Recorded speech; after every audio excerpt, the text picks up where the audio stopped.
afternoon, ladies and gentlemen. Welcome along back to the Pro Tour Players Championship 23 is about to get underway. And how are we all doing? First of all, a little apology if you hear some work going on in the office next door. There's some essential work going on, so they should be finished by 4, shouldn't they? But how are we all doing, everyone? Hope you're good. K-Days, Maximus, Joe, Nick, Charlie, all in. Hope you're all good, folks. I'm good. Cheers, buddy. How are you?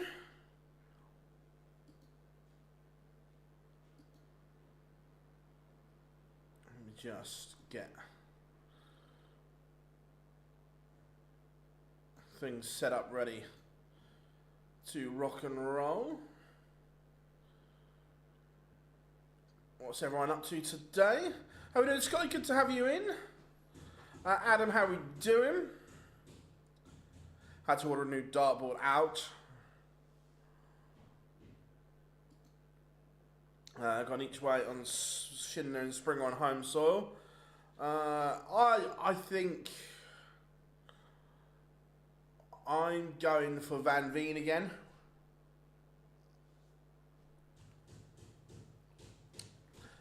This is the problem, that when you're not seeded, those draws can be horrific.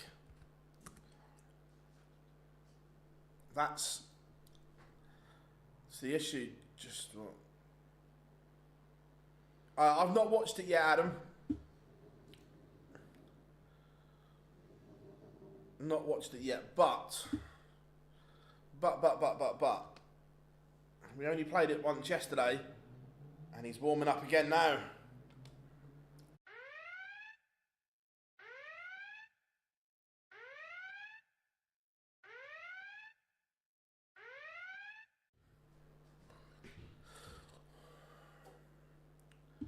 The Barney alarm has rung.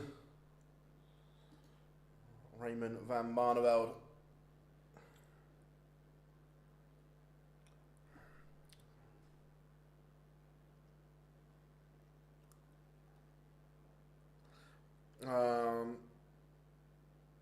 Lovely. Cheers, Joel. Thank you very much. Teresa, yeah, I'll get round to watching it. Can Białecki do the double? We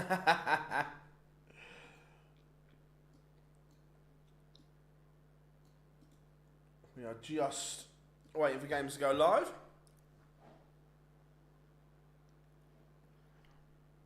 How are you doing, Simon? Good to have you in.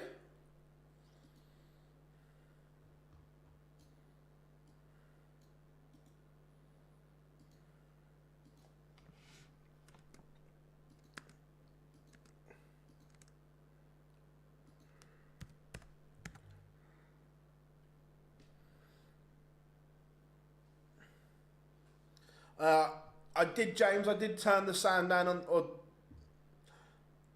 was it too quiet? Or the problem is like I say before, we haven't got a producer that sits there with a set of headphones on. I'm doing everything on the fly. Yeah, Robert Owen, Dylan Slevin, tough game for both.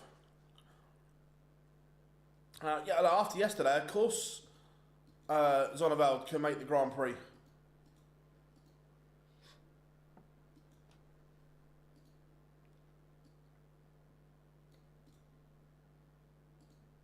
Just share some links on social. Games not live yet.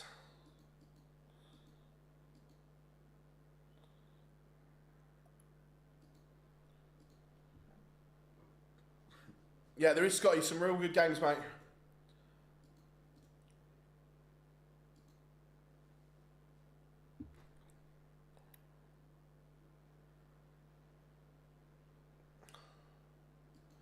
Matty Dennant's playing well, but the problem is he needs to find more. He's still short. He's going to have to win either a game at the Worlds or find some cash from elsewhere.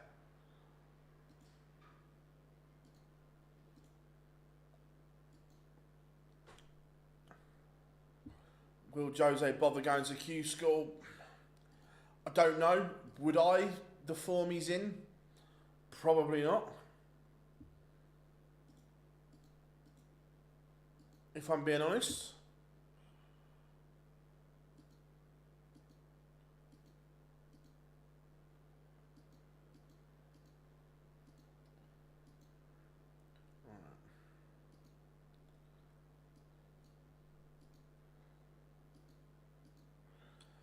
Last link I need to share. 2 seconds, everyone.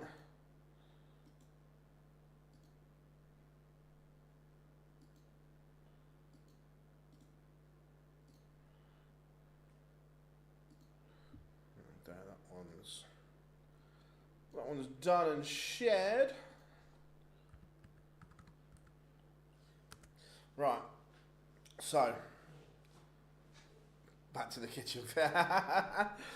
Right, where we? Ridge does need a good run today. I agree. Right, that's streamed. That's streamed.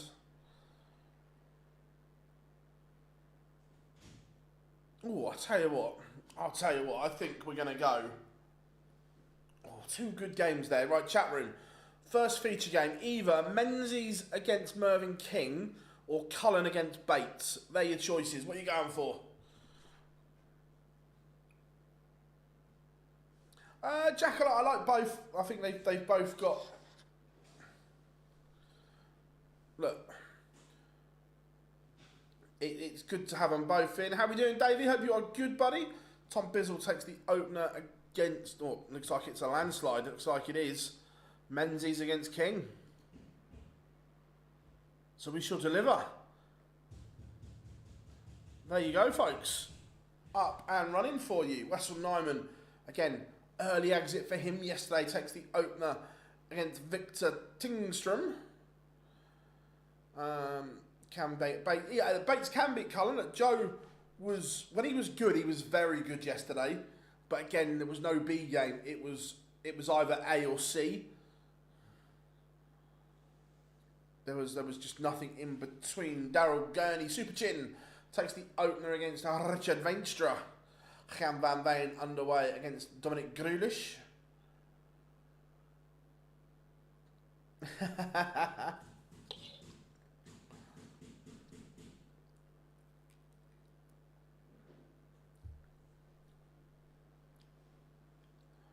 He was threatening, wasn't he? But the 144 doesn't go. Noppert takes the opener against Rafferty Thibaut Tricol. 1-0 up on Ricardo Pietrezco. Josh Richardson, 1-0 up on Dave Chisnell.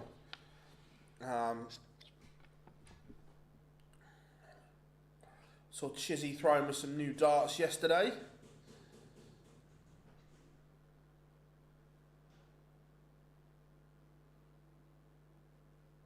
Ross Smith takes the opener. Merv King, cheeky little 12 dart leg to break the Menzies throw early doors.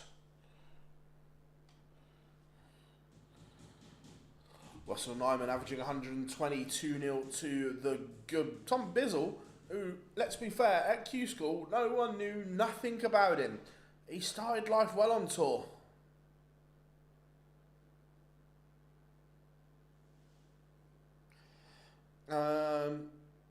What do I think about the Decker going to Oz? I think he deserves a chance at something for winning the Grand Prix. Realistically, and I don't mean this, this is nothing against Mike De Decker. He only got the gig because other players turned it down. Other players were asked first, and for their own personal reasons said no. But am I pleased he's getting a shot? Yeah, I am. Pietrezco levels it up with Thibaut Tricol. How are we doing, salesman? Hope you are good. I am very well, mate. I am very well indeed.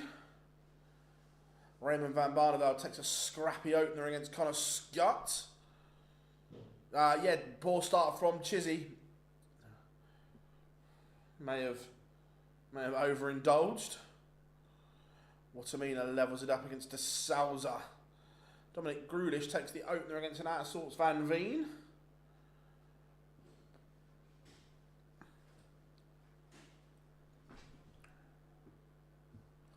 Daryl Gurney doubles his lead against Richard Venstra 2-0. Rafferty levels up against Noppert. Oh, looks like the internet's having a bit of a wobble. 2 seconds, everyone.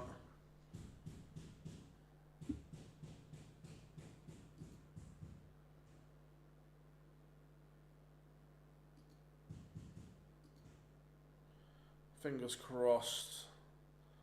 That's all right.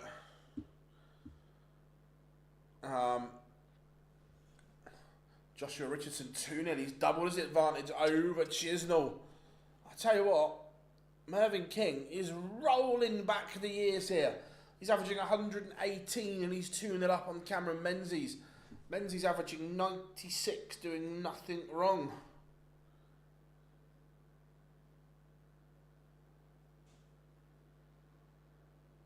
Nice, Simon, nice. Yeah, like I say, I think he deserves his shot.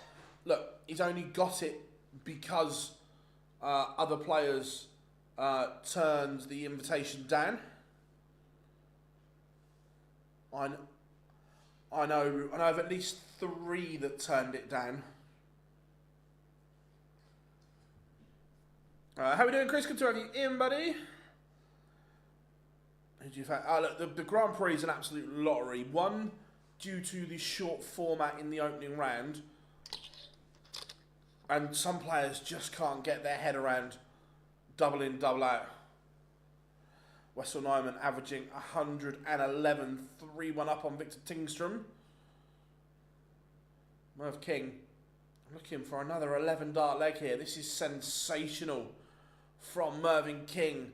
How are we doing? The last suspect, hope you are good. 3-0 Mervyn King. This is exquisite from Mervyn.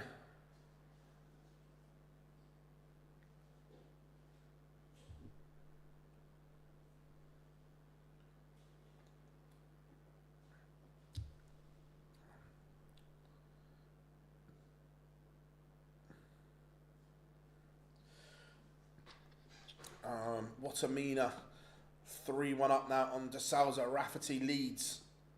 Noppert, Menzies Sherrick relationship over. None of my business. I've read the same as you guys.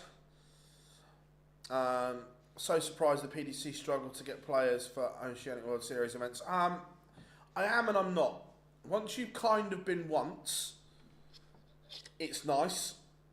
But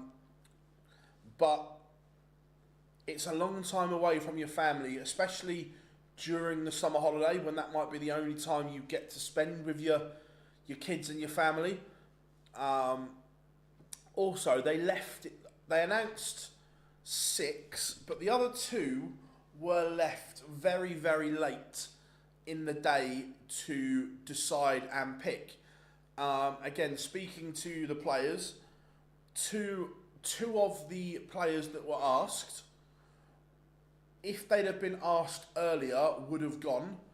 But by the time it got round to them being asked to go, they'd already booked family holidays. So, again, planning has to be a little bit better, I think, from the PDC on this one.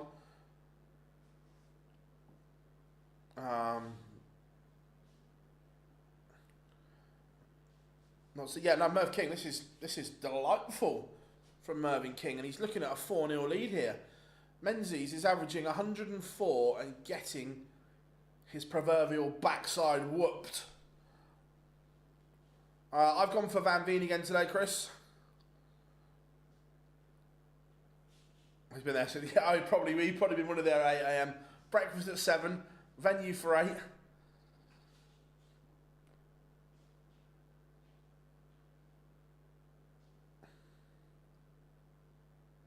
Yeah, Wade was one of them that was asked but had already booked a holiday.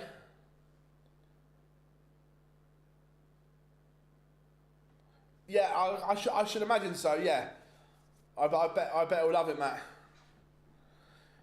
Yeah, Dave Chisnall, not his finest hour here. The only good thing for him, he's playing Joshua Richardson, who has had a tough time on tour, shall we say.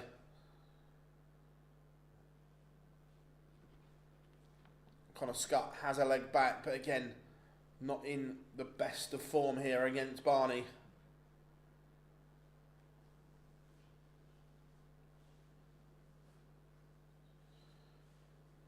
Adam Lipscomb 3-1 up on Neil Zonneveld. Zonneveld not hitting the heights that he hit yesterday. Saying Chizzy struggles to stay in the top 32. I don't disagree. I think that right now there are a lot of question marks around Dave Chisnell's game at the moment. Do I think he's ever in danger of losing his tour card? No, but those TV appearances and so on may be harder to come across.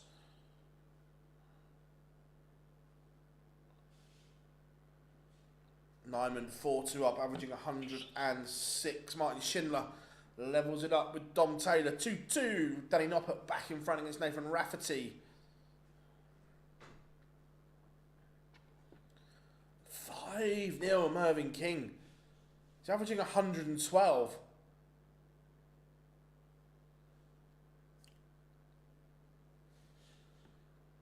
I think Connor will be okay.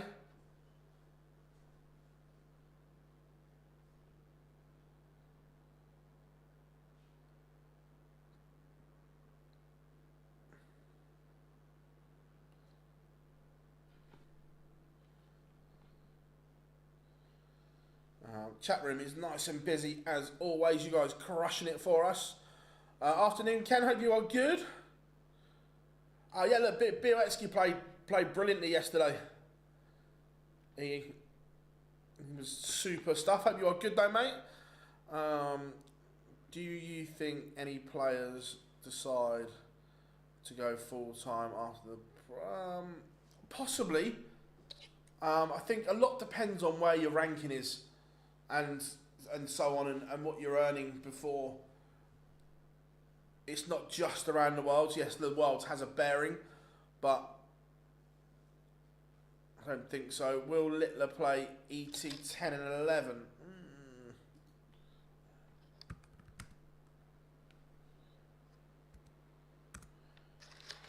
Let me have an investigation before I commit.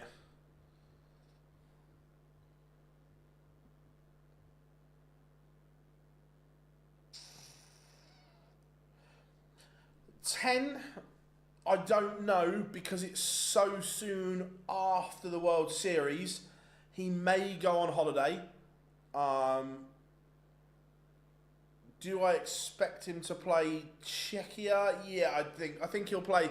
I think he'll play one of them, maybe both.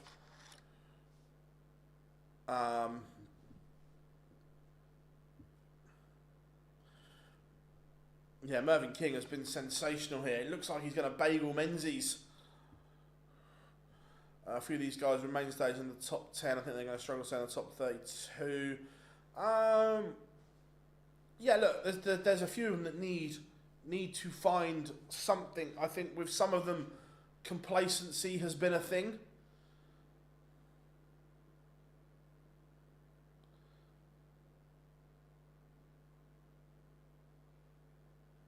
Huge opportunity. It is a huge opportunity for some of the lower ranked players to get some much needed ranking money.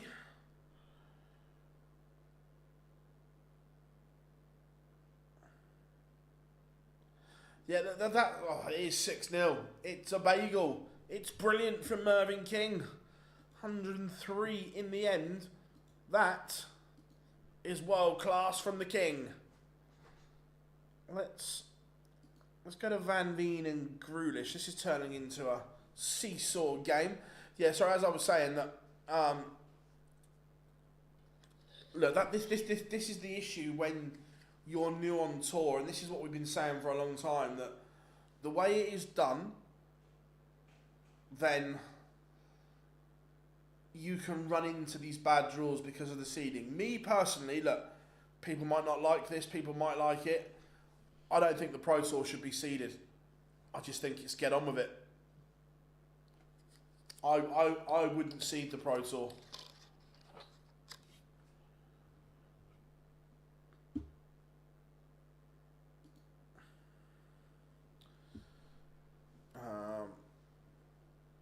Owen Bates has beaten Joe Cullen 6-1. Top 16 in the world. All but confirmed for next. So yeah, it looks like it, Adam. Yeah, look, Watamina, but again, he's doing it now, I want to see him do this in semi-finals and finals. Watamina is a 6-3 winner over Jose de Souza. It looks like it's another nail in the coffin for the former special one. Yes, we will do the qualifiers tomorrow.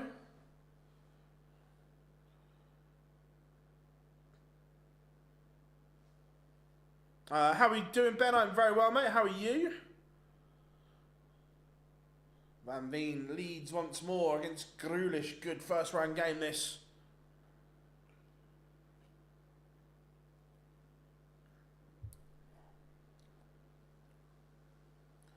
Barney one away from beating Connor Scott 5-2.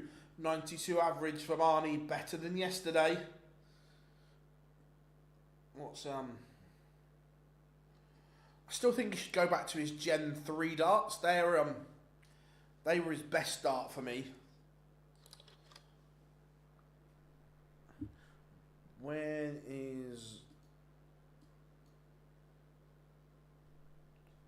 Benjamin Drew Ruse playing? Let's have a look.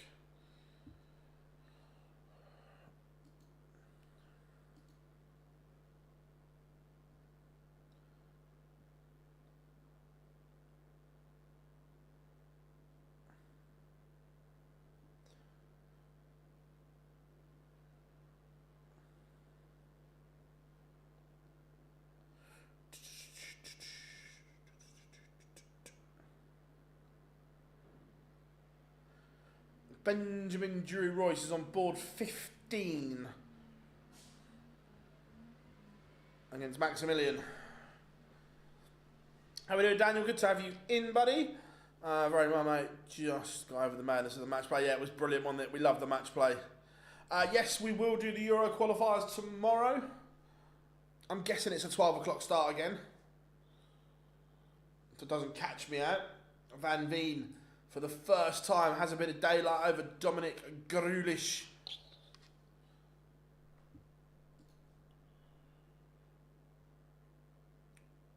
Names already out. Adam Lipscomb has beaten Neil Zonneveld, yesterday's finalist. Danny Noppert, 6-2 winner over Nathan Rafferty. Watamina, 103 average, 6-3 winner over Jose de Souza. Merv King, rolling back the years. A truly special performance. A 6-0 demolition job of Cameron Menzies. Owen Bates, 6-1 winner over Joe Cullen. The Master beats the Rockstar, and Wessel Nyman, 102.98 average and a 6-3 win over Victor Tingstrom. Polo Lubitsch is 4-3 up on Luke Woodhouse. Shindiggity Martin Schindler, 4-3 up on Dom Taylor.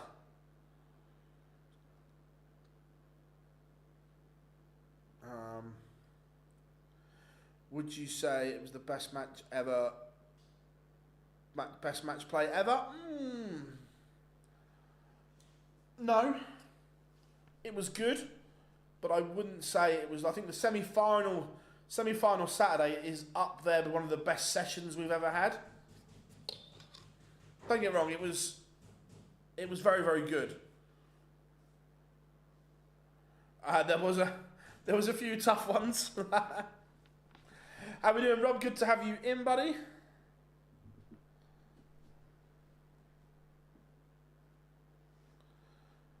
How we doing, Dave? G'day to you.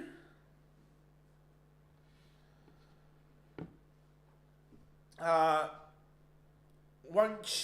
the time we get it up, it will be too late, but I will keep you up to date. Tom Bizzle has the darts in the decider. He's down to 201. The Decker on 247. It's advantage Bizzle because he has the darts. He leaves 104. The Decker needs a 140 minimum. He finds a maximum. But Bizzle is going to get a shot at the 104. The Decker sits, waits, and wonders. And he will get the opportunity Bizzle only scores 42. So now, the Decker 67. Match darts missed. Bizzle returns. The Decker has missed his opportunity. Tom Bizzle, will he get one? He will. Tom Bizzle beats Mike De Decker. De Decker had his chance and couldn't take it against the throw. Tom Bizzle progresses. Jan van Veen beats Dominic Grudish 6-3.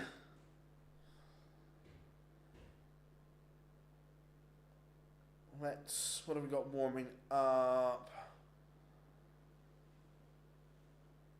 Oh, I quite like Pilgrim Lennon. Lennon played well yesterday. Oh, Len. What's your opinion on Hybrex this year? Okay. Not really pulled up any trees. Daryl Gurney has beaten Vinstra 6-4.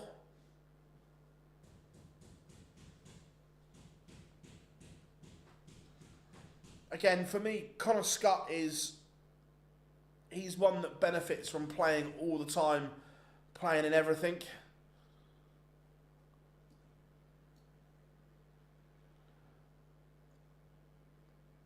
Keen Barry Tuts Canuck underway, as is Andy Bolton and Stefan Belmont. Yeah, that's up there with the worst nicknames around, Malachi. Scuba Steve.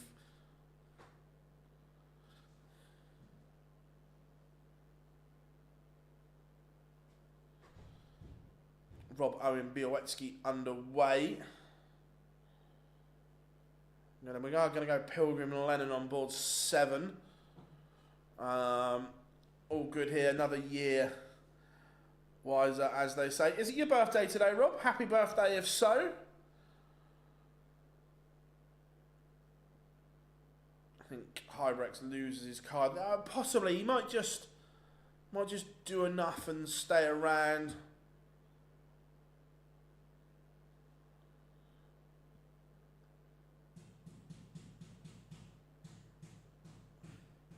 Yeah, there's some players that are just better players when they are playing all the time. Yeah, I put Scott in that bracket. As you say, Grundy. I think there's loads that they're just better when playing all the time.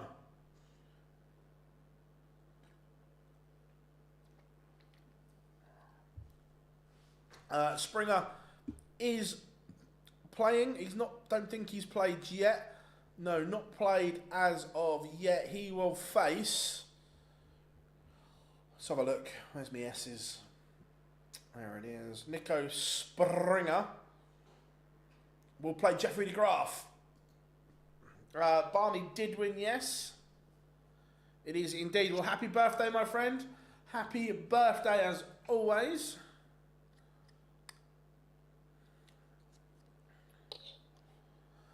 Yeah, Barney did win. Dom Taylor is one to watch. Yeah, Dom Taylor's one of those funny players where he looks $1 million and then just does something stupid like miss 6 match darts or something like that. But I agree, he's a very good player. How we doing, Matthew? I haven't seen any dropouts from yesterday.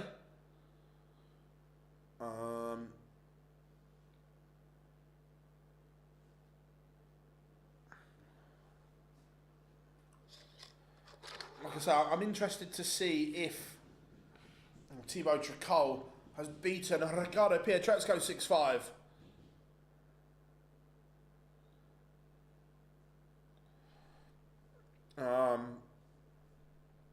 Yeah, I'm interested to see, off the back of Barney being allowed to play in the seniors, if other players will ask the question and to see whether they're allowed. Also,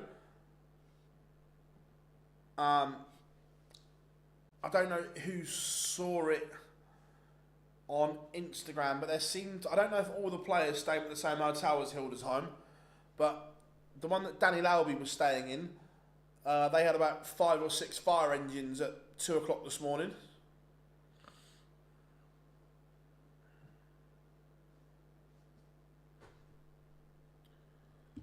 Why is Pilgrim and Lennon taking so long to go live? It's not a stream game.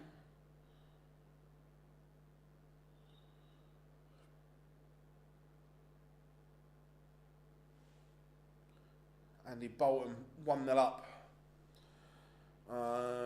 Yeah, look, we've said it for ages that Q School is a lottery, and that's why the challenge should be given out. But Q School makes a ridiculous amount of money, unfortunately. Ah, there we go. So a bit of Lennon and Pilgrim.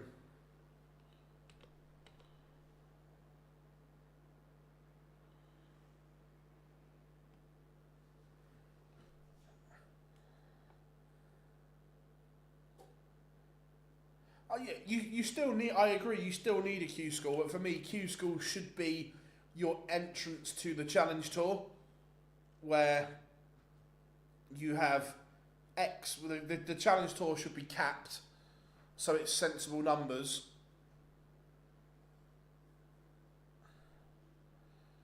Cam Crabtree 3-0 up on Yitzy van der Wall.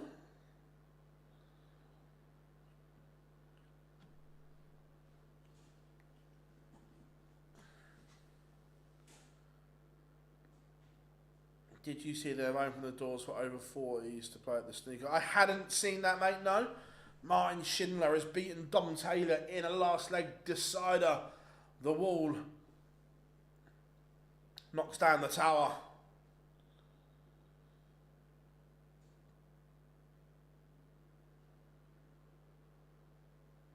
%, Ben, 100%. Luke Woodhouse, a 6-5 winner over Polo Lubitsch. Białecki 2-1 up on Robert Owen. Titus Canick 2-1 up on Keane Barry. Keane had a really good day yesterday. Cannot throw that good work away today.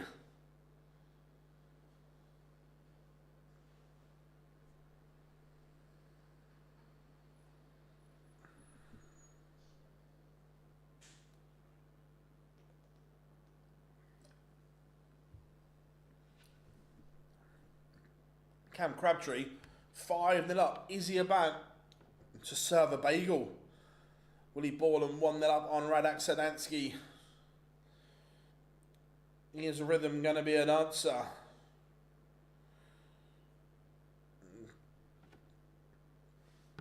He is in very big danger. He had a good day yesterday, but he needs to back that up again today. Henry Coates, 2-1 up on Jeffrey Sparadans.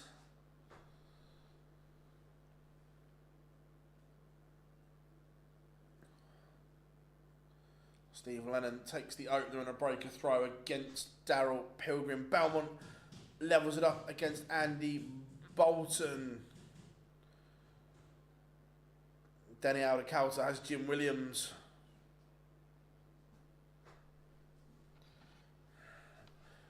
How we doing, Josh? Hope you are good, mate.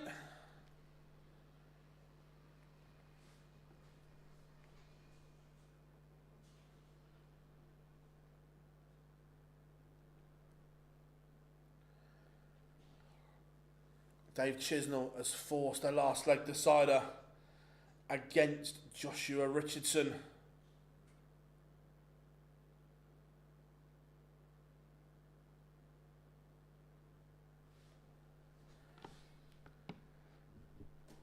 It is the next TV major. Well, it is the World Series of Darts Finals. There are 2 World Series events this month, but then the World Series of Darts Finals in Amsterdam. Robert Owen levels it up with Białecki. Big disparity in the averages. But Robert Owen has levelled. 2-2, Denny Aldacalta, Jim Williams underway.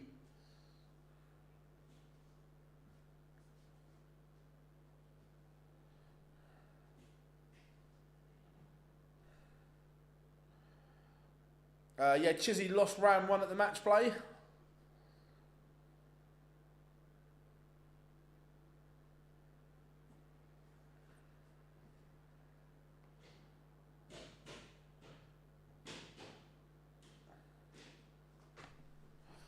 Chris, PDC count them all as TV titles. So I know as fans we may not, but when the organisers count them all as TV titles, we have to roll with it. It is what it is. In the PDC, there is no such thing as a major.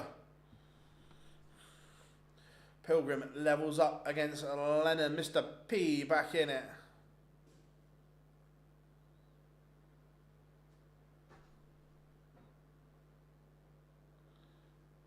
Joshua Richardson has beaten Dave Chisnell. The Chizzy Rascal is out. That's a good question, James. I don't know. I don't know where he is on the World Series ranking. Whether he, I would imagine, did he do enough? I don't know.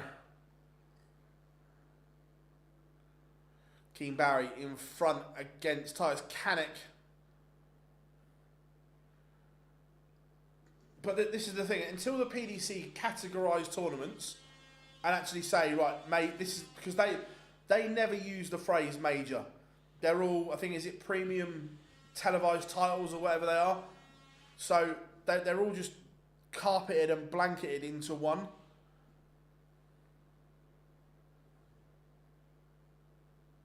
Rob Owen in front against Białecki. Stack attack.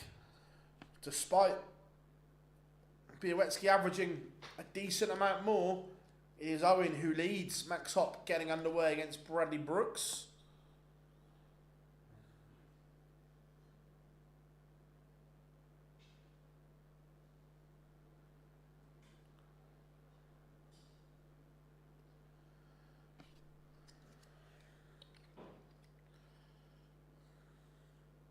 King Barry has a bit of daylight. 4-2 up now on Titus Canick.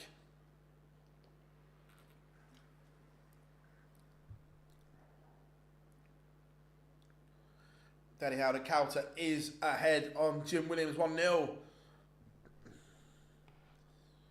Graham Hall, 3-1 up on Marvin van Velzen.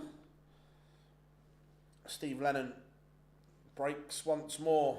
3 legs, 3 breaks of throw.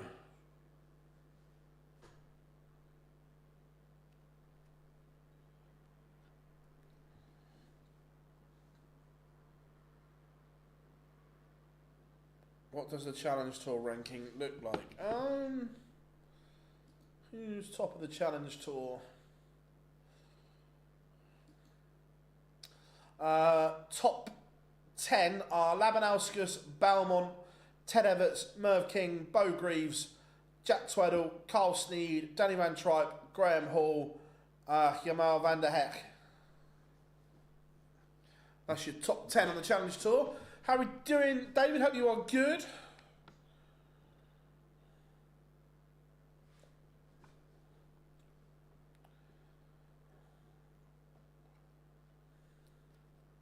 Jim Williams has levelled it up. How are we doing, Dylan? Hope you are good, my friend.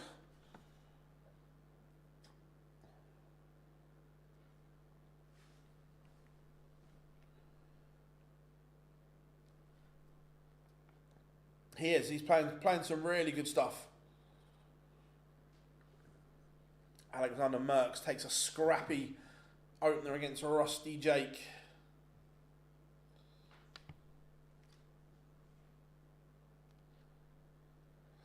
Białecki levels it up again.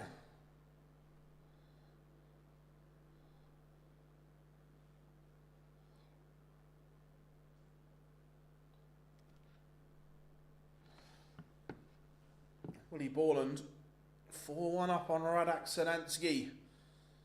Borland only averaging 85, but just taking his chances when they come along. Andreas Harrison. Whew. Cheeky little 11 dar to take the opener. James Hurrell was disappointing yesterday. He needs to bounce back today. Keen Barry won away from another big victory.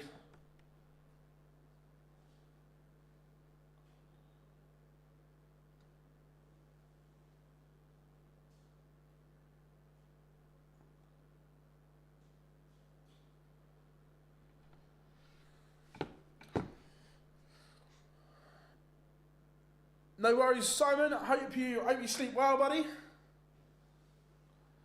Cheers, Josh. Thank you very much, mate. We do our best, and we hope you all like it. Arno Merck, who had a great day yesterday. 2-2 with Stefan Hendrick. Andy Bolton 4-1 up on Belmont.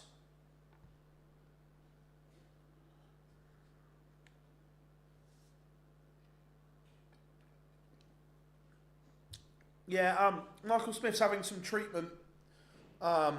He's got an MRI scan and potential surgery on his shoulder.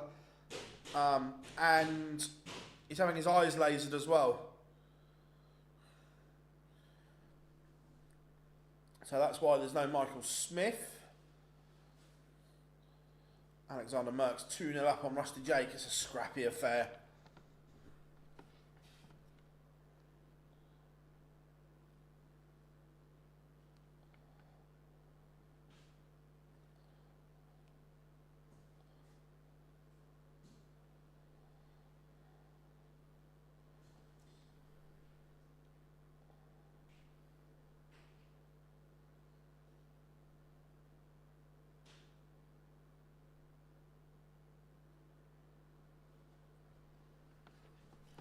Keane Barry has beaten Titus Canick. Big result for Keane Barry.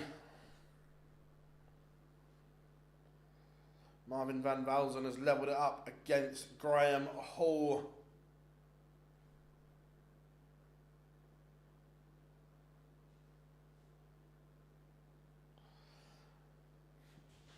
He could wear... If you're on about Michael Smith, James?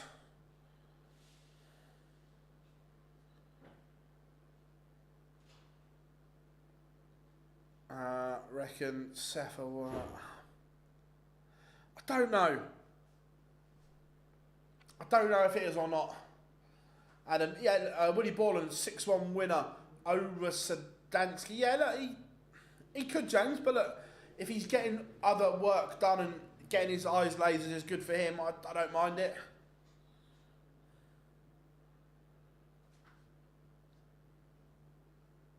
Yeah, 100%, Nick, 100%. Afternoon, Mark. I am very well, mate. How are you? Robert Owen is 5-3 up on Sebastian Białecki. Białecki averaging a ton again here, playing beautifully. But Robert Owen, this is a much needed win for Stack Attack. Remember, at the moment, he's not in the Worlds and he's not at the Players' Championships.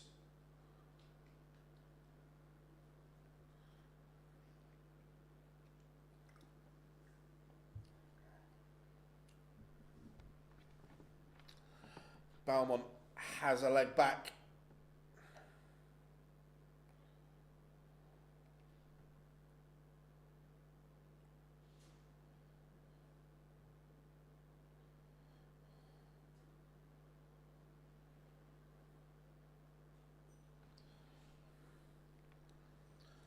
Alexander Merckx 4-0 up now on Rusty Jake. Bradley Brooks 3-0 up on Max Hop. Reese Griffin takes the opener against Andy Bartons.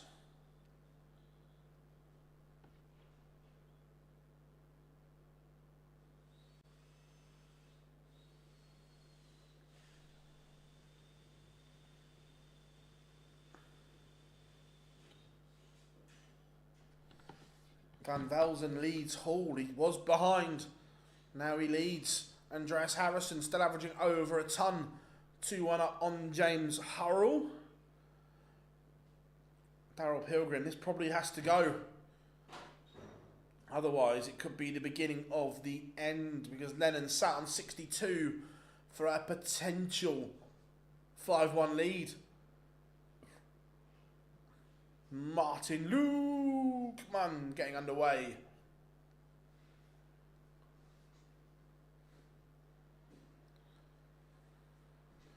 Merckx 5-0 to the good now. Steve Lennon is 5-1 up. Robert Owen has beaten Sebastian Białecki. Yesterday's winner has averaged 98, but Robert Owen, it's a big win for him. Needed that. How far off a world spot is Stack Attack at the moment? How we doing, Phil? I am good, mate. I hope you are well.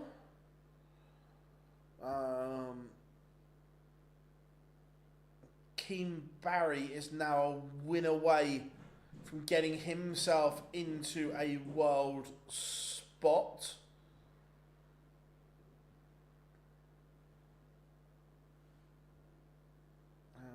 Where's Robert Owen? 51, he's 11 places off a world spot.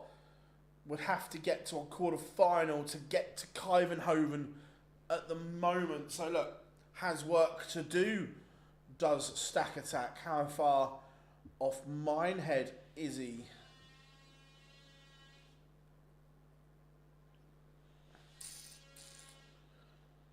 Again, some big players not in Minehead.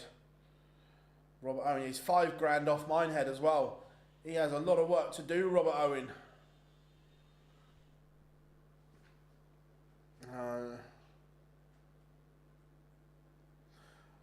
I don't know.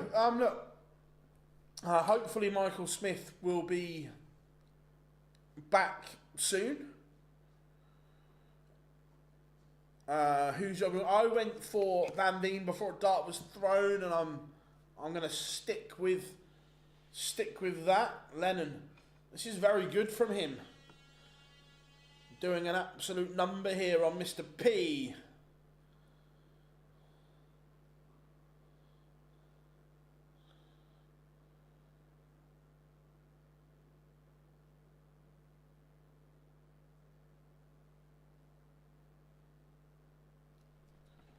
Jim Williams 4-1 up on Danny Elder. Calter, it's not a classic game, both averaging in the low 80s, but it is Williams who leads 4-1. Speaking of Williams, Scott Williams just getting underway against Leon Webber.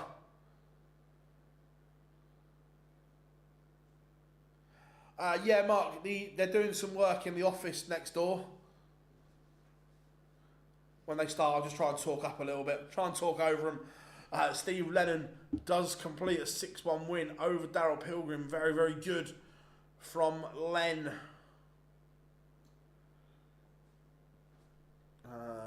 Let's go for a bit of Dirty Harry.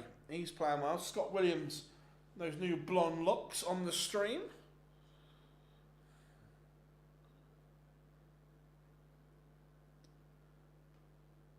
Ooh, good question, Davey. I will try and find out.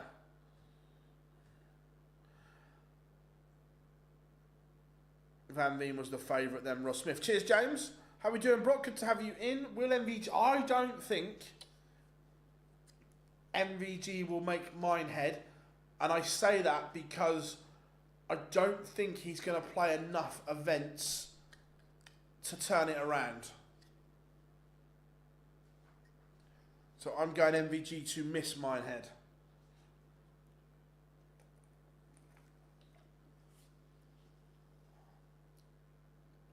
Bradley Brooks on the verge of serving a bagel. 5-0 up on Max Hop.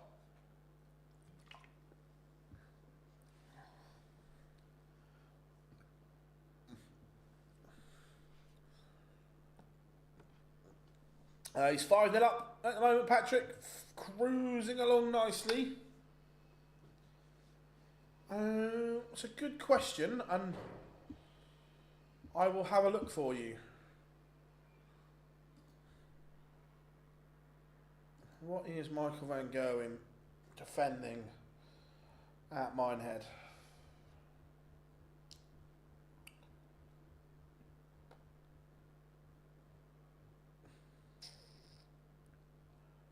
Right. Players' Championship.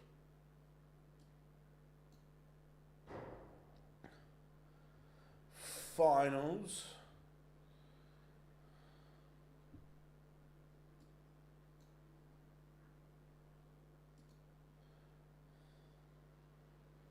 Ooh, ouch. He's defending the final from 2 years ago.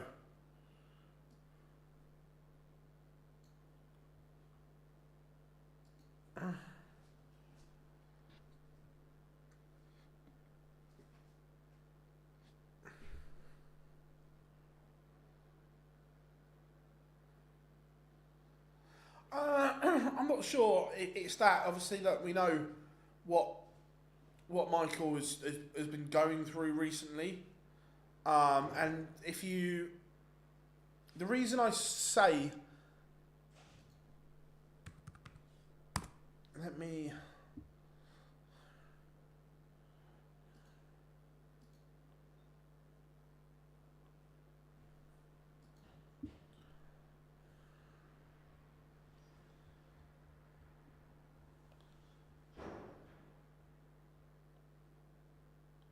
where is it? There it is.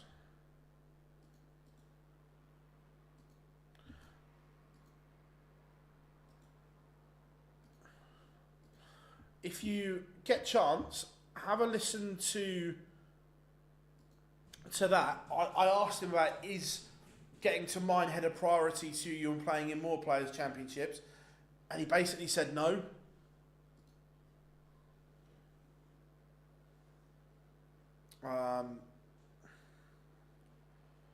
Do I think Jim Williams will go to Q School? I don't know. Yeah, lost to Luke Humphreys out. He should have beat Luke Humphreys. Then he had a counter on a bit of a comeback here. Did Brooks have a chance against Max? He's 5-1 up, Patrick. So, I would say so.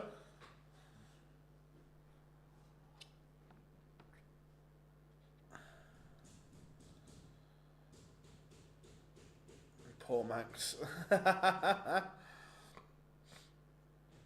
Look, Harrison. This is superb from him once more.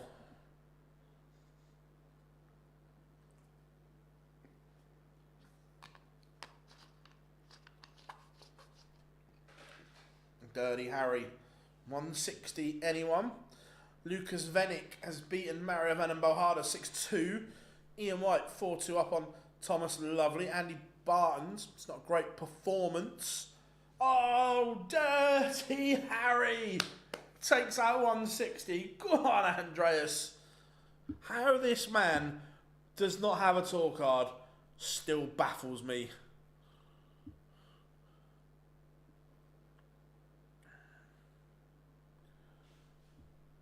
Oh, warming up. I don't know if it's a stream game or not, but who fancies a bit of Callan Ridds and Jimmy Van Schie?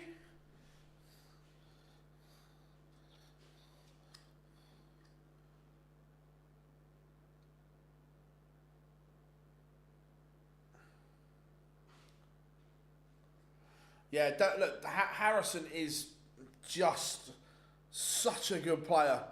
And again, it just shows the flaws in the Q School system, because there aren't 128 players better than Andreas Harrison.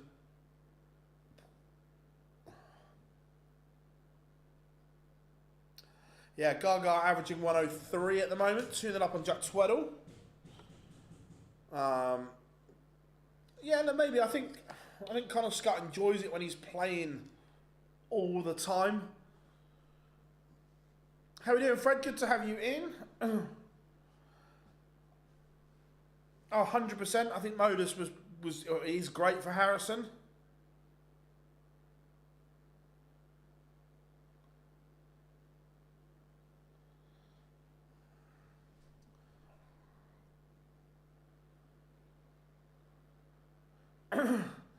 Listening to this channel ruins how I hear players' names now.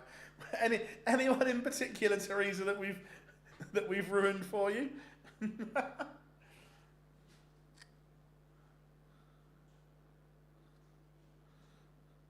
Andy Barton's 4-2 up on Rhys Griffin.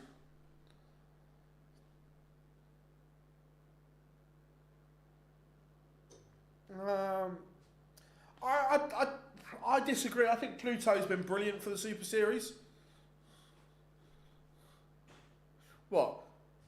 It's Smash Martin Lukeman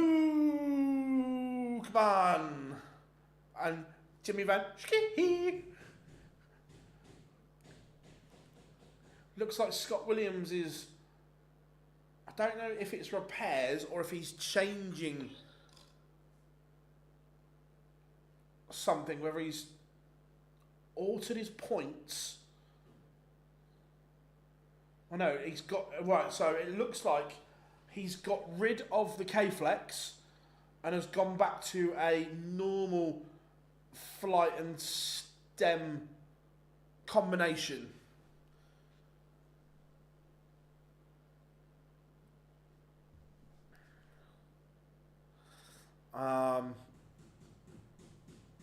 Pluto's been, in what sense though? So now it's on Pluto, it has got a global audience that it can push to. It's on a dedicated 24/7 darts channel. That, yes, I understand that the YouTube option is great and easy for people, but in terms of the network that Pluto provides for it, I think is incredible. Danny Alder-Coulter has one back. Jim Williams 5-4 in front.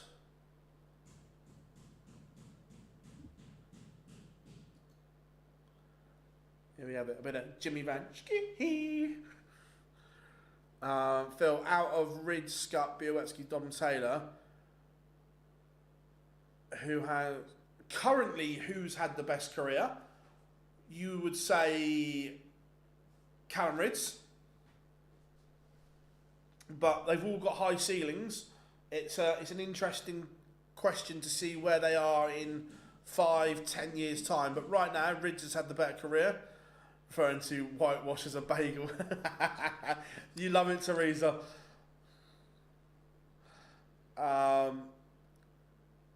There's a great darts podcast I've been listening to.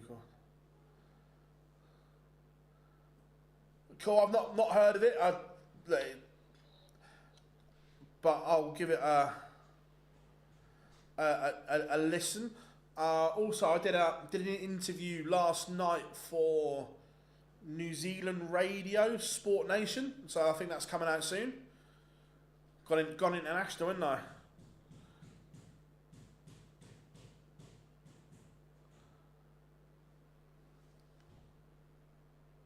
If you haven't yet, drop us a like and subscribe, everyone. Yeah, plus if you've got a 3-letter device on your internet, you can still watch it on YouTube. Danny Alder-Coulter has levelled. He's 5-all. Could he pull it off? Getting underway, Ryan Joyce and Danny Lauby, Mentor Sulovic and Kim Hybrex.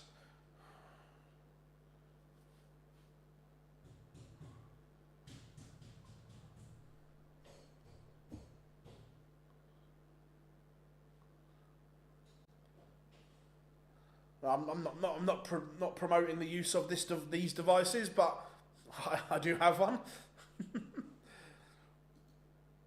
Danny Alder-Coulter is going to have to break the Jim Williams throw.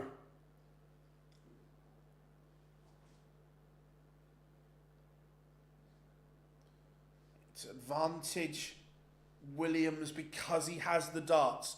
Nothing to separate them after 2 visits each.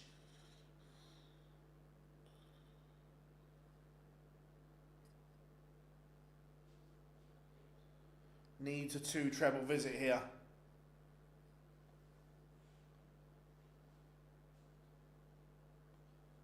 And he finds one. He's asking questions.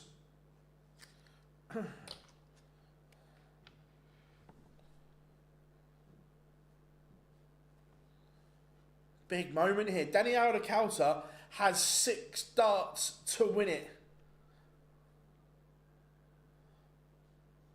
207 in 6. Oh, only the moment he gets a chance, he only scores 47.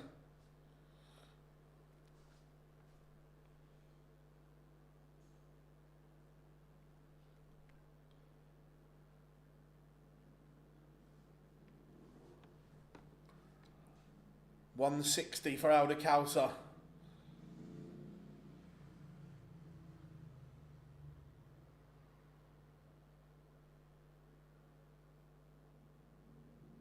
He's made a mess of it. He has made a mess of it. 117.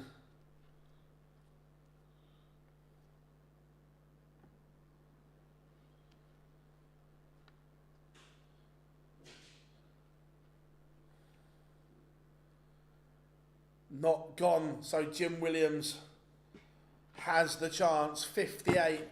Alder Coulter blew it.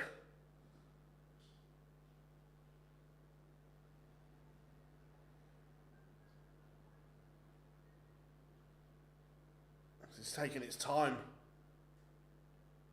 Oh, Williams has missed.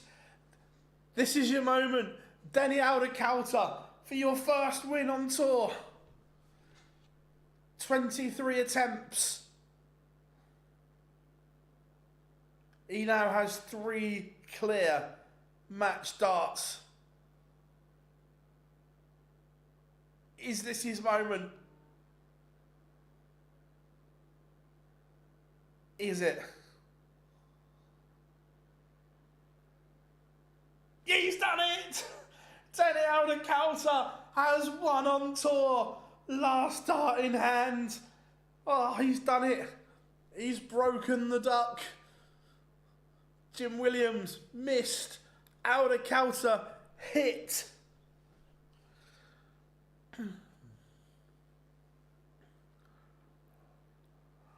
Oh.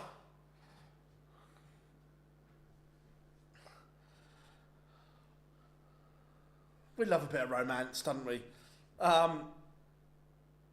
If the where all the big players, they've just had some time off. If the Premier League starts tomorrow, would Rock be in it 100%?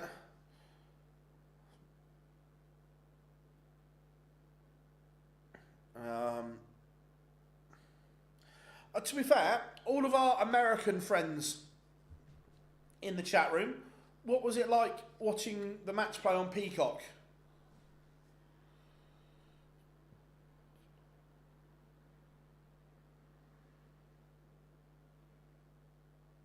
No worries, Nick. See you soon, mate. Hope it was good. Ring the bells out.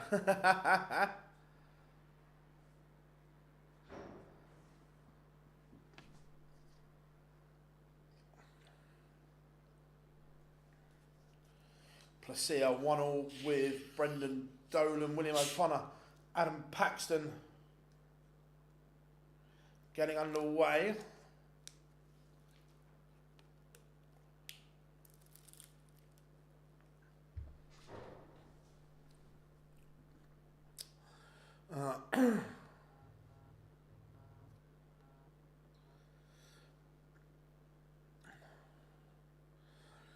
Phil, from your darts knowledge, who do you see as the players who are going to hit the big time soon that we don't know about yet?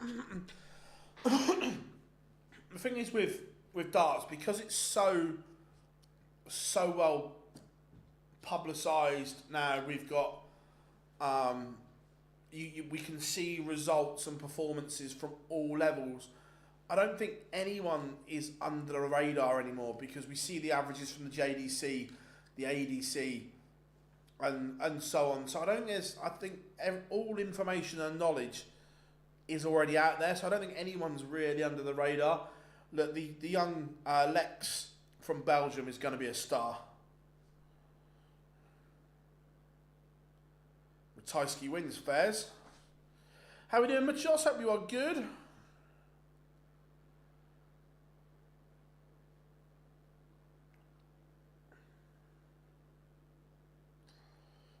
Cool, Brocket. Yeah, it's something that we can do and have a look at.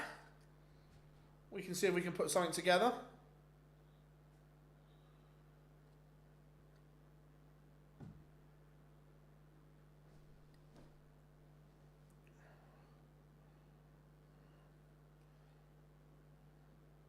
Scott Williams is battling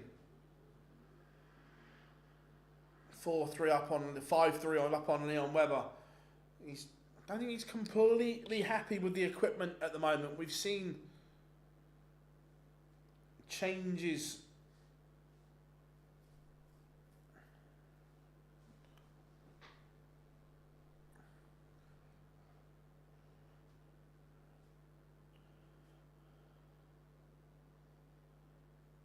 Danny Van Tripe levels it up with Ratajski. That one is 4-all. I was going to say 3-all. Ryan Joyce 2-2 with Danny Lauby. Alan Suta just getting underway against Hopai Puhao.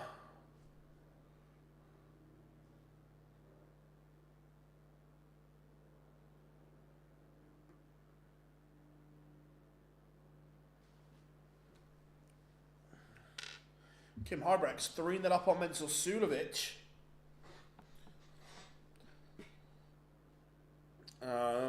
Do you think any of the non-talk card holders can earn themselves a spot in Minehead? Good question. Let's have a look. So, are any in at the moment is the question.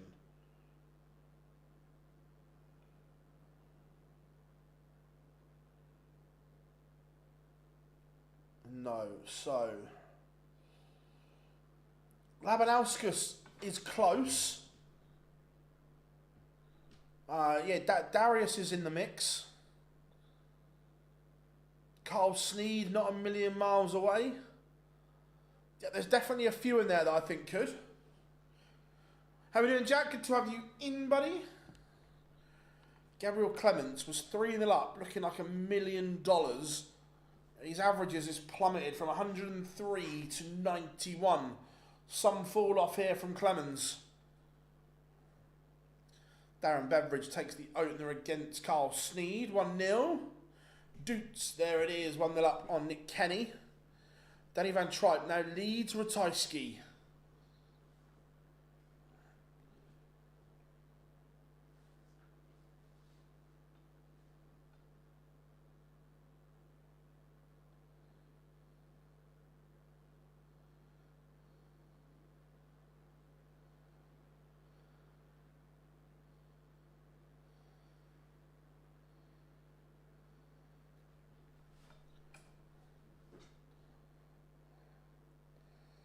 Springer levels it up against Jeffrey DeGraff, 4-4. Cool, ouch, Dylan. That's painful. Richie Ed has 1-0 up on Rapid Ricky Evans.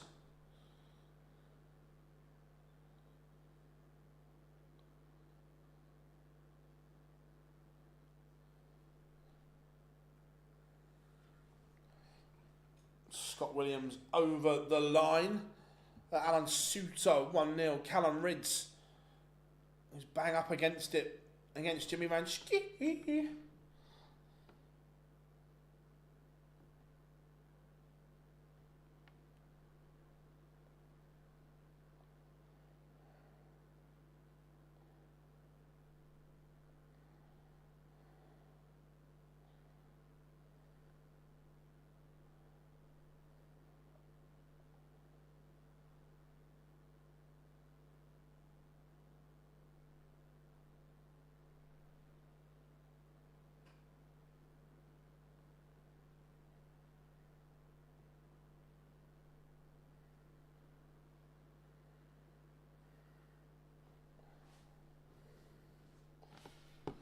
I just sent someone a message that's just finished playing for some information. Danny Lauby levels it up with Ryan Joyce, 3-3. William O'Connor 3-0 up on Adam Paxton.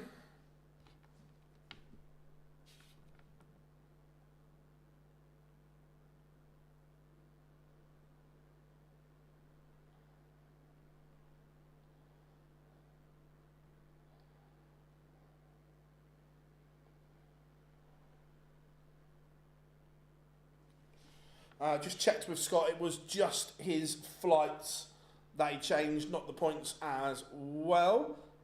Chris Landman is a 6-5 win over Madas Razma.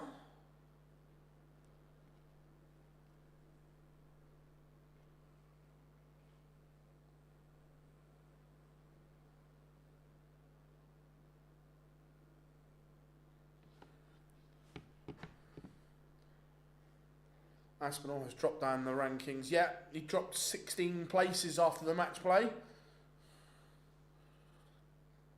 And obviously not here either. So not adding to that tally. How are we doing, Hendy? Hope you are good. And excuse me, Jimmy Van Schie beats Callum Ridds. That's not streamed. That's not streamed. Danny Van Tripe has beaten Ratajski.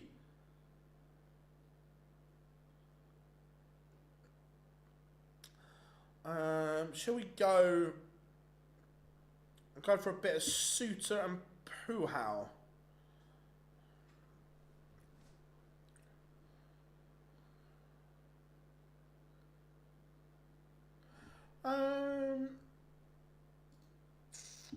Hendy,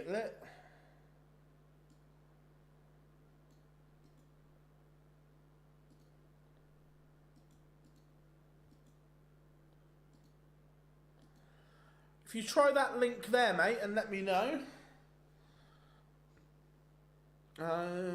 Sykes versus Sedlerbox. We can we can put that on in a minute. I don't dislike that.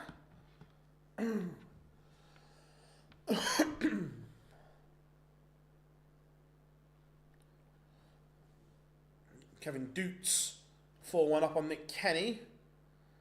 Is Dimmy making the World Grand Prix? I don't think so.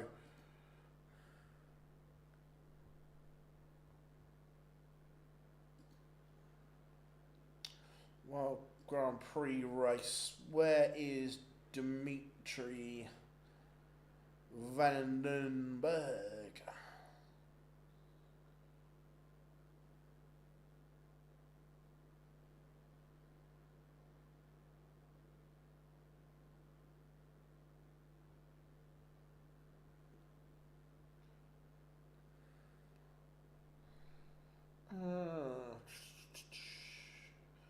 Where is he?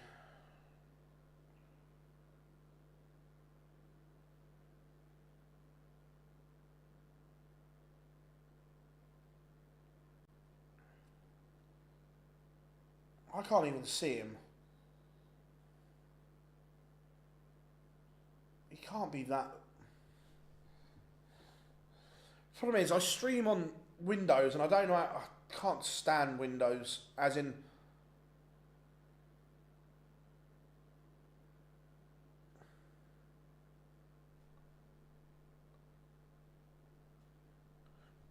Wait a minute. Let me get it up on me Mac. I know how to use this.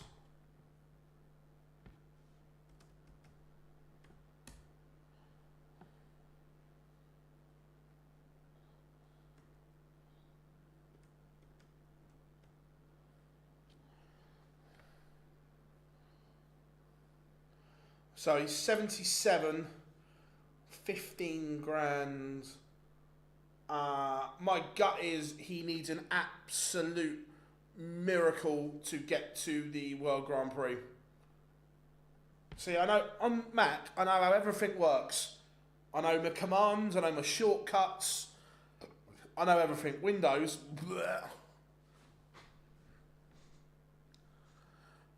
cheers, Andy. Thank you very much, buddy.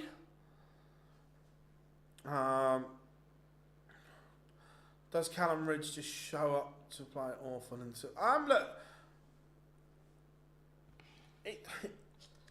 Granted, he's not played particularly well today, but overall, he's not played that bad. Particularly, he's just found a way to lose games. And look, Cal's an incredible talent.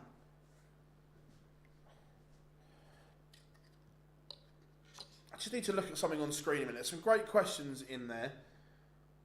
What? I need to look at Florian Hempel's stem. No, sorry. At first glance, I thought he was throwing littler ones, but they're not. Mickey Mansell, 5-4 up on Core Decker.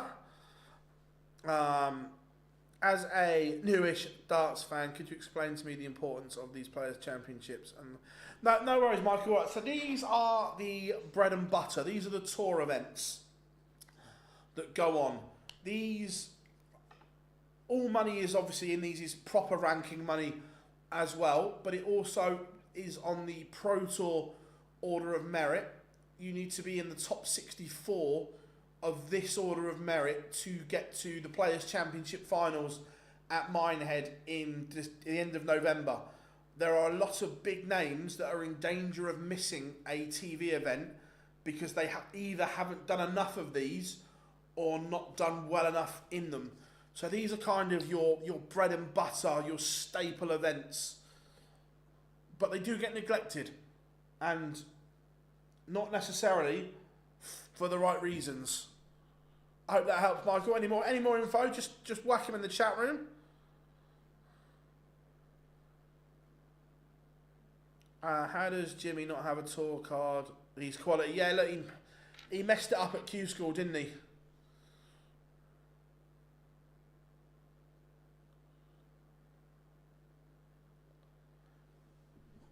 Hopo Puhau is 3-1 up on Alan Suter at the moment.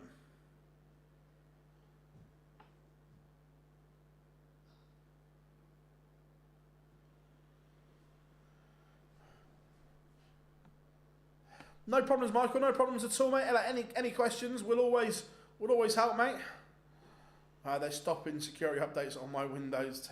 I hate Windows, but all the best streaming software is on Windows, so I have to use it to stream. But I'm very much an Apple man.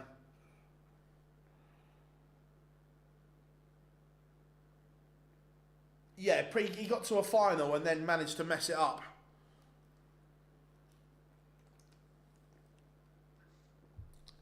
But you look at Dimitri's ranking. When that UK Open money drops off, he is in a world of trouble.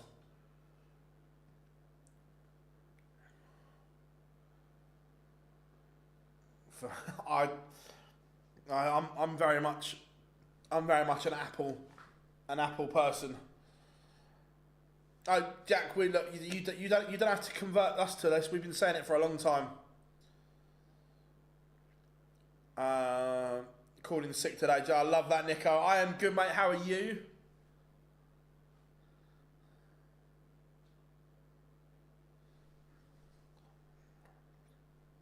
Puhau could be on the verge of going 4-1 in front here. He's made a mess of the setup.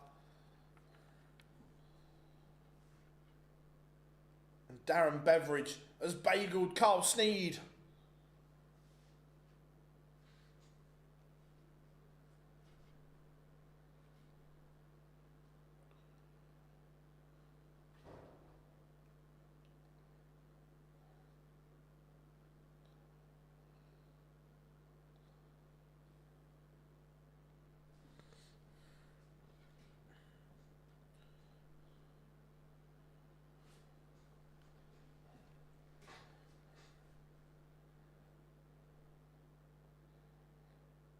William O'Connor 5-2 up on Adam Paxton.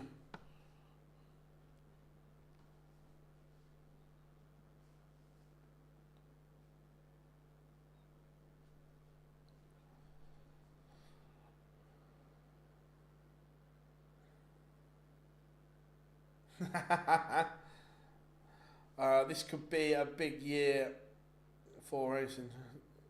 Yeah, 100%. Puhau, 56 to go 4-1 up.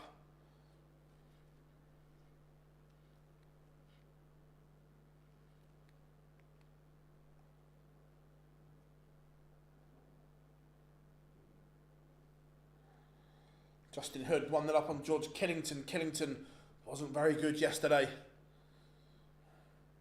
Puhau's made a mess of it. Lifeline for Suter. This would be a break.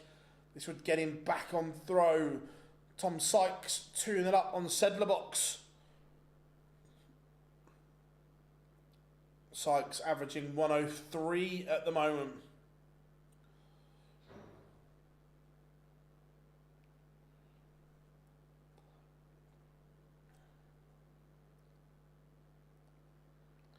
Rapid Ricky Evans 5-3 up again on a very, very out of sorts Richie Edhouse at the moment. He is struggling since winning that European Championships where he played brilliant.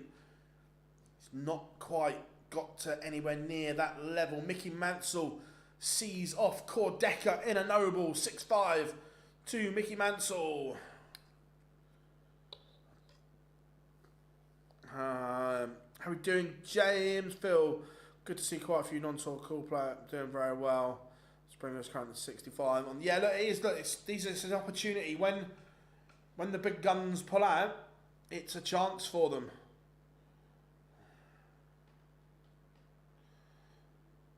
Michael Flynn against Darius Labanauskas.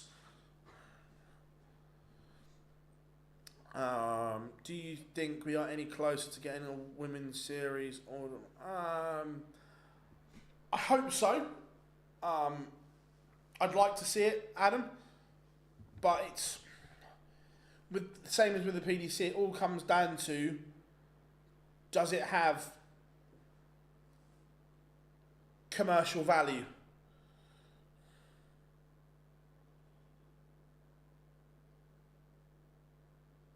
And unfortunately, that's the deciding factor. Ed has keeps Ricky Evans at bay. Rapid Ricky still on the hill. How are we doing, Carwin? Hope you are good, buddy.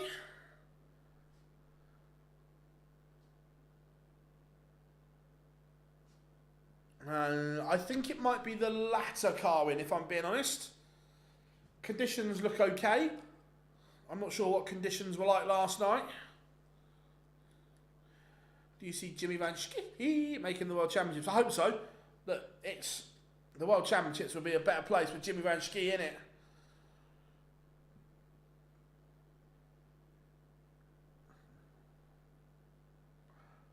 Adam, that's not commercial value. ITV and the TV companies have already paid their money. William O'Connor, 6-3 winner over Adam Paxton.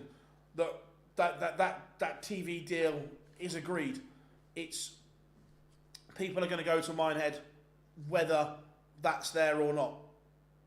It's whether they can get additional sponsorships on top of what they've already got in terms of commercials and so on. Because anything in Minehead, Ricky Evans has got the job done. Good win for Rapid Ricky. So the commercial element, Minehead is already sold. TV deal's already done. That money's in the pot. It's banked.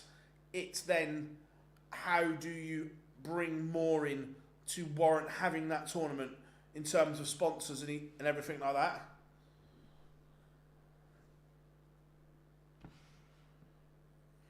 So yeah, I agree with you. ITV would want it, but from a PDC point of view, they've already got that money.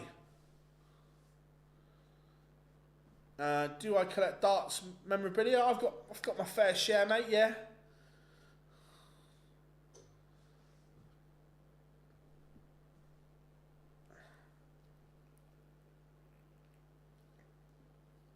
Christian Kist levels up 1-1 with Greg Ritchie. Brendan Dolan sees off Wesley Placia. 6-4. Alan Suter has levelled it up with Hopa Puhal. Tom Sykes, it's not a great game. He was 2-0 up, averaging 103. He's now 4-0 up, averaging 92.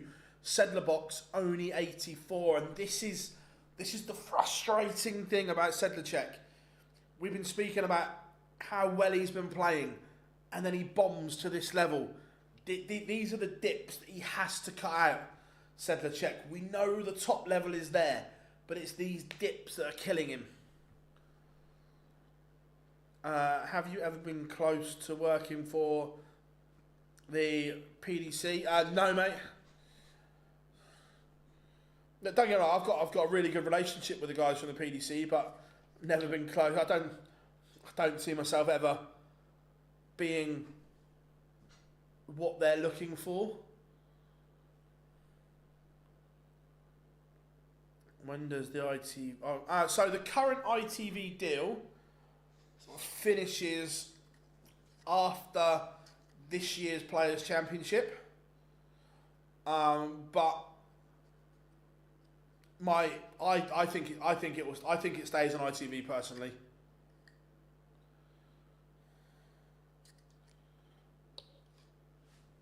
Afternoon, Andrew. Hope you are good. I hope Newquay is sunny.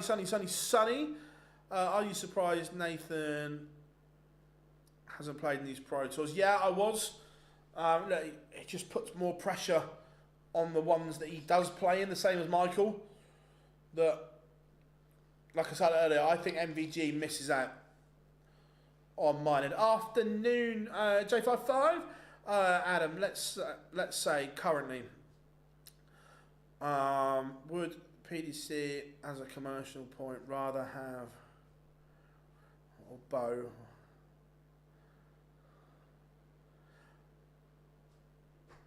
I get that, but it's for that to happen. I'm guessing you're talking about the UK Open. Then you'd have to restructure the UK Open to get the women in there. Remember, I know Bo was at the UK Open this year, but that was through the Dev Tour. So if you have to restructure look, me personally, I think there should be 4 places in the UK Open for the ladies. So you have to structure that. I thought Channel 5 were taking the darts. Now that was reported by The Sun, but there was never anything from the PDC. My gut, I think it stays on ITV.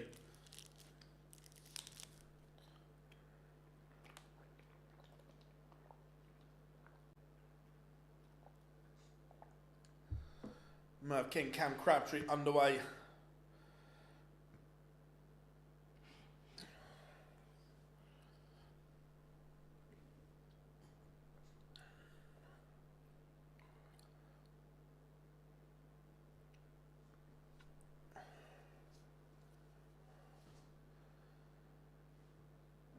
Yeah, Adam, I don't mind that 100%.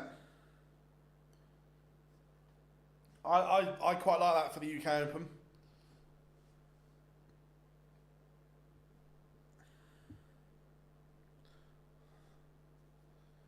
Yeah, Denny out of Calta. The Dutchman got his first win.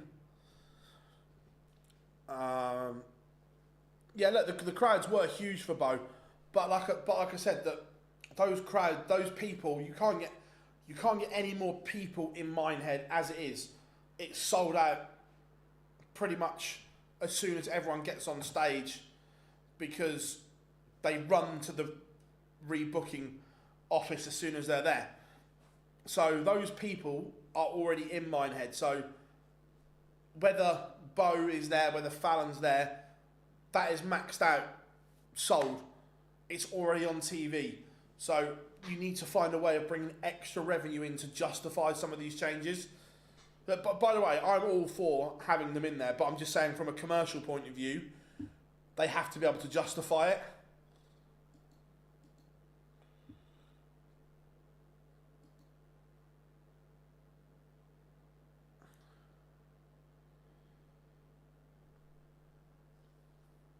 Justin Hood 4-1 up on George Killington.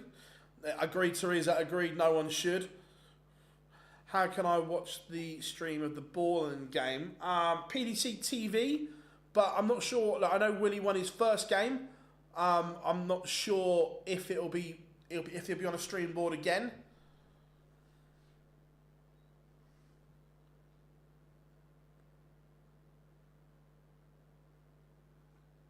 I think certain packages were sold out by Thursday night, Teresa. Yeah, but I think by Sunday morning, sold out. How does the booking for the event work? Can people on site book more than what? Yeah. So take for instance, not naming any names, Jarlath. Jar was there as media this year with me, Rob. He snuck off to the booking office and booked for next year. So yeah, it's not, if you're on site, you can rebook, basically.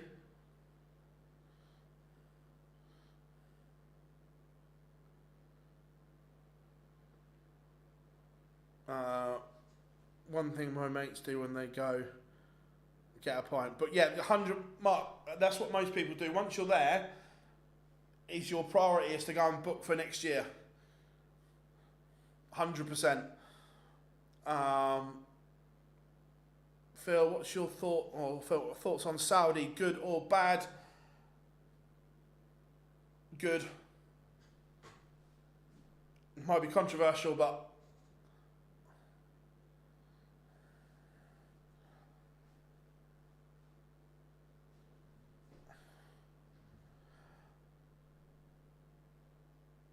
could he then queue up and book another batch? Yeah, 100%. Yeah, absolutely, Rob.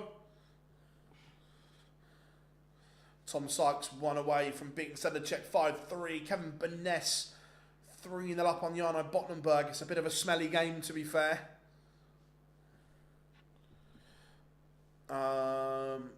It didn't even make general sale on Monday. No, exactly.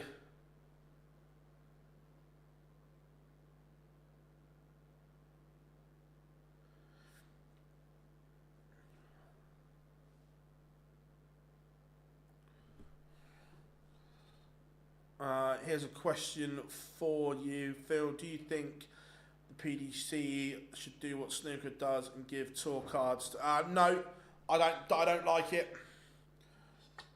And that just shows the lack of depth in snooker, that they have to do that. But for me, not a fan at all. Don't get me wrong, these guys are legends in their own right, but don't offer anything to the tour for me. Jelle Klassen has beaten Martin Drat 6-2, Dylan Slevin 5-all with Florian Hempel. This is a good performance from Hempel, averaging 95. There's something about Hempel that I like. I don't know what it is, I just like his passion.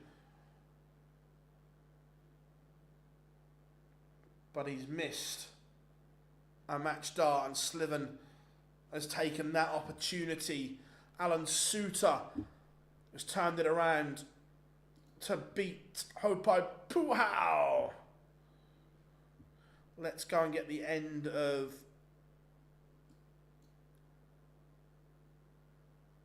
Sykes and Sedler box.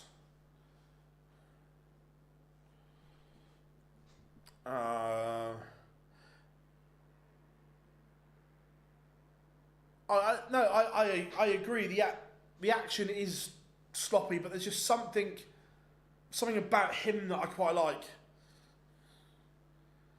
Suter is still a fireman, yeah.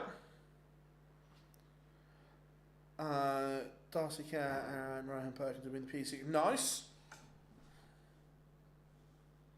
Justin Hood, a 6-1 winner over George Killington. Been a miserable couple of days for Killington. Cam Crabtree 2-0 up on Merv King. Merv King was sensational, now averaging 77. The dip. Tom Sykes to win it. Double 16. Takes it in one Sedler box. Departs. Tom Sykes marches on.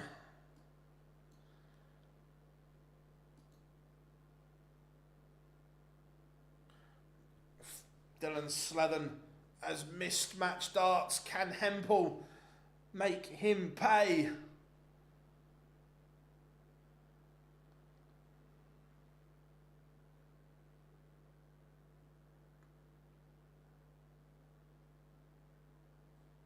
He can. Florian Hempel beats Dylan Slevin. So blow to Slevin helps Hempel. Remember, his tour card is on the line. Ooh. Let's have a bit of Dimitri Vandenberg and Jim Long. Hempel should be banned for that. Yeah, the towel's not great. I agree, Rob. Benjamin Drew Royce has beaten Maximilian 6-2. No, Ryan Searle missed his flight and I think he just binned it off.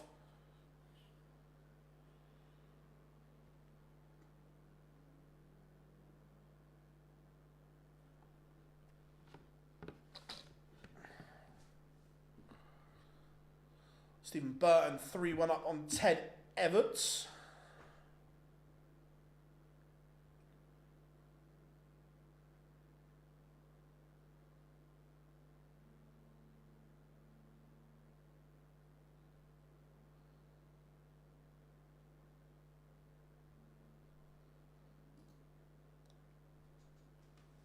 So, Ryan Meikle 3-1 up on Adam Hunt. Good game. Meikle averaging 101.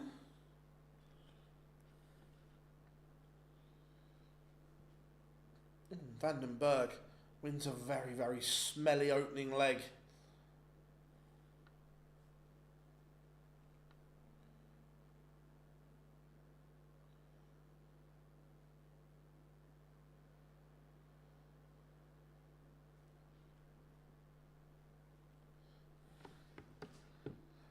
How many players went fishing? Who was there? James Wade, Rob Cross, Luke Littler, Adrian Lewis, I know were there.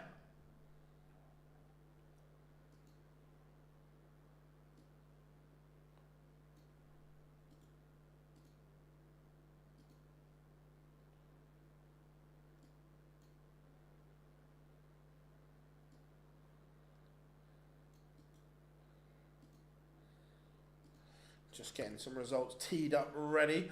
Ron Moulenkamp one away from beating Matty Dennant. Matty Dennant had a really good run yesterday, but not hitting those heights today. Moulenkamp.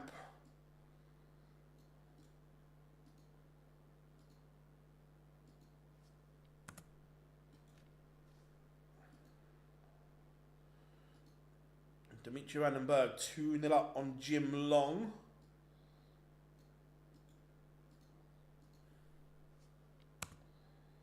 Chat room absolutely smashing it as always. Kai Gotthard is out. How are we doing, Nick? Good to have you back, buddy. Merv King has pulled it back. 2-2 now with Cam Crabtree. Jarno Bottenberg from 3-0 down has found something. 3-all with Kevin Benes. Michael Flynn 4-all with Darius Labanauskas. Or to you and I, Laban.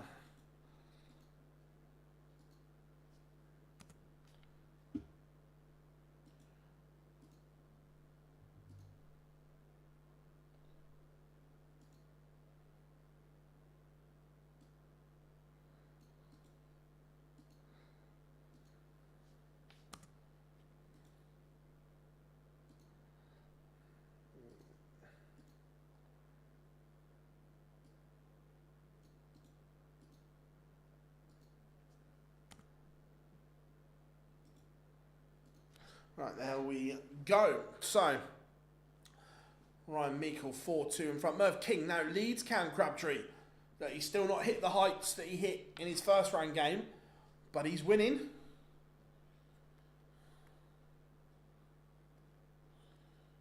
Rob Grundy just getting underway against Barry Van Peer. Seems a lot slower today than yesterday.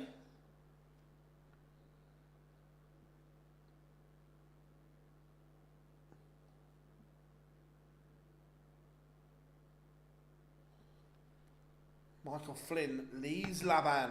Matty Dennant, Ron Moulenkamp going to a last leg decider. Jim Long looking at 8-8 to break back.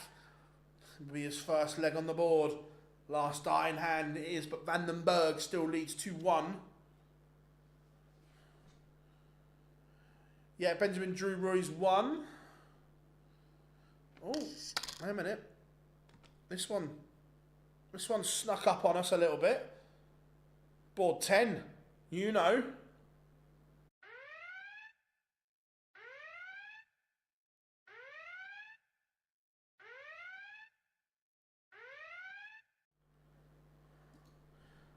Barney Army. Bottenberg 4 legs on the spin against Benes. Again, it's not a particularly good game. 75 and 76 averages from the pair.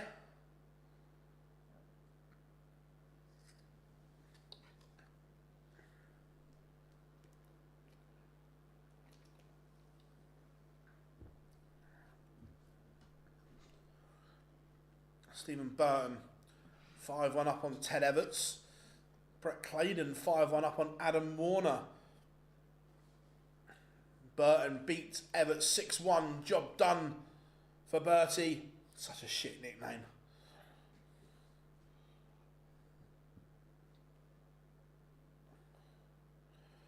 Rob Owen, Jermaine Watamina warming up. Ron Moulenkamp has beaten Matty Dennant 6-5. Disappointment for Dennant. They couldn't build on that great run from yesterday. 4 legs on the spin for Mervyn King. 4-2 up now on Cam Crabtree. Rob Grundy takes the opener against Barry Van Peer. Loads the last 64 games warming up. Danny Noppert, King Barry, Luke Woodhouse, Bradley Brooks, Jermaine Watamina, Rob Owen, Owen Bates against Jamal van der Heck, Adam Lipscomb, Marvin van Velzen, Wessel Nyman, Andy Bolton, Andrew Gilding, Andreas Harrison, Dirty Harry against Goldfinger.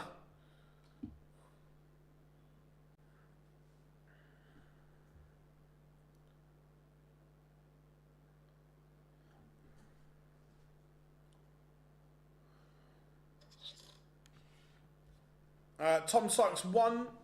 James, yeah, Johnny, I saw we haven't been invited the last few years, unfortunately.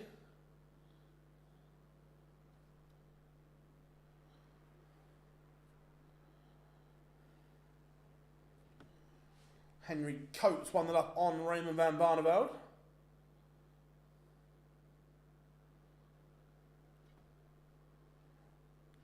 Jim Long, back-to-back legs.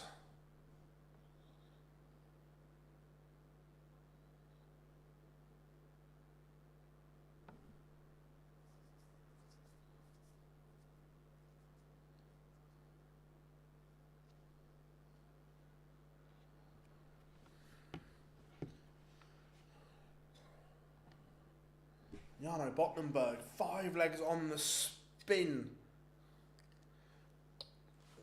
Who does he play next?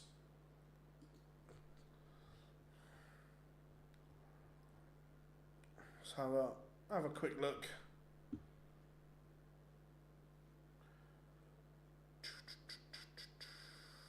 Sykes. That's where I'm going. Lost my trail of thought for a minute there. Gabriel Clemens.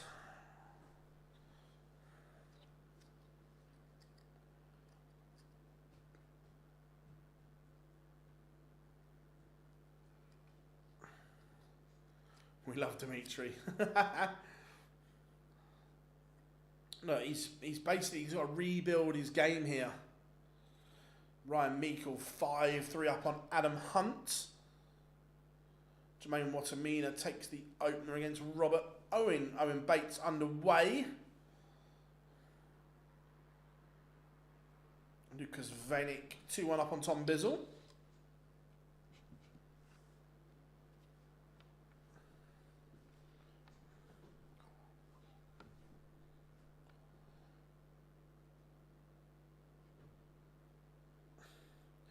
Sorry, Joe, I love Tom to bits, but it's a shit nickname.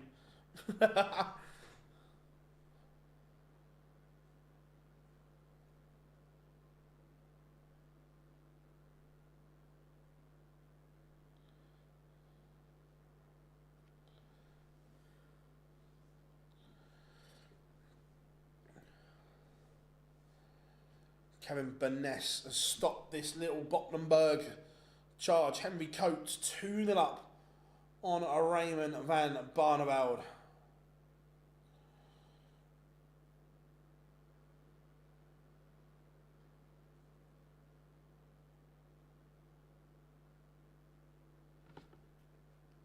Dimitri back in front against Jim Long, Cam Crabtree, Mervyn King locked at 4 apiece. I don't get me wrong, James, I get on really well with Tom. I love him to bits, but it's just a shit nickname. Watamina averaging 115, 2-0 up on Robert Owen.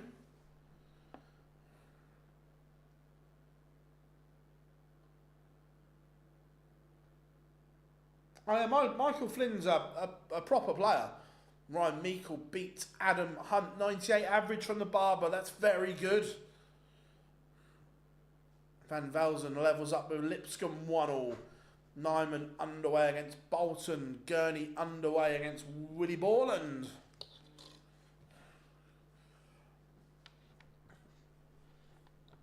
Well, we've got still a couple in the last 1, 2, 8.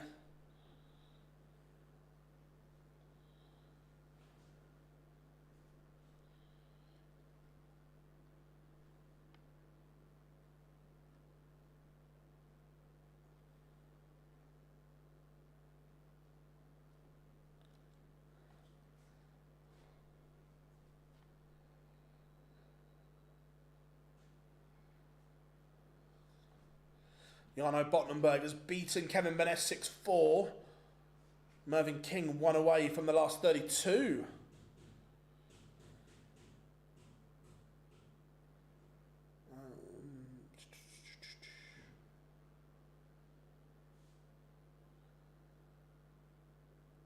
Venick 3-1 to the good.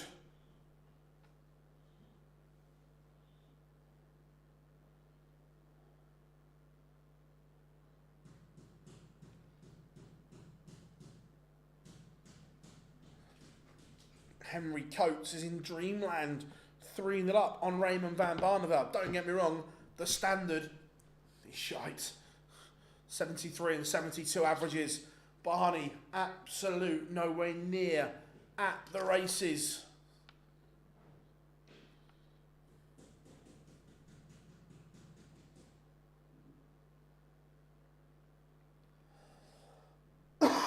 Adam Warner battles back 5-all with with Brett Claydon, sorry.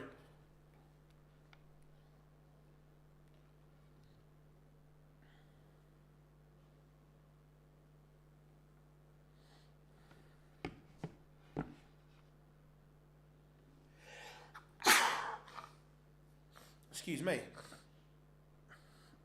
Oh, yeah, that's not good. Do you think Doots makes the Grand Prix? Where is he? Right now, no.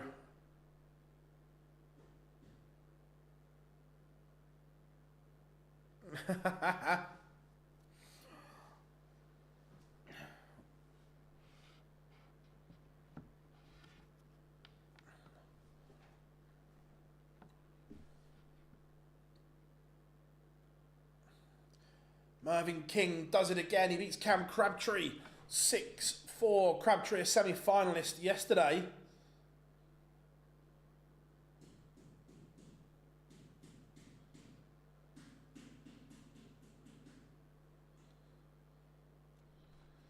Henry Coates 4-0 up on Barney.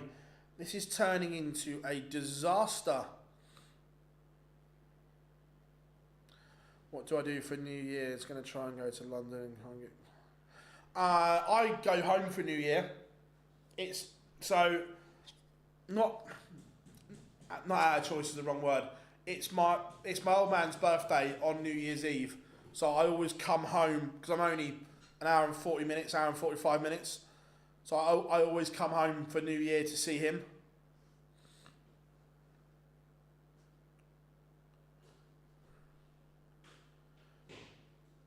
In my lunch break, Phil, who's lost so far?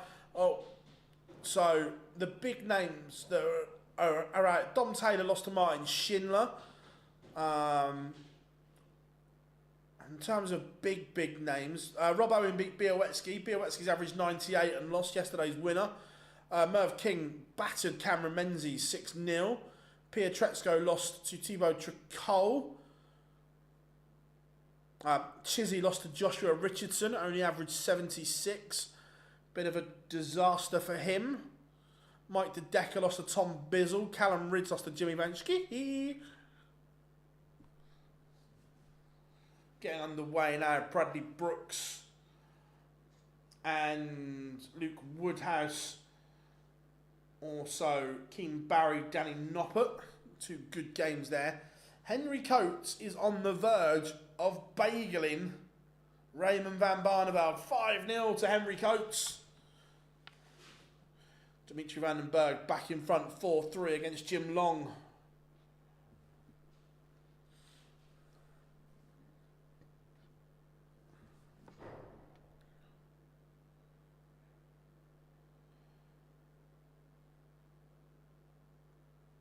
Shindiggity Martin Schindler getting underway against Alexander Merckx.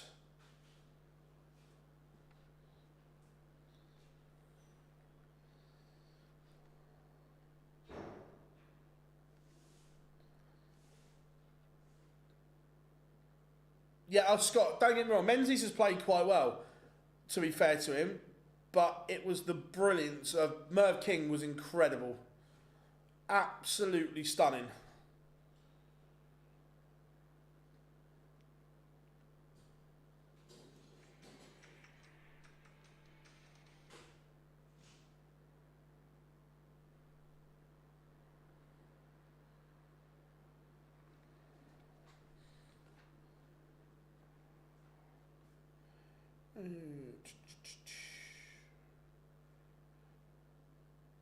What have we got?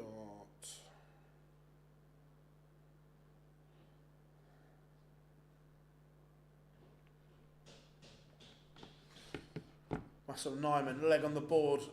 Andy Bolton, 2-1 to the good. What's happening to Barney? The inconsistencies of Raymond van Barneveld.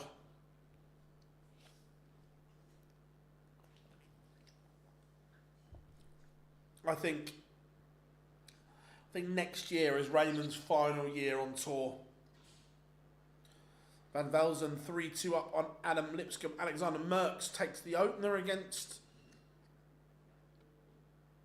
Martin Schindler's averaged 41 in that first leg. 41?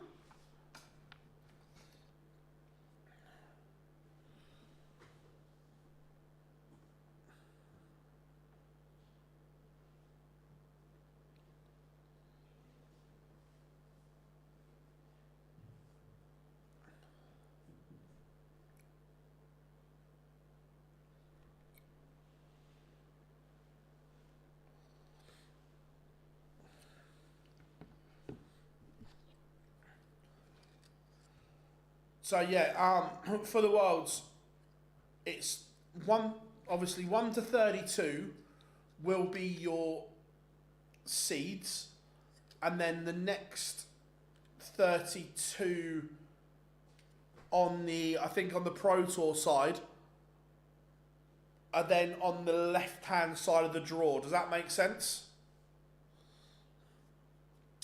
Daryl Gurney, 5-0 up on Willie Borland.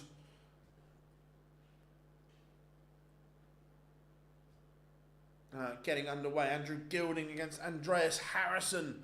That should be good.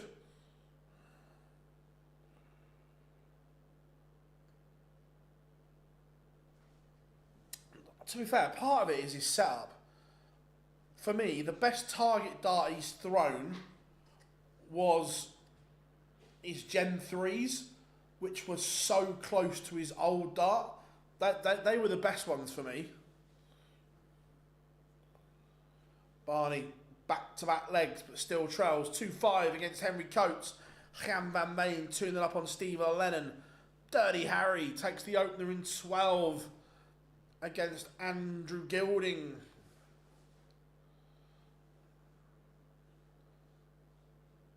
Danny Noppert, 2-0 up on Keane Barry.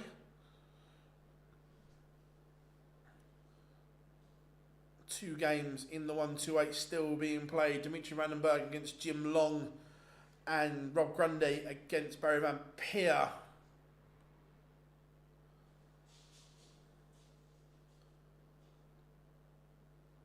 That's the mystery, Chris. No one knows.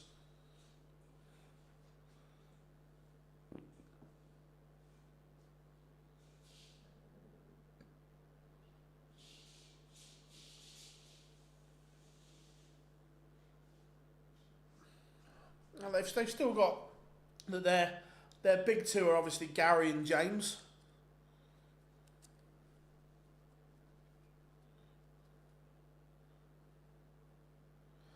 Yeah, he's done that a while ago, Chris. Like, it's probably a good 5 months or so he changed back to it.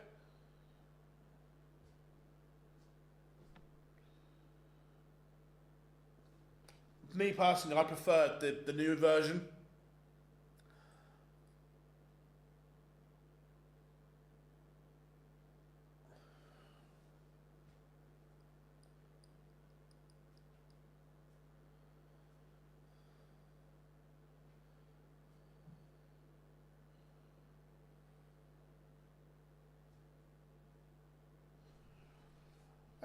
Me personally, I wouldn't use anything other than a blade board, but each to their own.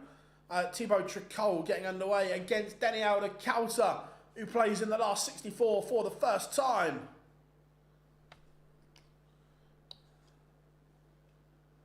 Henry Coates has beaten Raymond van Barneveld 6-2. Barney is out.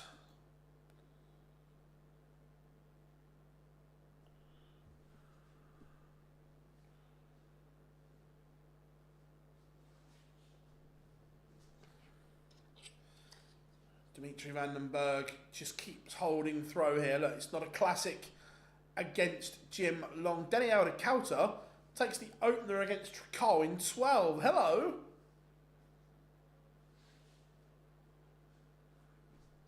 Owen Bates beats Jamal van der Heck 6-2.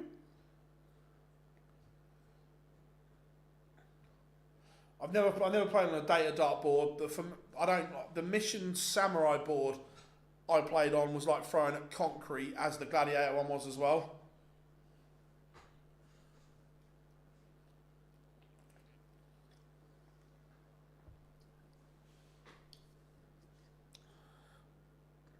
Steve Lennon from 2-0 down has levelled it up with Van Veen 2-2.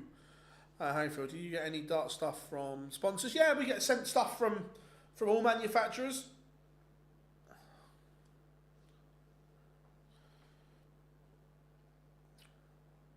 Shindy 3-1 down to Alexander Merckx, averaging 105 right now.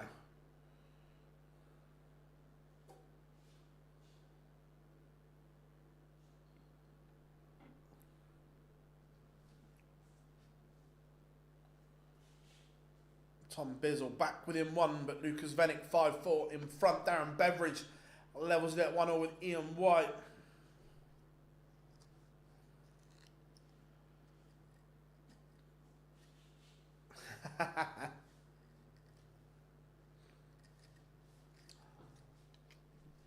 I must admit, Rob, I didn't chase it because of the match play. Let me send a message now and I'll see if I can get anything done. I must admit, I forgot to chase it as well.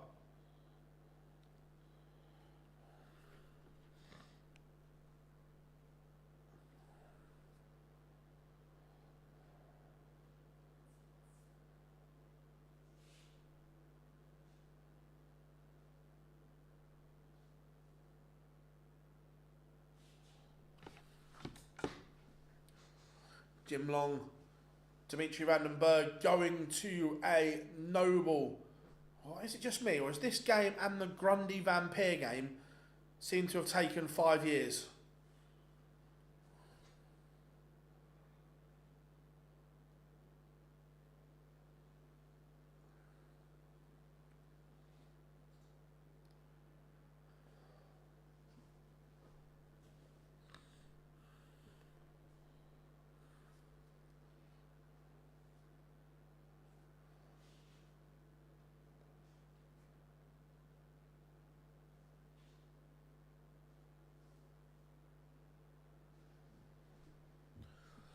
Ian White 2-1 up on Darren Beveridge. Clemens takes the opener against Sykes. Bizzle levels 5-5 with Lucas Vennick. I'll tell you what, a last leg decider. This is very good from Dimitri. Leaves 1-2-1 after only 9. Under pressure, he's found something.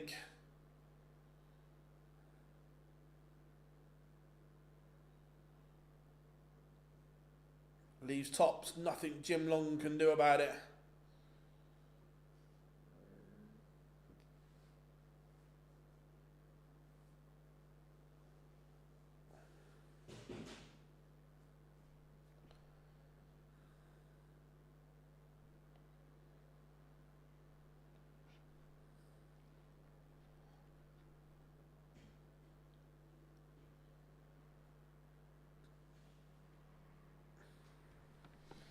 Dimitri Vandenberg does seal victory over Jim Long. Tidy deciding leg from Vandenberg. Right, where are we going? That's about to finish. Let's go.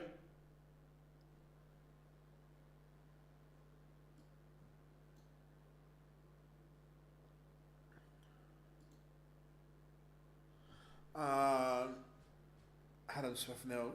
Look, Chris, it makes sense, doesn't it? I get it.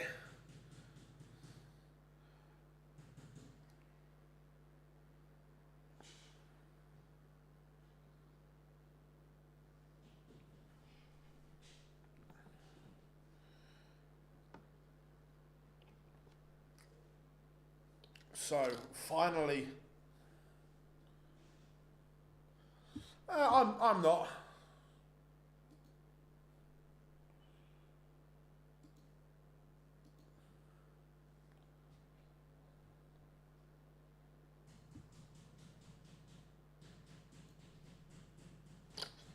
Clements 2-0 up on Sykes. Neither of them, Sykes or Clements, at the level they were in round one. That is for sure. Gilding levels it up 1-1 with Andreas Harrison.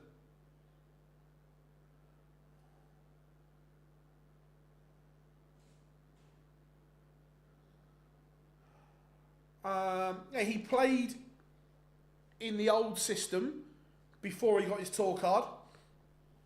This is the first year that he's been eligible to play without having a card. Yeah, he played in, like I say, he played in the old system at Southampton before he got his tour card. But this is the first year that he's been able to. This is not a drill, folks. Daniel de Calta is 4-0 up on Thibaut Tricol.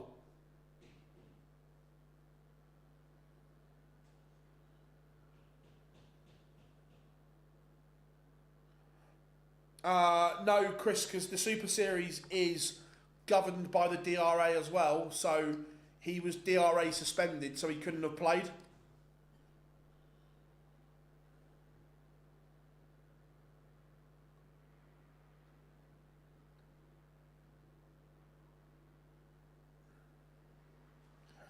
Daryl Gurney sees off Willie Borland 6-4.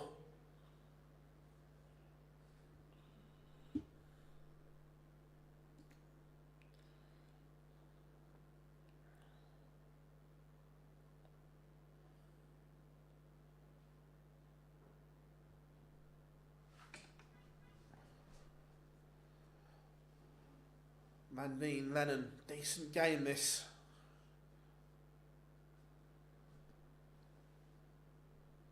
Bradley Brooks 5-1 up, averaging a ton.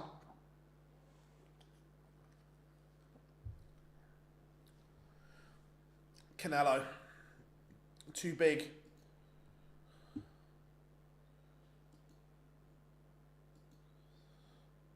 Justin Hood takes down against Danny Van Tripe.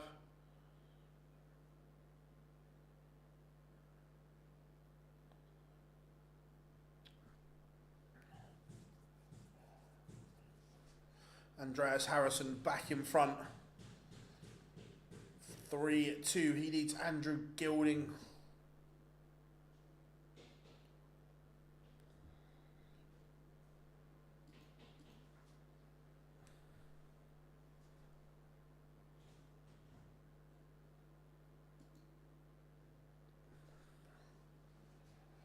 Gabriel Clements 3-1 up on Tom Sykes. Shindy has turned it around. He's now 4-all with Alexander Merckx.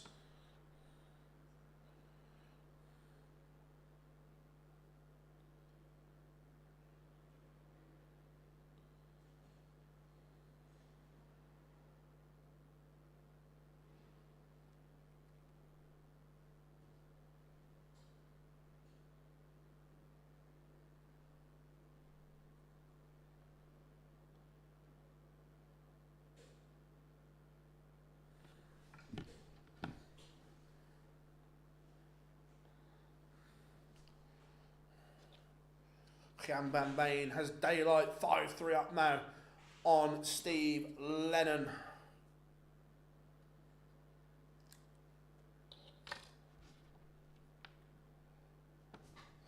Bradley Brooks 6-1, Danny Noppert 6-3, two big results there.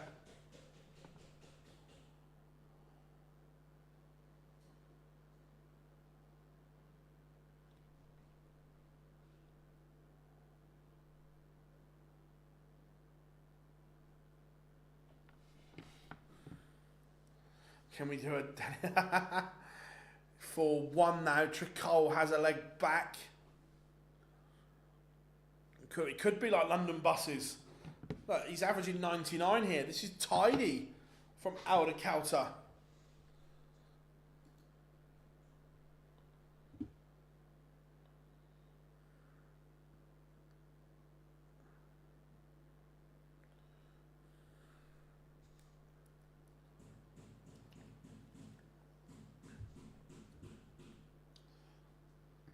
Andy Bowen has a leg back. Wessel Nyman still 5-4 in front. But Lennon has left 87. Van Veen on 46.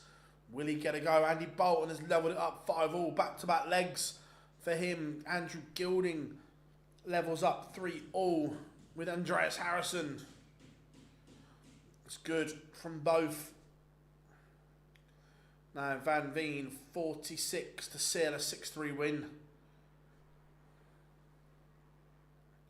But he misses match darts. Lennon returns to keep this one alive.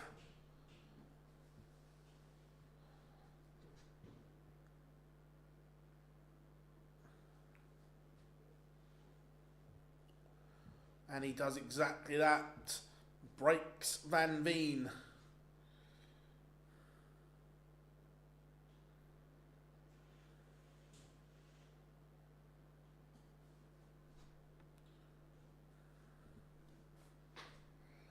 But only starts 58. Andy Barton's 1-0 up on Joshua Richardson, the Beast. Gabriel Clemens 4-2 up on Tom Sykes.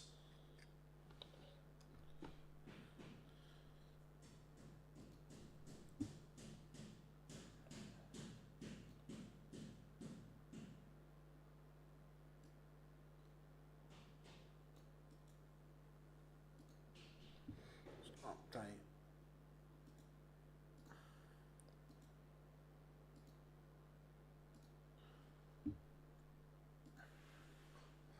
Martin Schindler completes the comeback against Alexander Merckx. He was in a bit of trouble early on, but he's found a way back into it. Thibaut Tricol has a leg back, but Danny Aldercouter still 5-2 in front.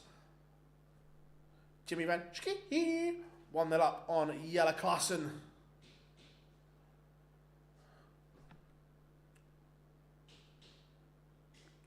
It's been a good leg from Van Veen here. He's going to get a match-winning opportunity again, unless Steve Lennon can take out 1-5-1.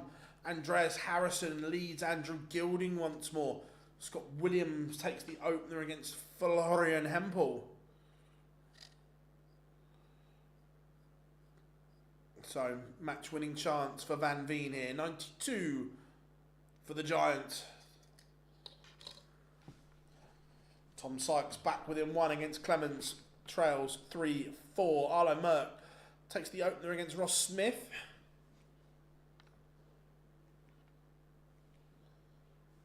Now Van Veen.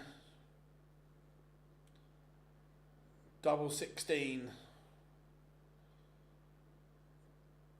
To steal the deal.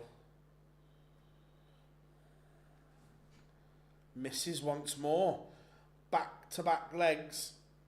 He's missed match darts. Will they come back to haunt him?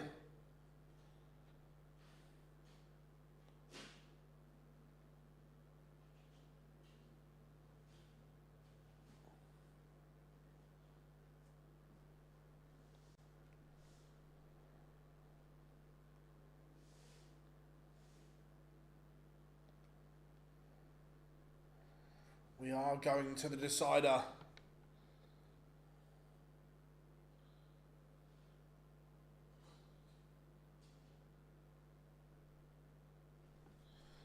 Surely Van Veen can't throw this one away.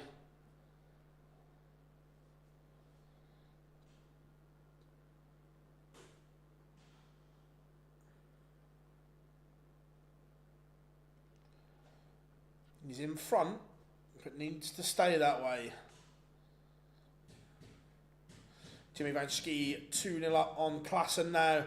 Ian White 4-all with Darren Beveridge. Van Veen again in a commanding position. And he has time on his side.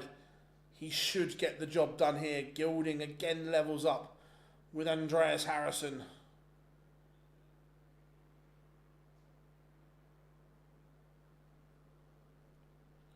And Van Veen this time does get the job done. He could have won it 6-4. He could have won it 6-5. So he did win it 6-5. Let's catch the end of Gilding Harrison.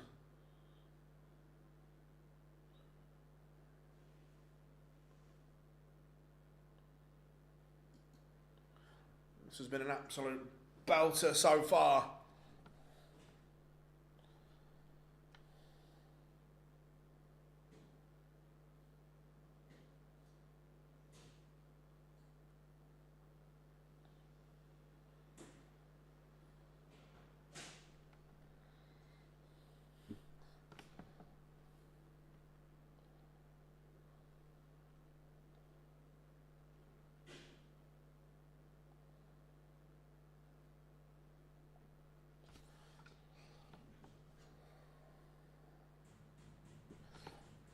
Andy Barton's averaging a ton. This is better from him. This is the beast that we all want to see regularly.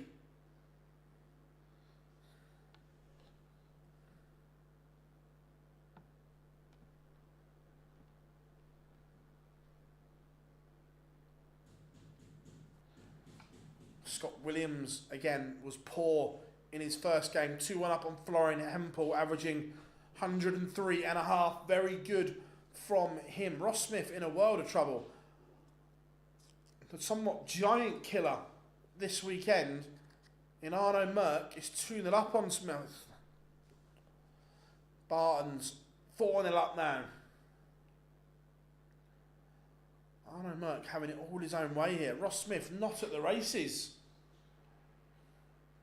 Merck certainly is. Andreas Harrison 1 away from beating Andrew Gilding, but so far it's just been 2 players holding throw. Will there be a mistake, or will there be a moment of magic to win it for either of them?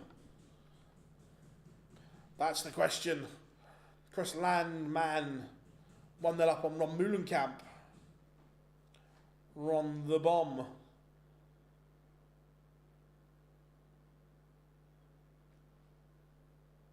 Ian White 5-4 up on Darren Beveridge. Gilding just tunning it out at the moment.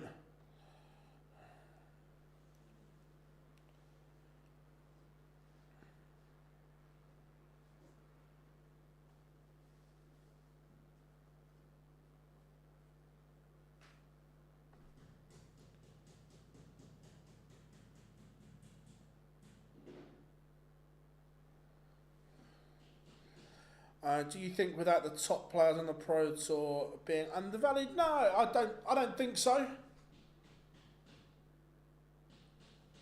Gabriel Clemens has beaten Tom Sykes 6-4.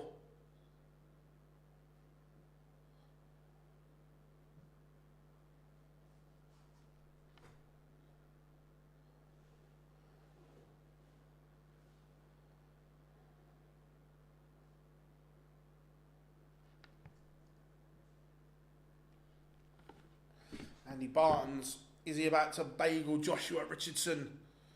Looks like we're going to a noble between Gilding and Harrison. Gilding has time on his side to level this one.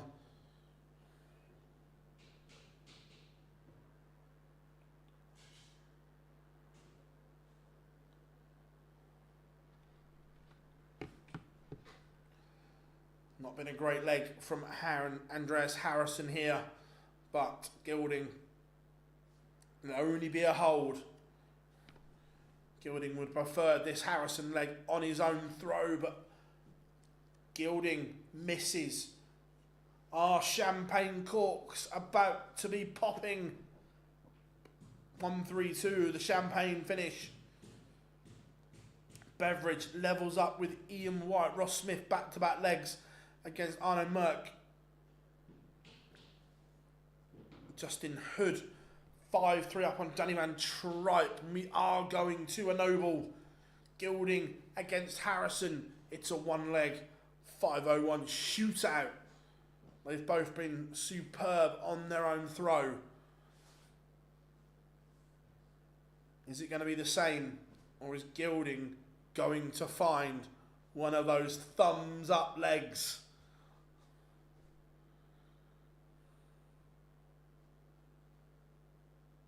Landman 2-0 up on Moulenkamp. Yeah, agreed. It's like, yeah, the top 12 in the world and whatever aren't there, but it's still very good. Ricky Evans, Brett Claydon getting underway, and is that the first slip from Dirty Harry? That could be the undoing. Is Gilding going to punish? He has the darts now. Harrison.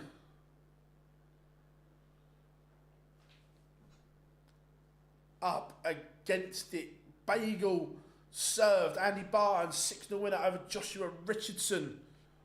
A ton, not enough for Harrison in this situation. That one visit of 41 may be the difference. The only difference. Ian White beats Darren Beveridge 6-5. 140 or better needed from Harrison here. One treble visit doesn't hurt.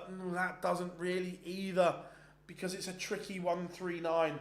Justin Hood is a 6-3 winner over Danny Van Tripe. Jimmy Vansky 4-2 up against Jelle Klassen. Now, how not the best setup from Gilding. It could have been better. Harrison 139 to win it. Leaves tops if he gets a go. Harrison waits, wonders, will he be back? He will. From a great opportunity, Gilding has fluffed his lines. Harrison to hold and win it. Dirty Harrison is into the last 32. He beats Goldfinger Andrew Gilding.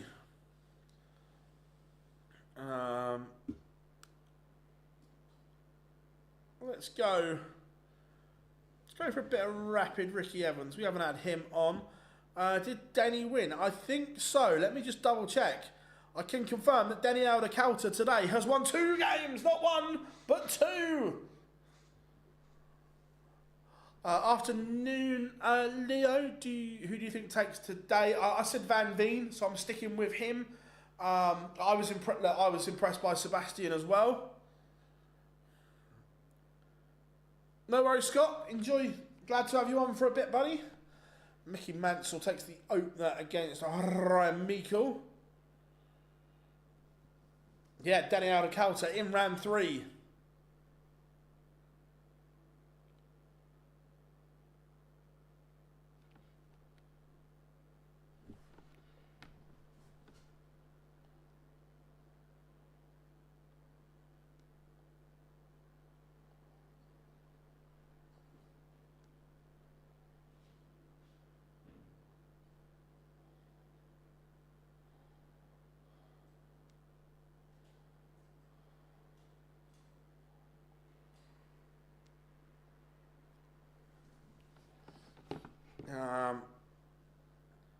He is now officially world rank.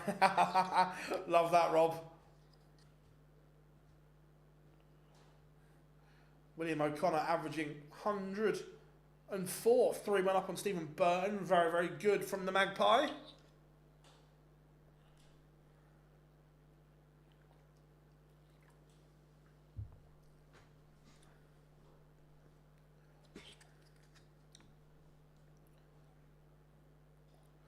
Benjamin Drew Royce 2-2 with Kim Hybrex. Rapid Ricky levels. Seat lap 4-2 up on Mike Kyvenhoven. Rob Grundy, Alan Suter just about to get underway. Wow. Interesting, Rob.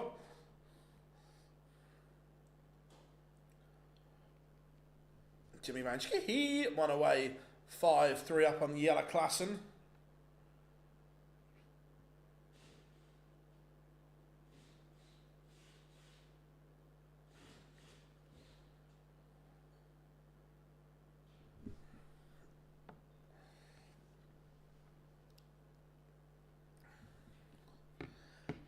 Anyone see the pictures of Luke Shaw? He's been to the old bulking club, hasn't he? Yeah, I think Klassen loses his card. He's not done enough to keep it. Ross Smith from 2-0 down, 5-2 up. He's found the afterburners when he needed them. I'm just going to stand for a while. Oh, getting old. So,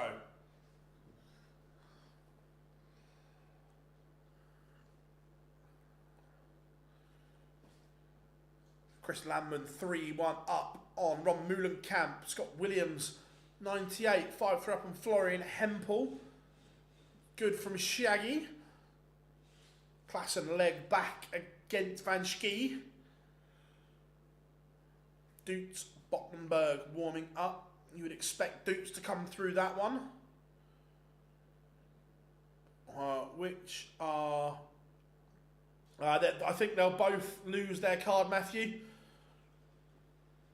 All of a sudden, Barton's is just finding something, but it would be a great escape if he pulled it off. Scott Williams is a 6-3 winner over Florian Hempel.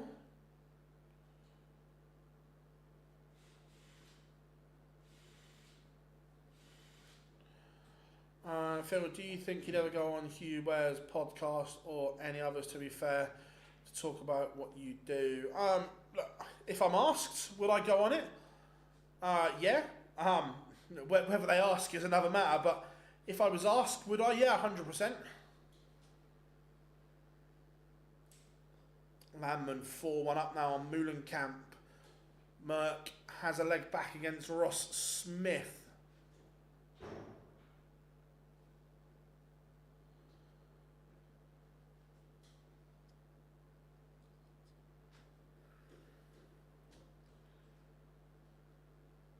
Yeah, no, yeah, Charlie, if I was asked, 100%. When's the next episode of Double Trouble? We will try and do something the end of August, kind of after the World Series events. Like, we can look back on the match play, the World Series, and what we think is going to happen the back end of the year. Ricky Evans levels it up 2-2 with Brett Claydon.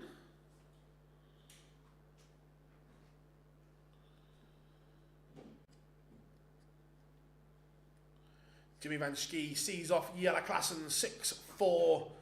90 average for Van Schie. Ryan Joyce 5-1 up on Christian Kist. Ross Smith completes victory against Arno Merck 6-3. 96 average from Smudger in the end.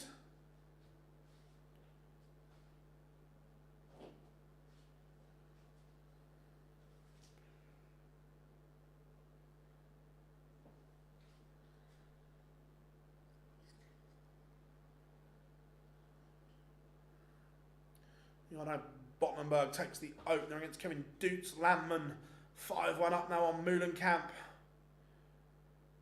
Ricky Evans is threatening the Brett Claydon throw here. 134, 140 max to leave 47 after 9. Fabulous leg from Rapid Ricky. Ivanhoven levels his game up with a lap.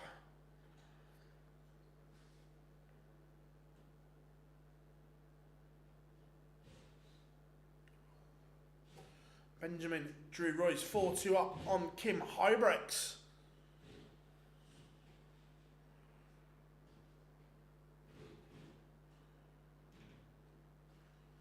I hope Jimmy Van Schie gets a tour card, 100%.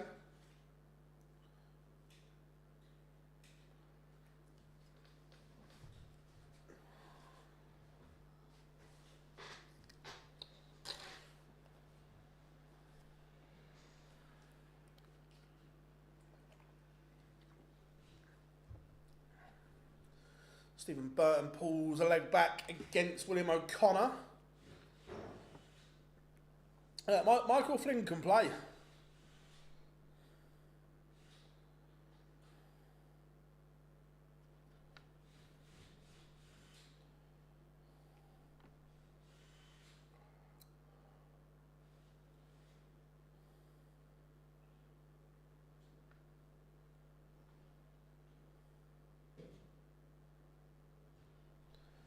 Kevin Dutz levels with Bottenberg.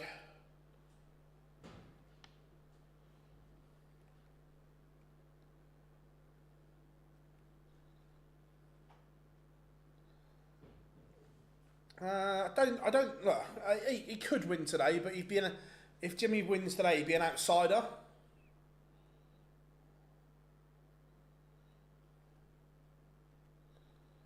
Ryan Meikle levels it up with Mickey Mansell. 2-2. Rob Grundy 2-0 up on Alan Suter.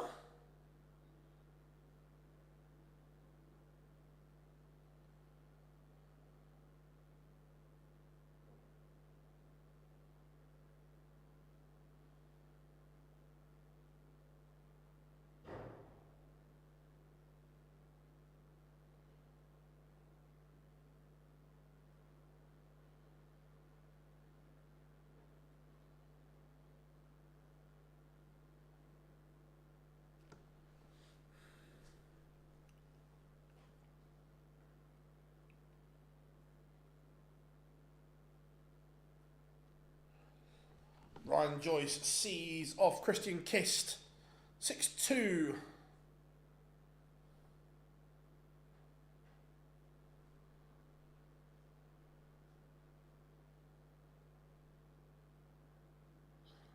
William O'Connor 1 away from beating Drew Royce.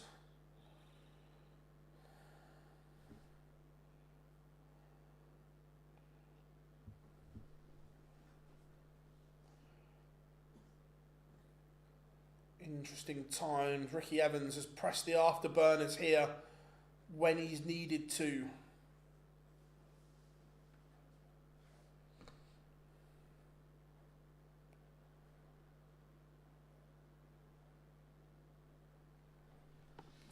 Ivanhoven within 1 of victory against Lap.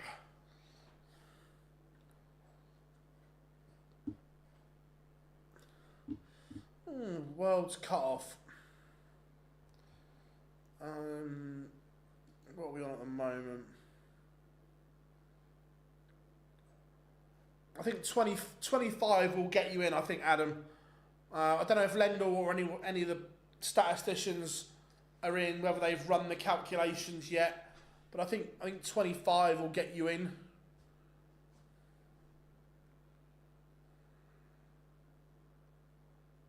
Back-to-back legs for Hybrex, and he's level 4-4. Brett Claydon has dipped his levels, and Ricky just doing what Ricky does.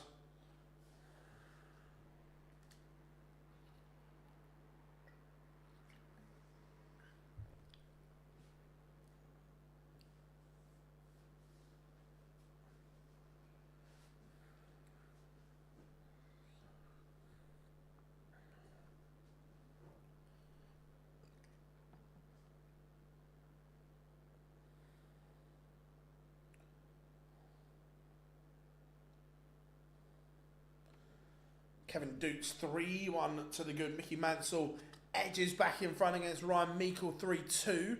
Mansell averaging 99, very good from the Cyclone. Match starts incoming for Ricky Evans. William O'Connor sees off Stephen Burton 6-3. Good from the Magpie. Ricky Evans has missed match starts. Can Brett Claydon prolong this one? We've got last 32 games warming up. Board 13 is miles behind.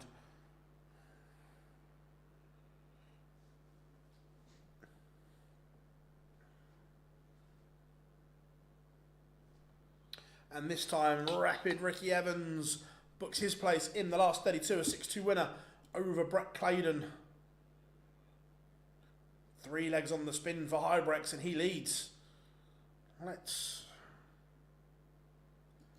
catch the end of this one. Kim has turned it on when it matters.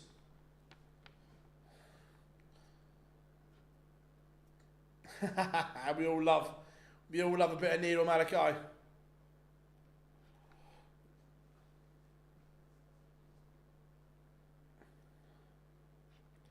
We all love a bit of needle.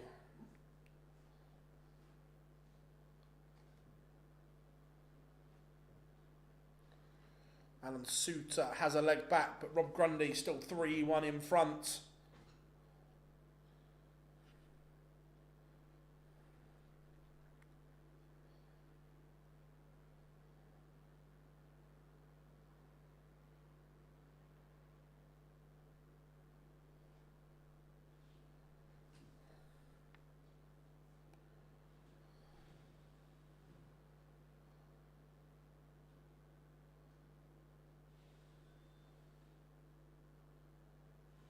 How are we doing, Mado? Good to have you in, buddy.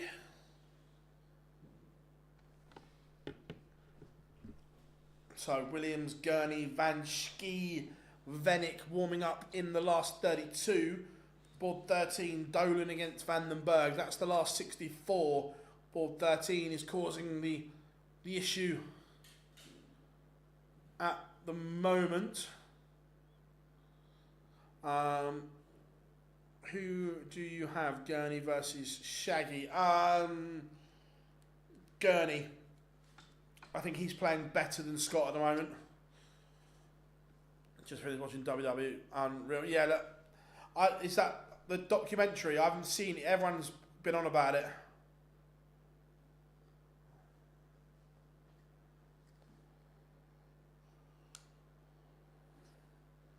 Break for Mickey Mansell, 4-2 up on Ryan Meikle. Again, that Gurney Vandenberg game's been warming up for a while. When you're behind, just get them fucking on the board. Stop faffing around.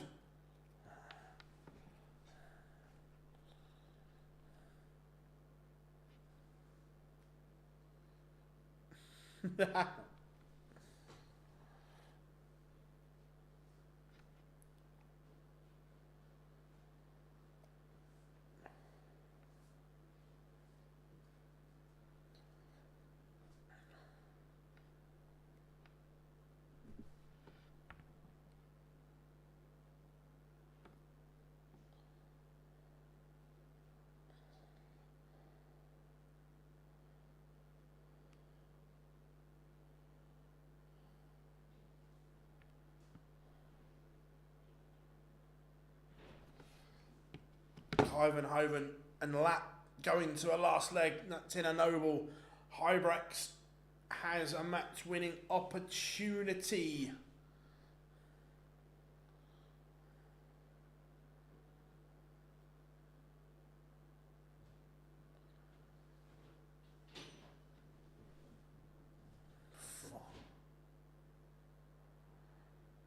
Some of them it's slow plays. Slow players, not all the time, but sometimes it's slow players. The other times is that the guys in Germany aren't as well slicked and as well oiled machine as the guys in the UK.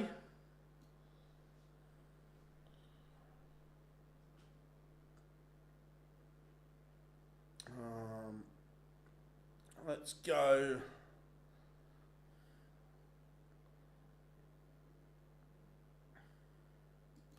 Let's go Mikkel Mansell.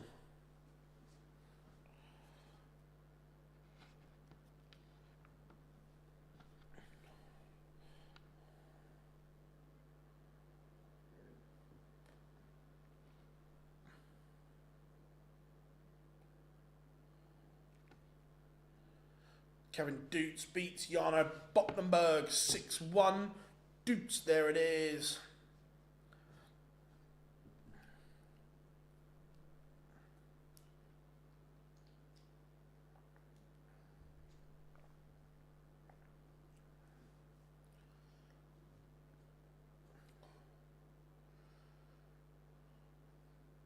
Couple of nobles going on. Graf and Flynn 5 all. Kyvenhoven and Lap. At least all the last 64 games are now underway.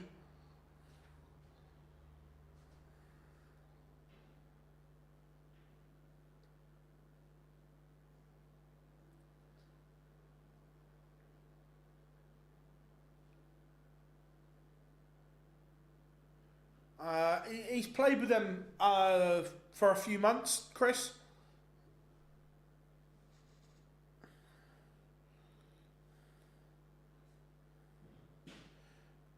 Yeah, look, Jimmy's a great talent. Michael Flynn has beaten Geoffrey de Graaf. And Lap has beaten Kyvenhoven. That's a bit of a shock. It was a bit of a smelly game, to be fair.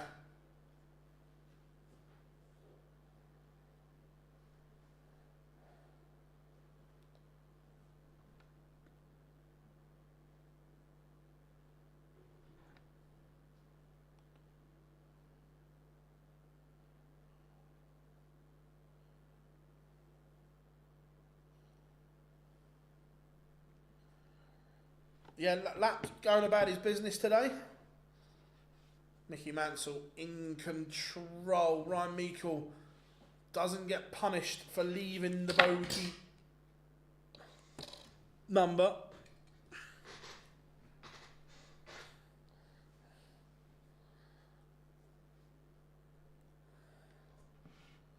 Leaves tops, that's good. It's only a hold though. Mickey Mansell's still in complete control of this tie. Yeah, the old 169. Talk me through it. How you going to take that one out, me old China? Treble 20.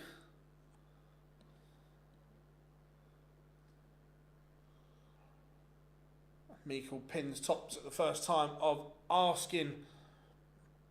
I was hoping Ryan was going to be on the stream board this week to see if he was playing with a new dart, because last time out he played on the Pro Tour, he literally signed with Mission the day before or whatever it was, so we're still playing with the old equipment. I was interested to see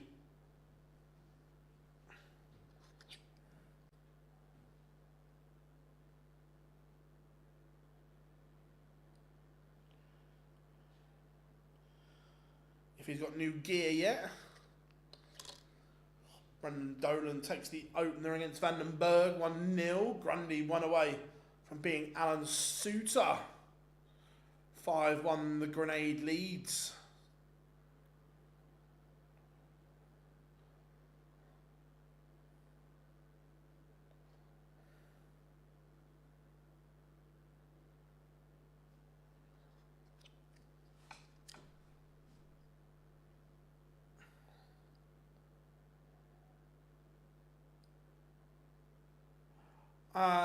Matador, you would imagine so, but the last Pro Tour, even though he was a Mission player, he played with his Red Dragon darts. So that obviously they weren't finalised then. So I was just interested to see if they were now.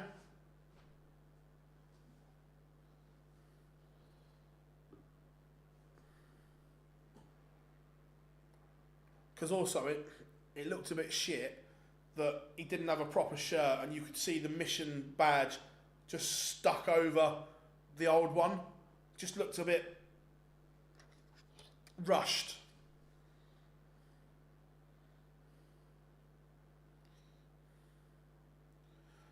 So break opportunity here for Meikle, 118. Has he got Mansell's number? This would effectively put us back on throw. Alan Suter has a leg back against Grundy. Dimitri Vandenberg levels up with Dolan, 1-1.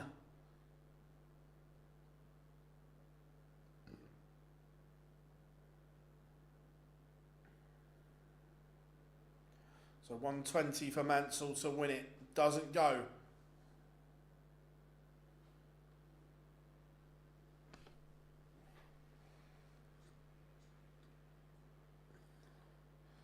Tops for Meikle. And it goes back on throw here. I was meant to be making him some new shirts, but I had to wait until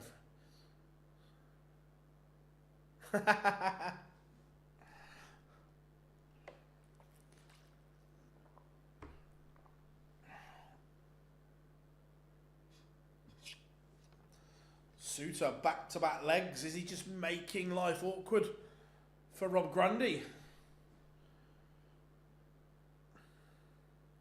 Phil, does the Pro Tour money come off the players' rankings every 2 years, the same as the majors? So, Andrew, yes and no.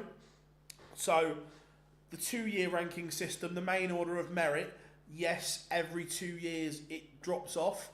But then you've also got the 1-year rolling order of merit as well for things like the Players' Championships and so on. So, yes, the main order of merit, it's on there for 2 years.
Brendan Dolan back in front.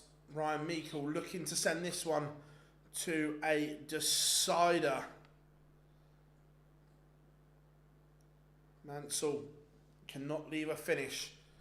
So Meikle, I don't particularly like that setup. 64 is a tricky little customer. You may only get one dart at a double. Where if Mansell does that, and then all of a sudden the pressure is on. Never a fan of leaving the 64s, 62s and so on. 3 legs on the spin for Alan Suter.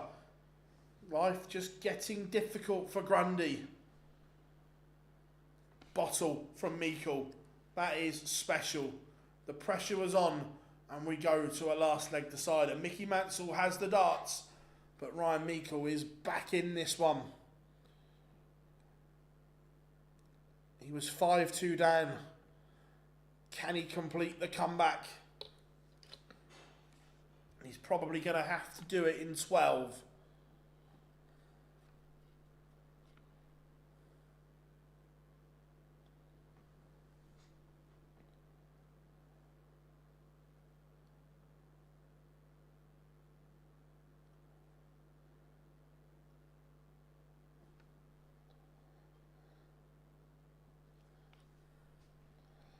may do it in significantly less.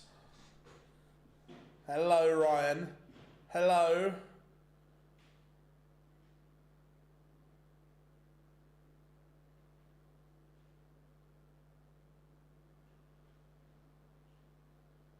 What a leg this is from Ryan Meikle. It could be 4 legs on the spin for the barber. All right, no need for that, is there? Mansell has responded though brilliantly. 1-2-1 after 9. Ryan Meikle can just apply some pressure. Again, would have loved the 2 treble visit there. Mansell 1-2-1. Merv King, Ian White underway.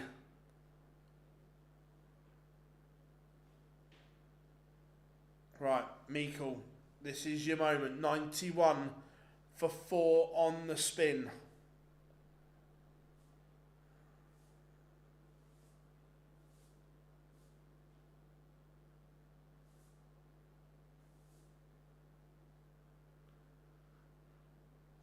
We'll never know if he's missed 2 at tops or if he's just left it. Brendan Dolan 3-2 up on Vandenberg. Mickey Mansell to fend off the brave comeback from Ryan Meikle. Double 12 awaits. Oh, he's gone round the houses. He's missed. Meikle to complete the comeback.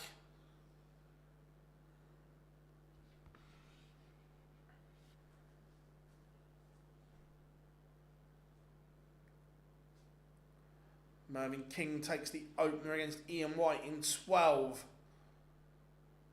And last dart in hand, Ryan Meikle stuns Mickey Mansell with 4 legs on the spin.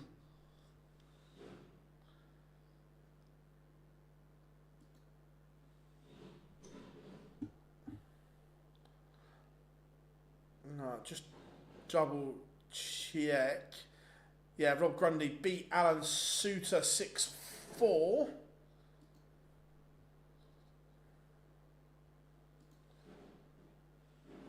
Let me just start getting some of the results ready as well.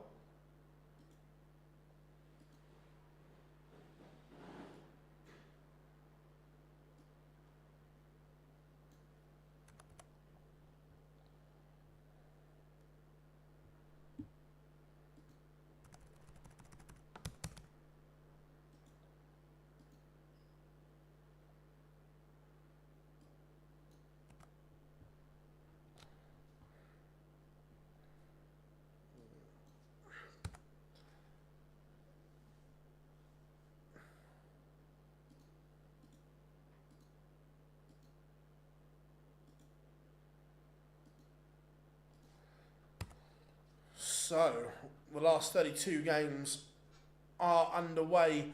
1 in the last 64 to go. Brendan Dolan leads Dimitri Vandenberg 3-2.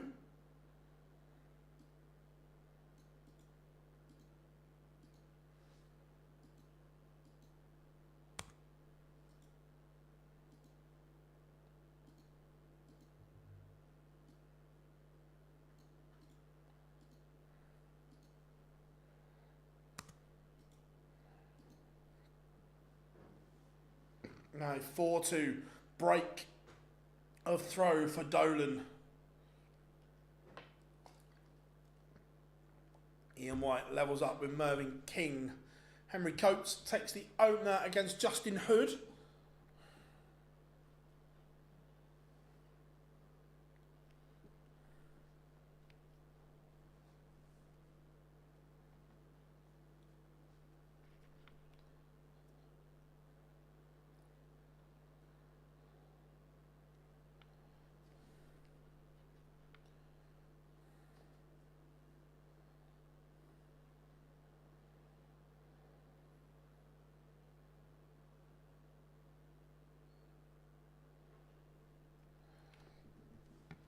Van Schie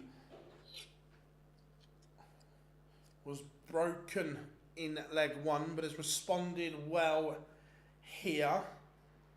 Ricky Evans against Daniel Kauter warming up. Like London buses. Andreas Harrison, Kevin Dukes. That should be tidy.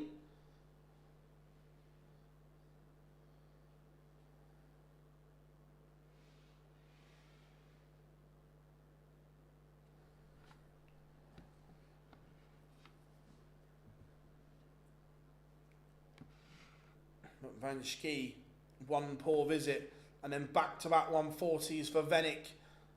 Let's turn this leg around.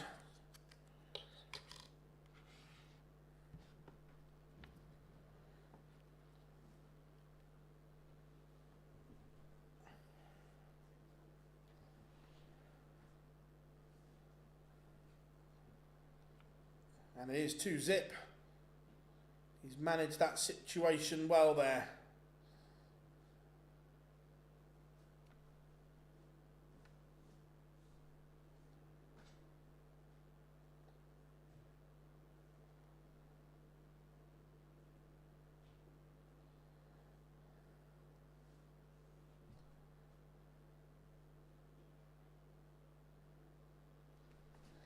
Mervyn King back in front against Ian White. 2-1. Mervyn King has been brilliant the last couple of days. He really has. Streamboard 2 getting underway. Wessel Nyman taking on Kim Hybrex.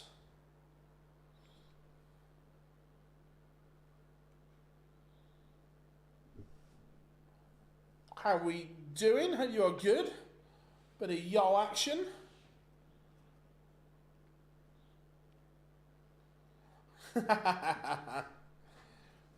They will.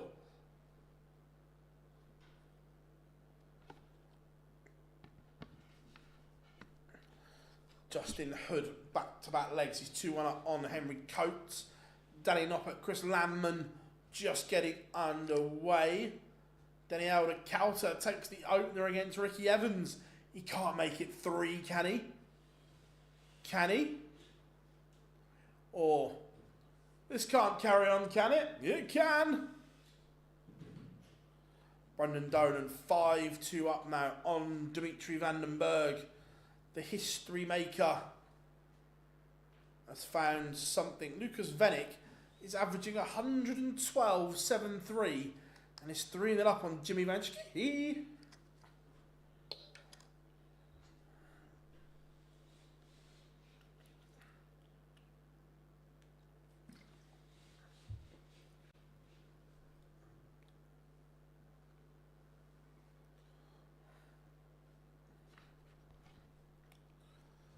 Wessel Nyman, classy.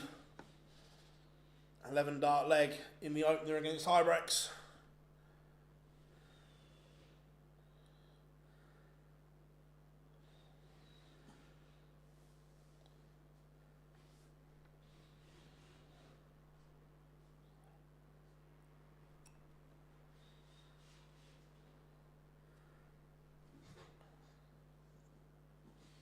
Andreas Harrison takes the opener against Dutz.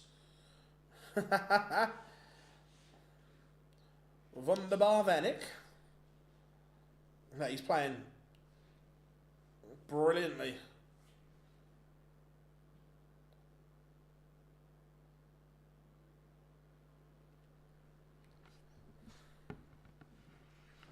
Scott Williams, Daryl Gurney just getting underway on streamboard number 4.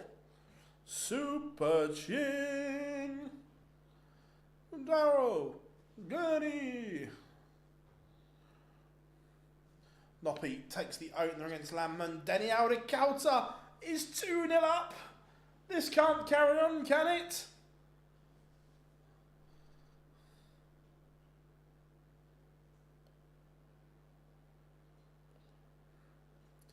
Justin Hood, 3-1 up on Henry Coates. Of course, Henry Coates beating Raymond van Barneveld in the previous round. Nyman doubles his advantage. 2-0 up on Kim Hybrex, and Brendan Dolan sees off Dimitri Vandenberg 6-2 for the history maker.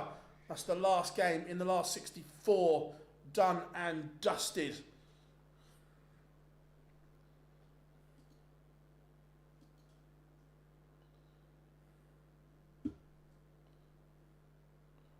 Let me just update the scores on show for you.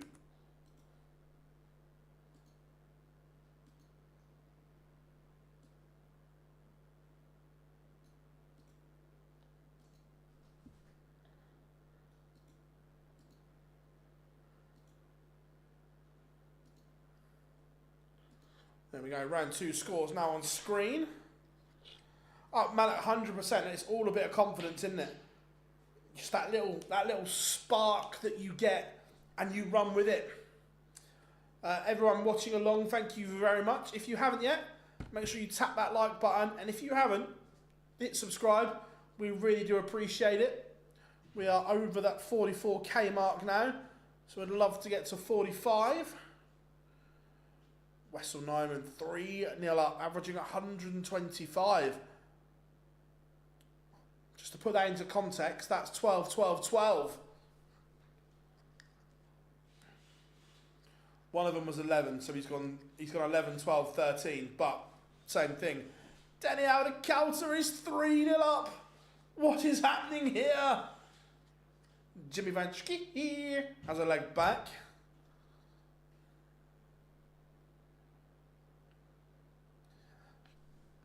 Henry Coates back to within 1 of Justin Hood. Yeah, Nyman is flying at the moment. Andreas Harrison, Kevin Doots, 1-1. Scott Williams levels up with Daryl Gurney, 1-1. Warming up Van Veen Meikle, that should be good. More than...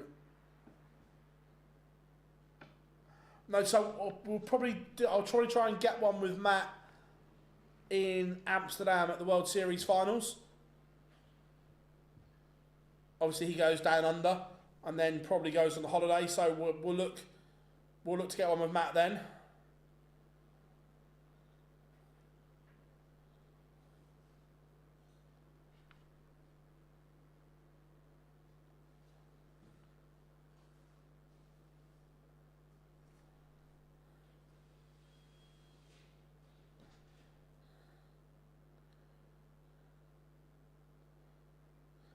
Yeah, probably World Series finals and just before the Worlds.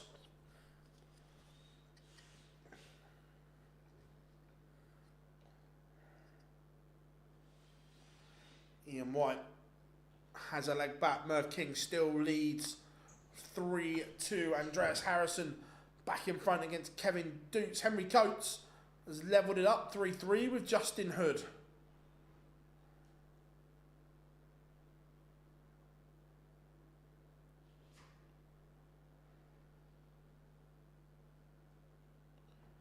Daryl Gurney back in front against Williams.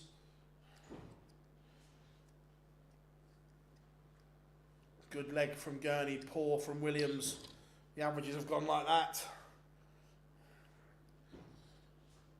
Wessel Nyman still averaging 111, 3-1 up on Hybrex. Just getting underway.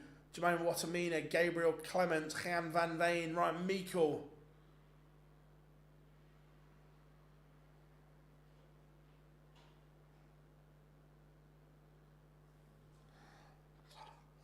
I'll ask the question, Chris. I've got a fair idea what the answer is, but I'll ask.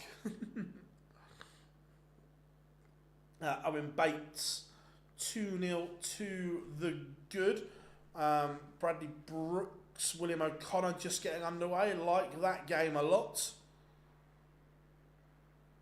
Yo, Will, how are we doing, my friend? Good to have you in. How was the trip from Kansas to Orlando?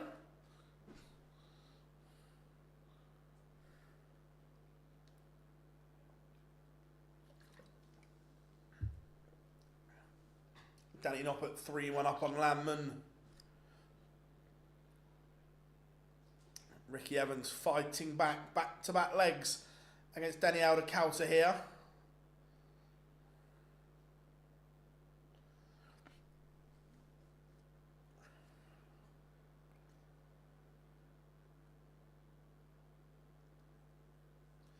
Gurney 3-1 up on Williams now. Hybrex back-to-back legs for him. He's averaging 104, doing nothing wrong. It's the brilliance of Wessel at the moment though.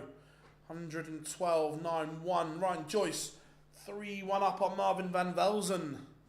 93, 91 for Joyce at the moment.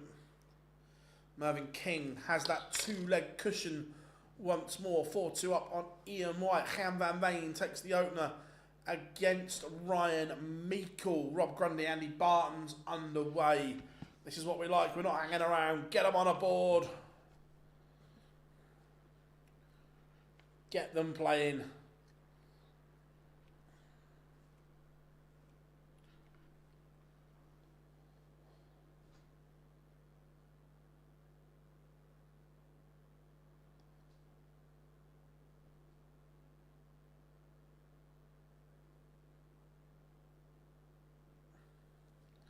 Jimmy Van Schie takes out a fabulous 149 for the big Dutchman.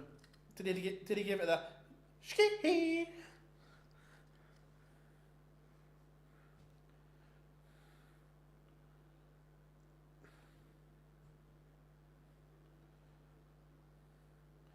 Andy Barton's 1-0 up on Rob Grundy. Daryl Gurney averaging 108, 4-1 up on Williams here.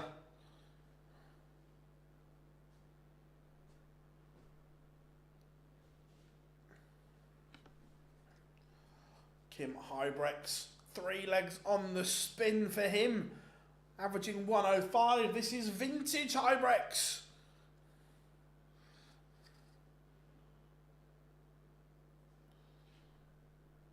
Andreas Harrison back in front against Kevin Doots, 3-2.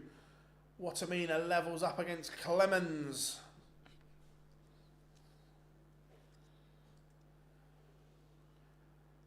Danny Alder-Coulter 4-2 up.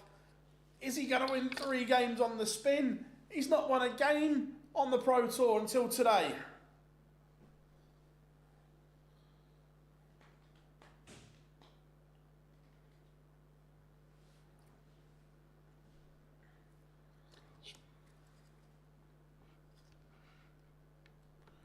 Mervyn King is 1 away from the last 16. 5-2 up on Ian White. Ryan Joyce 4-1 up on Marvin van Velzen. This 117 from Venick may have to go. Otherwise, Van Schie is poised on 76 to cut the gap to only 1.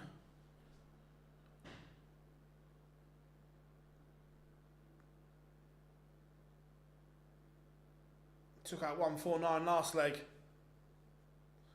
Can he add a cheeky little 76? No is the answer. So Venick to come back, break, and go within 1.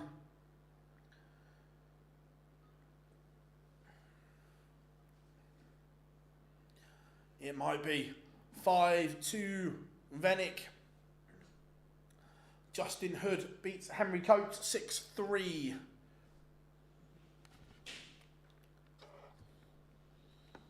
Daryl Gurney, the average just keeps going up. 109, 5-1 up on Scott Williams.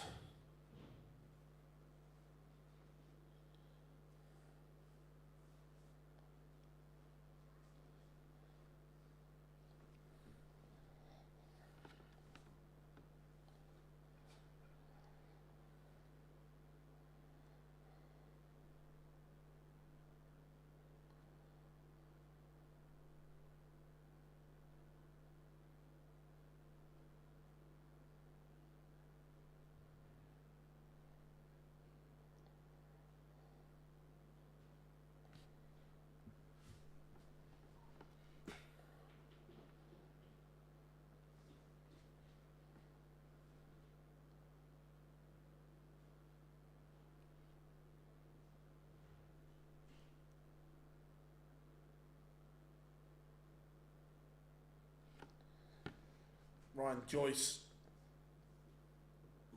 5-1 up. Wessel Nyman went 3-0 up. Then 4 explosive legs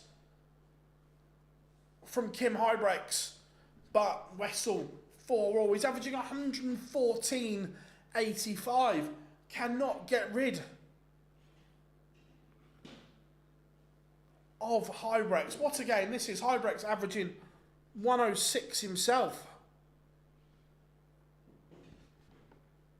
Oh, have we had a 9? Have we had a cheeky little 9? Where's me boy Van Veen?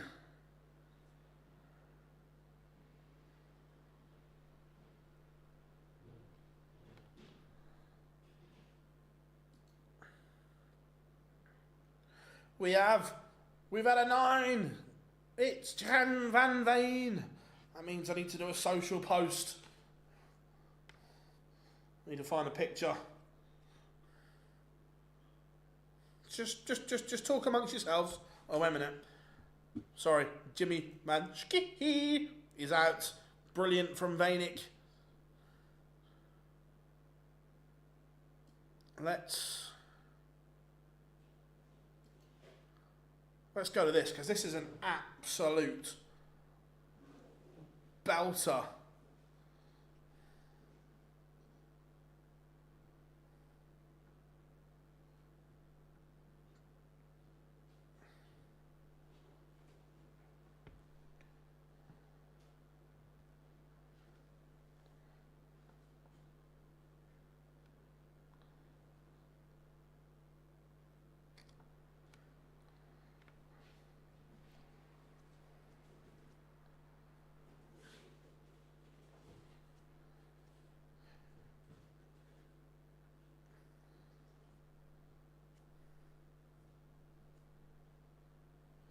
So I'm just going through my laptop to find a...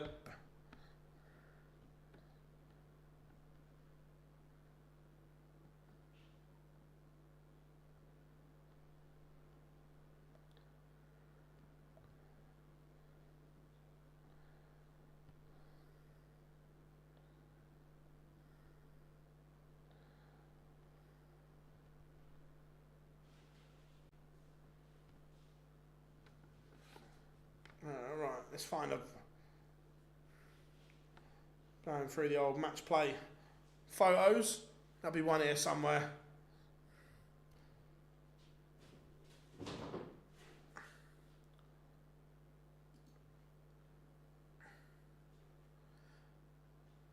Andreas Harrison is 1 away from the last 16.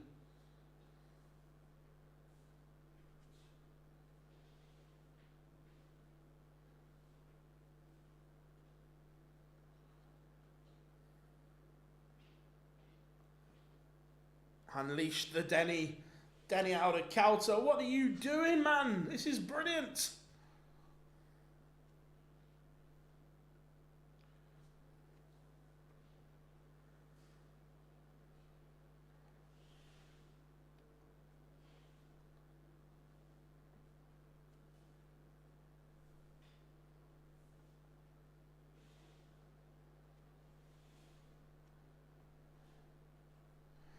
There it is. There's a good one.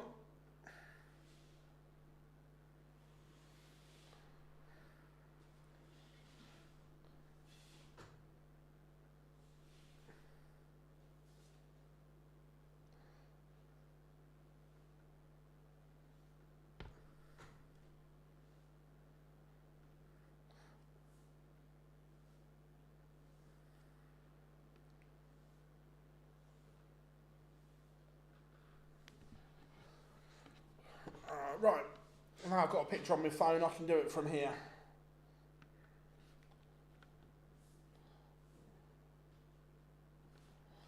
Van Veen, 5-1 up on Meikle, averaging just a measly 107.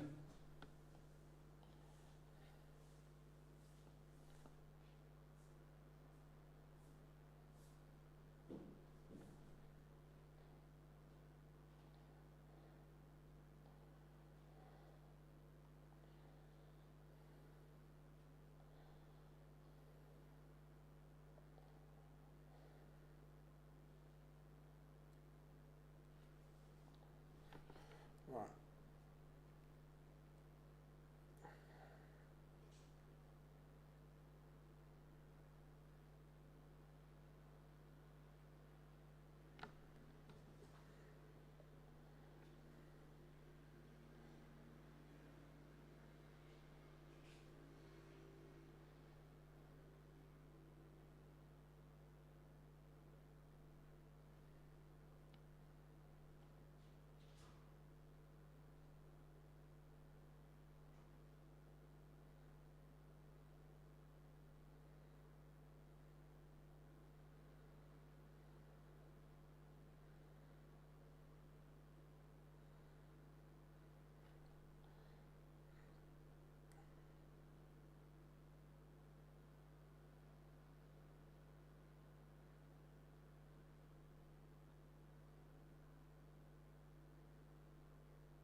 There you go.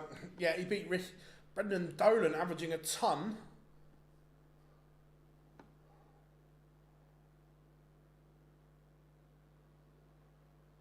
He's 2-0 up on Ross Smith. Very good from him.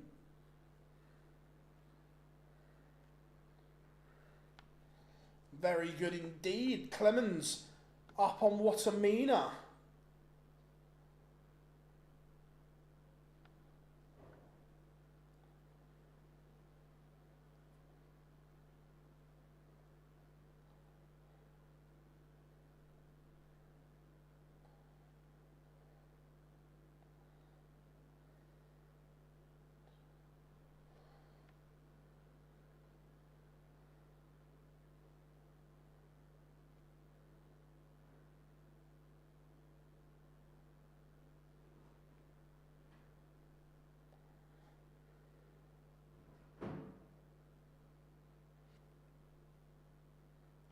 Right, poster all out now.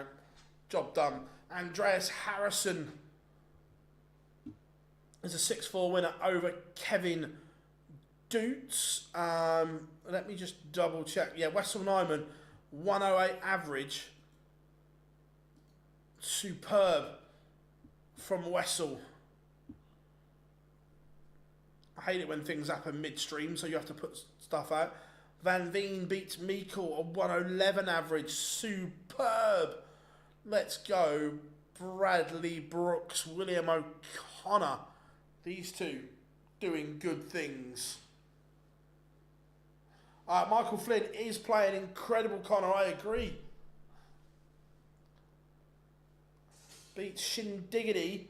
Martin Schindler, 6-2. Flynn is flying.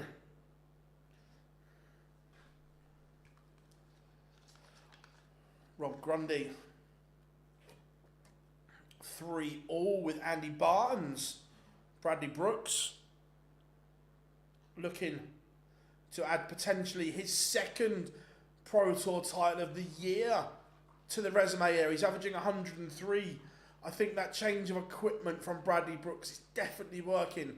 The shorter dart, it looks to be more stable in the air, in the board, and that's coming to fruition.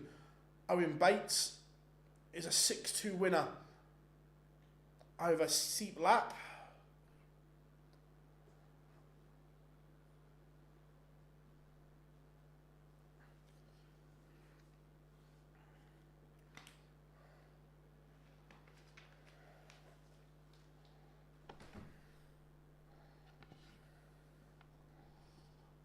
Yeah, absolutely, Jack. Wowzers.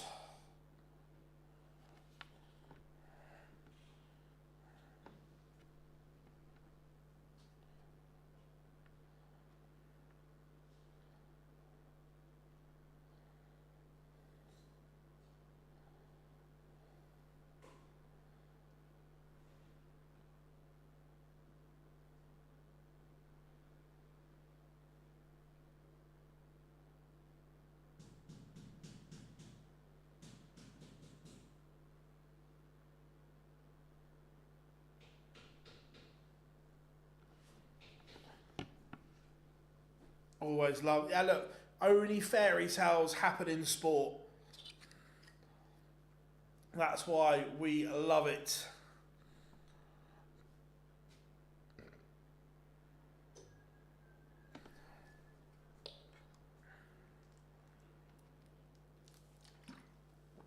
What I mean, a 5-4 up on Clemens. The standard has dropped a little bit in this game, but what I mean, I won't care. He's still in front. Andy Barton's averaging just shy of 96. Could the beast be awoken? Remember, there's already been some incredible darts here today.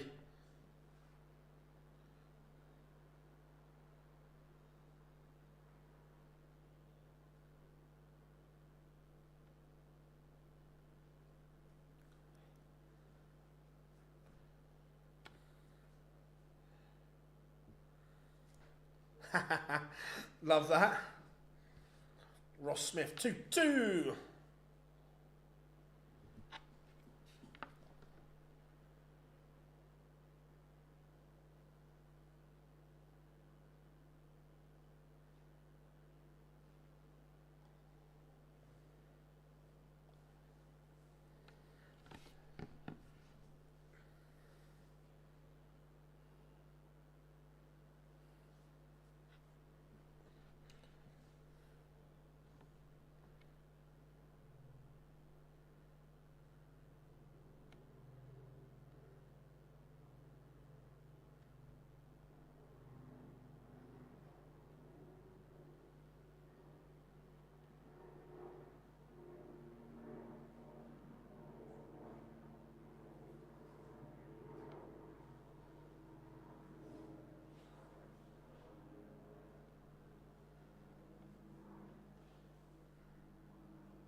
There we go. Jermaine Watamina sees off Clemens 6-4. Bradley Brooks beats William O'Connor. Let's go. The end of Barton's and Grundy.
How are we doing, Sean? Good to have you in, buddy. Rob Grundy breaks Barton's and he's one away from our last 16.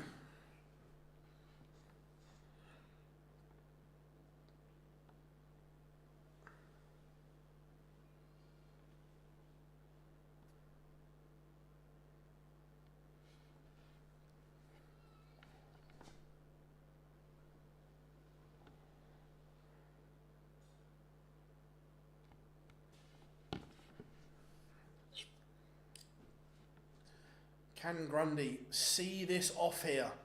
Brendan Dolan 3-2 up on Ross Smith. Yeah, warming up Panveen against Brooks. That should be a little bit good.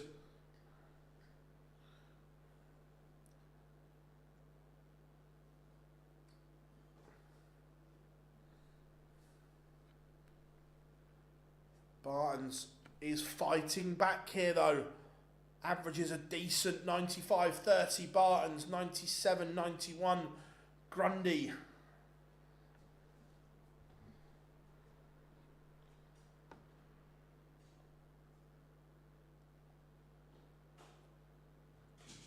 Breakback is on, ton 134, 140. This is the Andy Bartons we want. This is the Andy Bartons we know is there.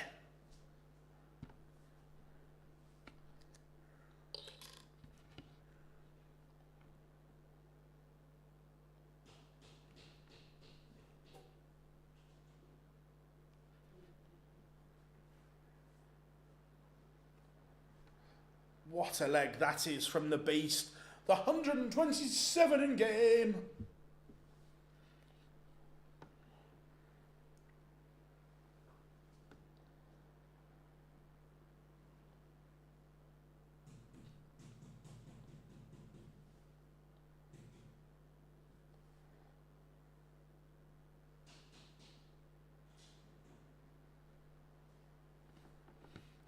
Ross Smith levels up with Dolan. We've got a one-leg shootout here. Bartons has the darts.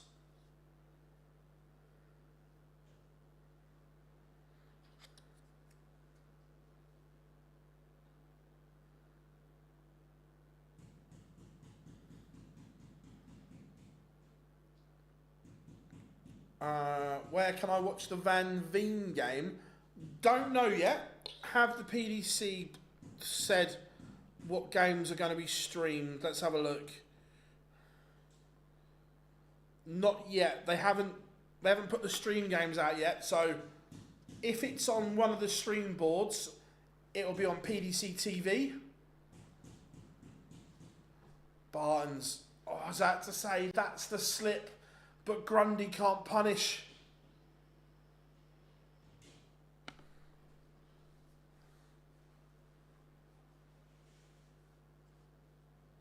Now, this has to be big from the grenade.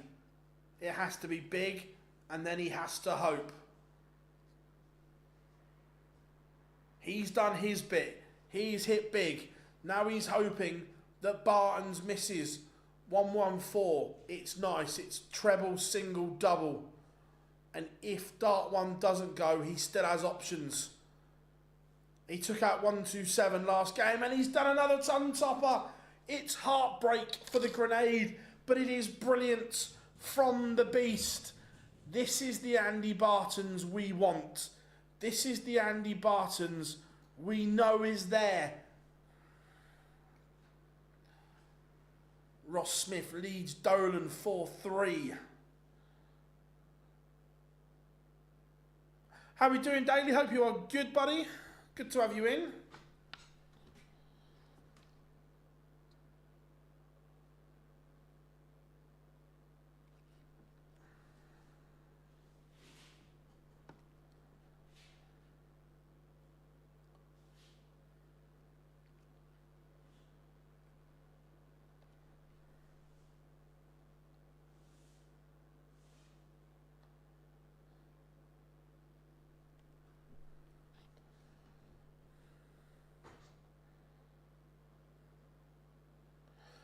Look, I wouldn't dislike it if Andy Bartons won.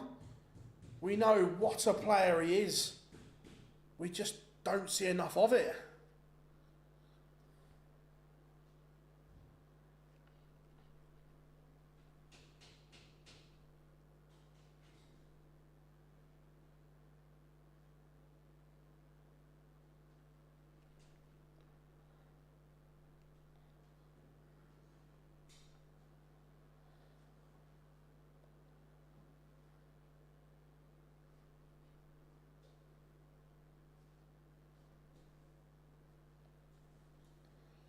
Now, Dolan, the old 162.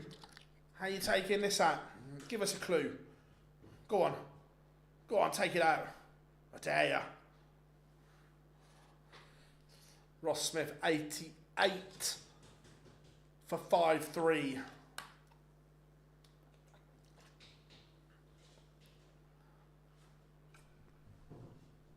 This would be a break.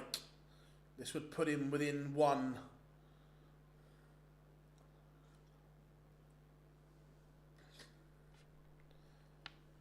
Should get a dart at the bullseye, and he pins it. Ross Smith 5-3 up. He's put his average over the ton mark. 101.17 now.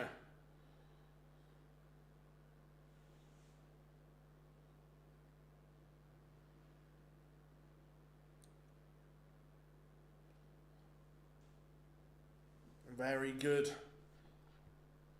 But can he now see the job through?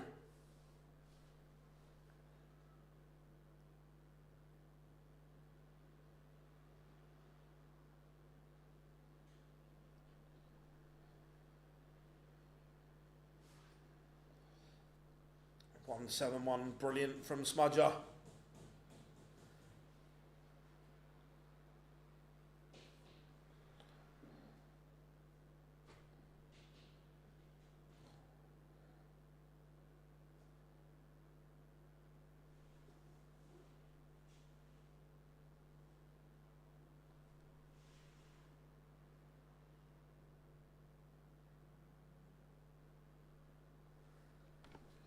$70. What a leg this is. What a leg from Ross Smith.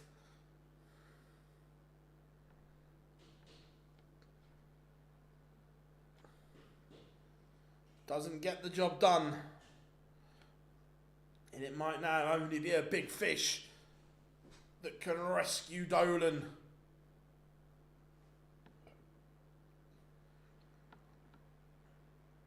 No rescue him. So, right, the stream games. Yeah, Van Veen, Bradley Brooks will be on stream board 1. So, will be available on PDC TV or a bookmaker of your choice. You don't need to have a bet. As long as you have money in your account, you can watch it on in play.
So, last 16 lineup. It's tasty.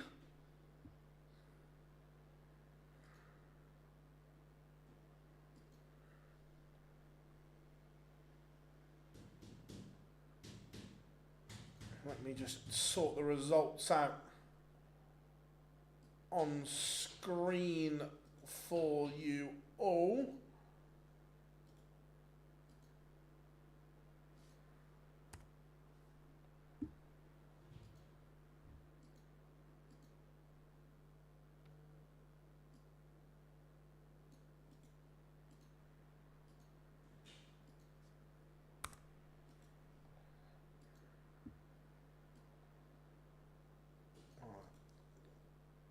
Copy that.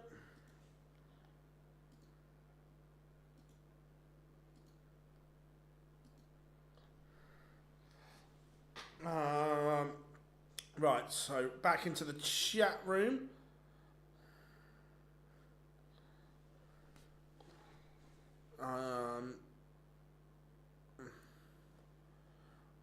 Three non-tour card holders in the last 16. Yeah, it's good. Who's the highest seed missing from the World Championship right now? I think all the seeds are there. Because the way the seeding's done, aren't all seeds already there?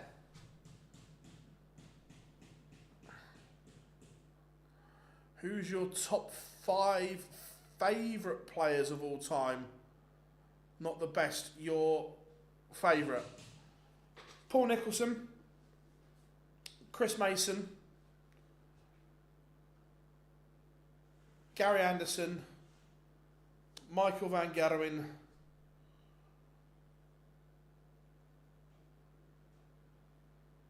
Martin Adams.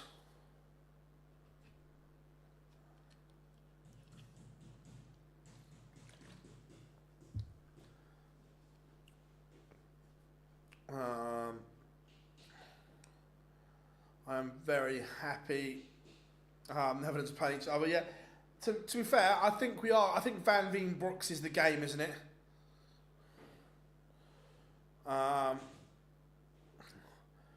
Who's your top 3 best players never to be number 1?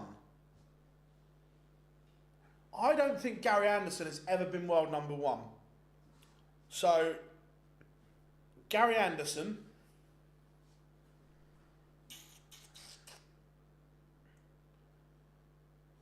The same. I don't think Adrian Lewis ever got to world number 1.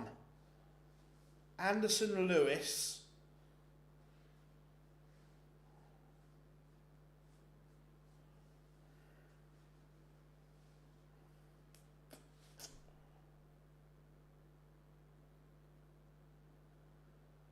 Johnny Clayton.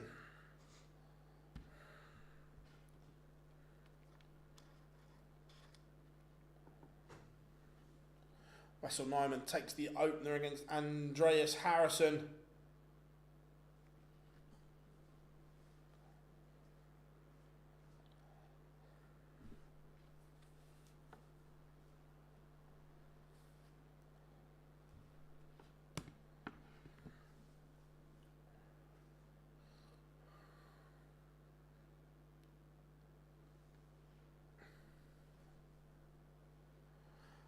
No, James would be in there as well. James and Johnny would be in there.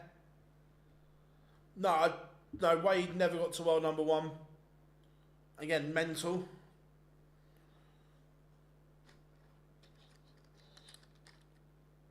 If you think, Gary got to 3 world finals in a row, winning 2 of them, and never got to world number 1.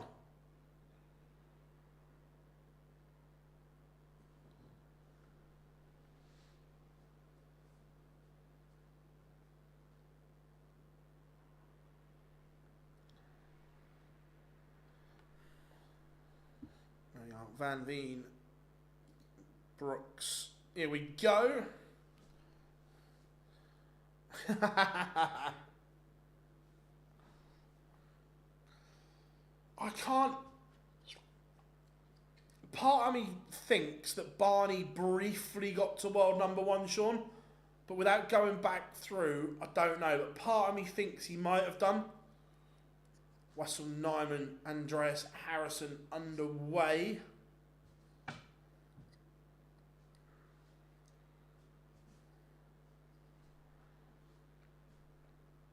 Daniel Kauter against Mervyn King for a place in the quarterfinals.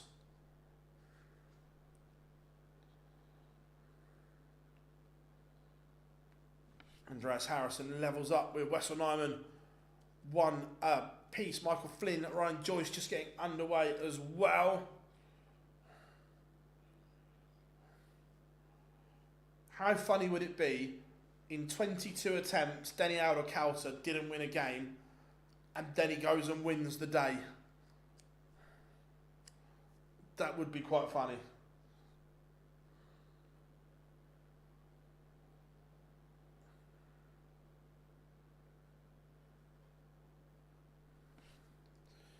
Brooks for an early hold of throw against Van Veen. Misses. Does not want to be giving this young Dutchman a glimmer of a chance.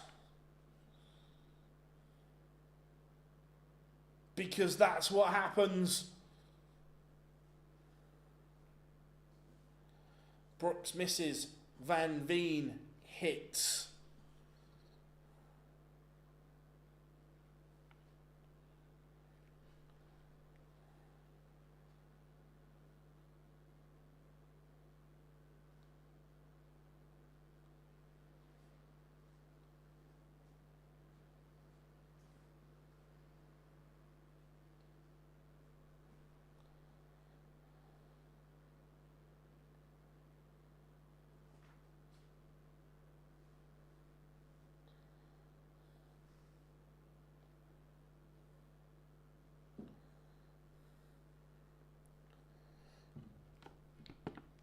Mervyn King does take the opener against Danny Elder. Counter Van Veen just doing enough here, but there's a chance. 140 or better for Bradley Brooks would get him down with an opportunity, and that's exactly what he's done. He's left 1-2-1.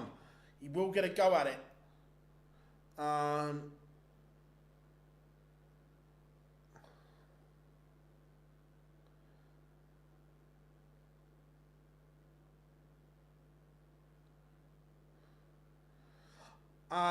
Peanut, I said Van Veen before a dart was thrown, so I'm not going to change my mind. Jermaine Watamina 2-0 up on Danny Noppert. Wessel Nyman 2-1 up on Andreas Harrison. Van Veen looking at 80.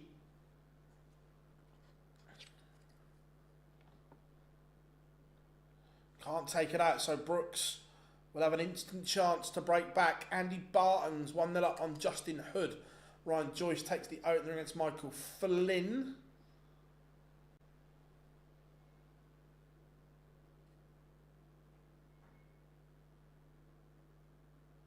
Last dart in hand, Bradley Brooks breaks back. Who are your top 3 best players never to win the world title? James Wade's number 1.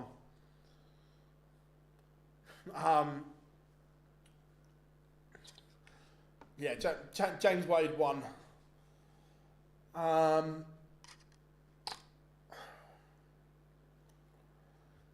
Then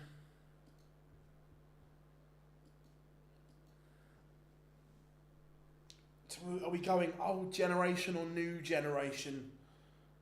Because you've got some incredible players like Colin Lloyd and Rod Harrington that never won the Worlds because they were in an era where Taylor beat everyone. In the current world or the current climate, you'd put Johnny Clayton in that bracket.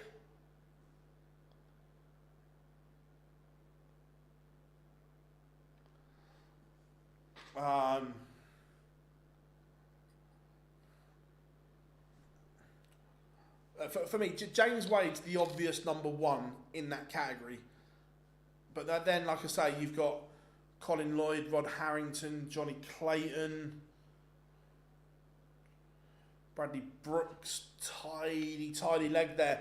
Both playing extremely well. Wessel Nyman back averaging a ton, 3-1 up on Andreas Harrison.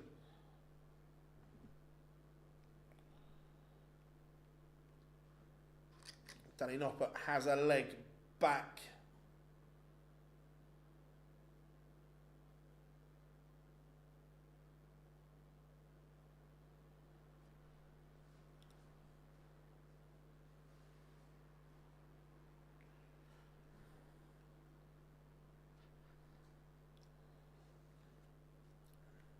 Merv King 2-0 up on Outer Counter.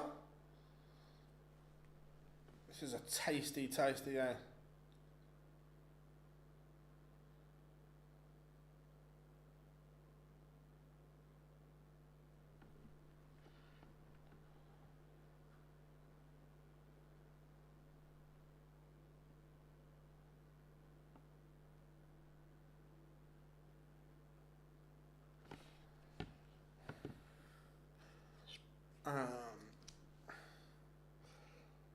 Uh, 58 darts, 2 in hand. Merv King goes ball double 4. Oh, that's different, Roger. 100%. Merv King averaging a ton. 3-0 to the good.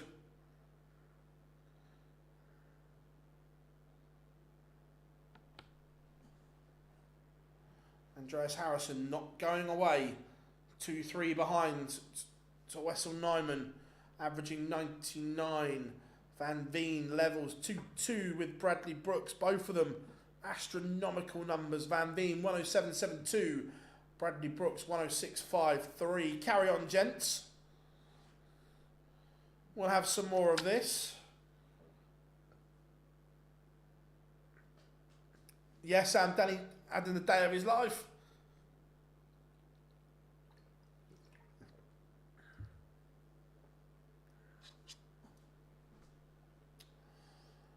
Phil, do you ever think we get a surprise qualifier in the World Grand Prix? I don't know. It's tough, isn't it?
Do you think Bo will take her place in the... I hope so, yes. Van Veen, magical. 154, that is amazing from Van Veen. I hope so, yes. Look, it would be great if we had 5 ladies at Alexandra Palace.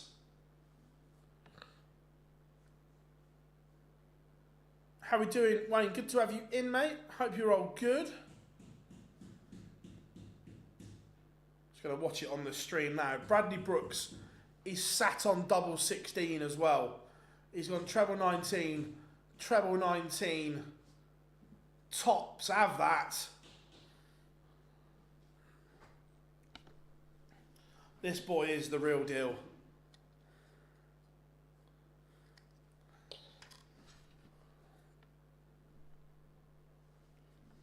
What I mean, a 3-2 up on Danny Noppert.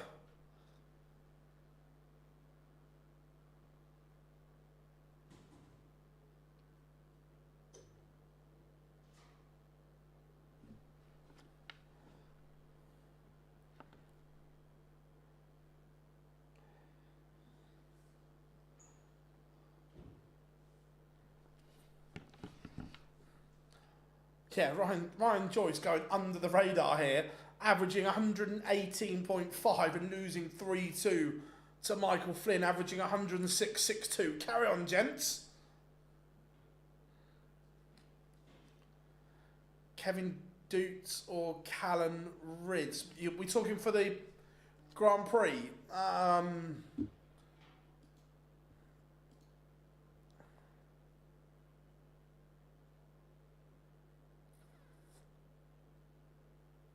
If Dutz out the 2, but I'm not sure either.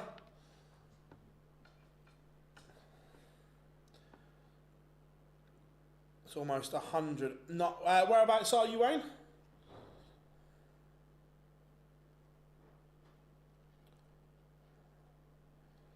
Yeah, look, Van Veen is just...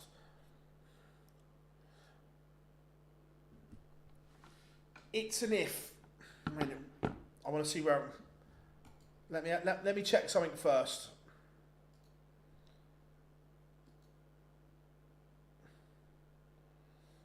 Interesting. He's in the top 16 provisionally.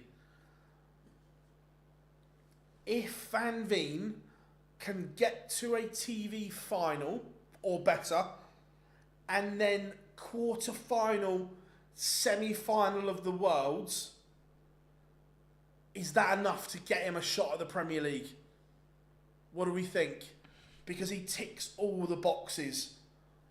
Would a TV final or better and quarterfinal, semi-final at the Worlds get him a shot, do you think?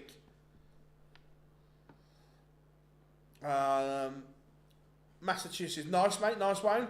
Afternoon, Chris, good to have you in. Which breaks a player more? Pressure, boredom, expectation. I think it depends on the player. I think that, and I don't mean that as a cop-out answer, but I think they all affect players differently and have an effect on players differently.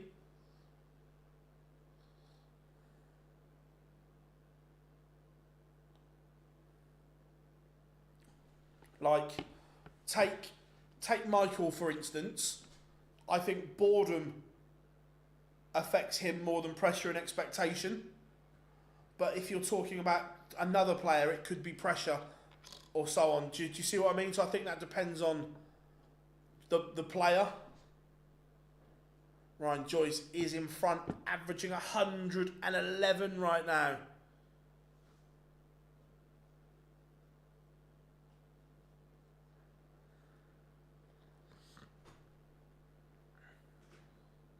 Andreas Harrison has levelled it up against Wessel Nyman. No for me. Right, okay. I think one more year on tour for Van Veen. Look, I'm just asking the question because he ticks all the boxes.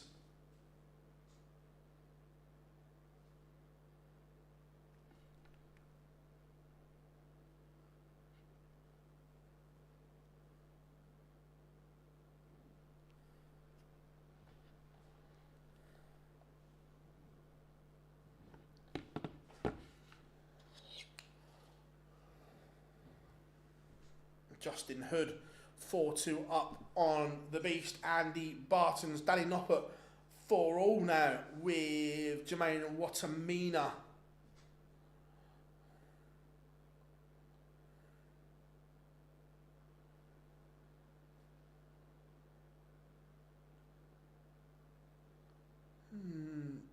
Provisionally, would I put him in over James Wade? I think I might. And look, although James on the board has been sensational, I think Van Veen ticks a lot of the other boxes that perhaps James doesn't. Look, James on the board, incredible. He's been phenomenal this year. But the Premier League, remember, it's different criteria. It's not just about darts.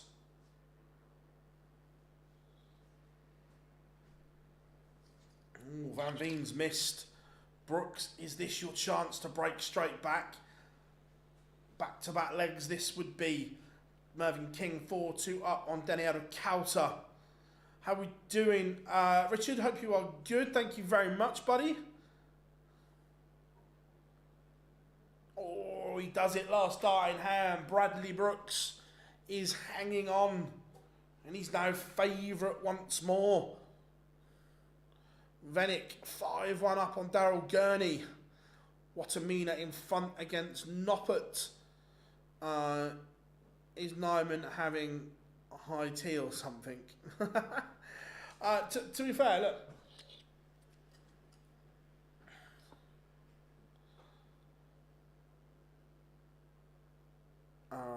Wonder if Merv ever thought about playing.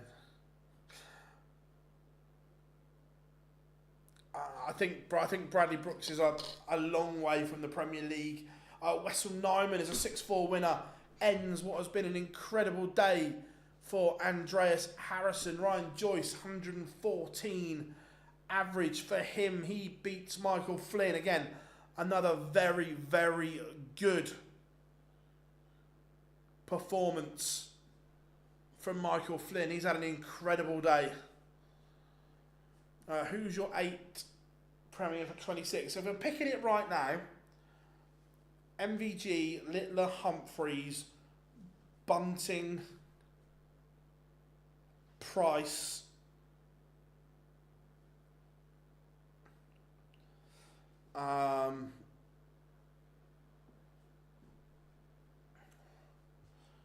So I think from last year's,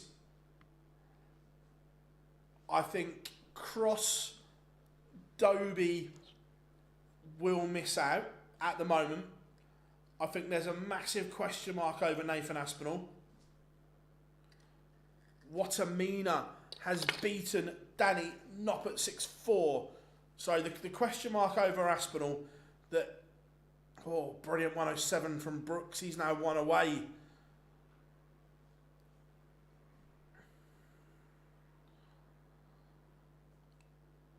If I'm picking it now, Josh Rock and Johnny Clayton go in for me. And that one spot, that one question mark.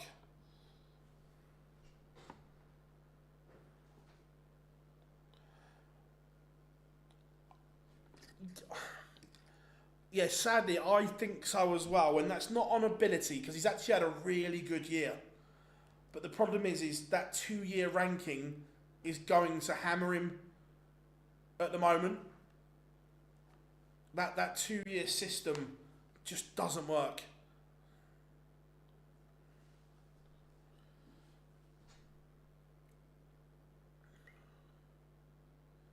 MVG, well, in the Premier League invitation, but what about? I think Heta is in the equation. But I think there's other people above him.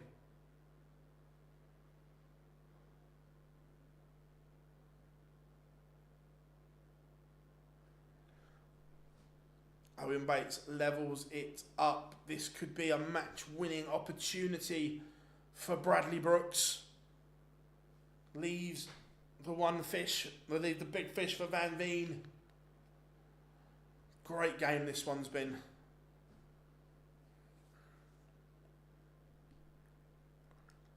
Oh, he's missed the bullseye for it. He has missed the bullseye.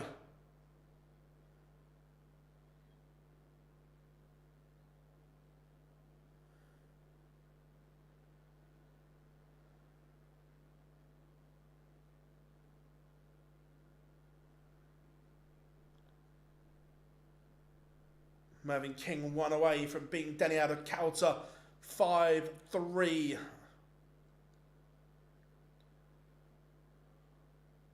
Lucas Vanek has beaten Daryl Gurney 6-2.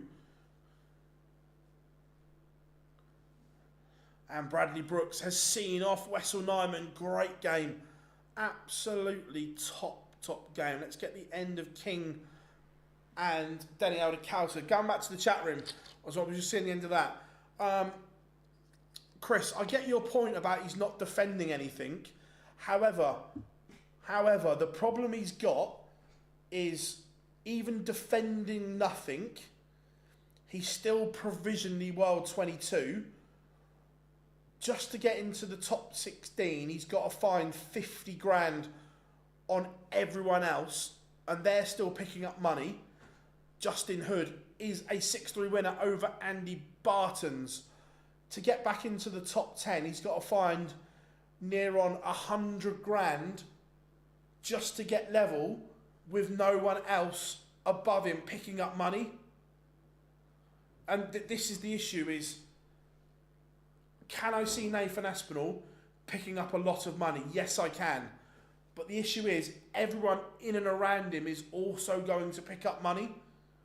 And that's the problem he's got. But the problem is I could see all those ones above him potentially doing the same, and so on.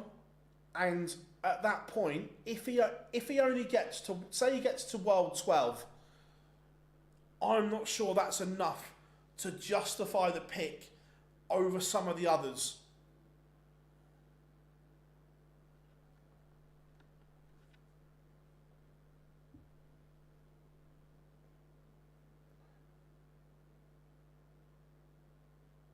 I'm not sure, Chris. I'm genuinely not. I don't think... I'm not sure that's enough. If Michael has a shit Worlds, could he? Yes. But he's still got... He's got over 100 grand buffer to be shit.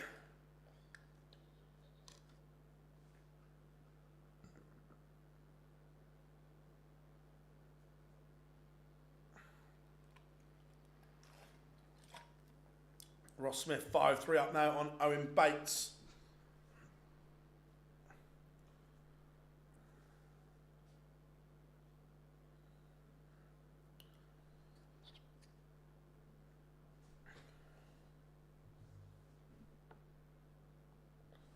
Look, don't get me wrong, I love Nathan and he has had an incredible year. But like I said, because of this 2-year cycle, it's caught him out.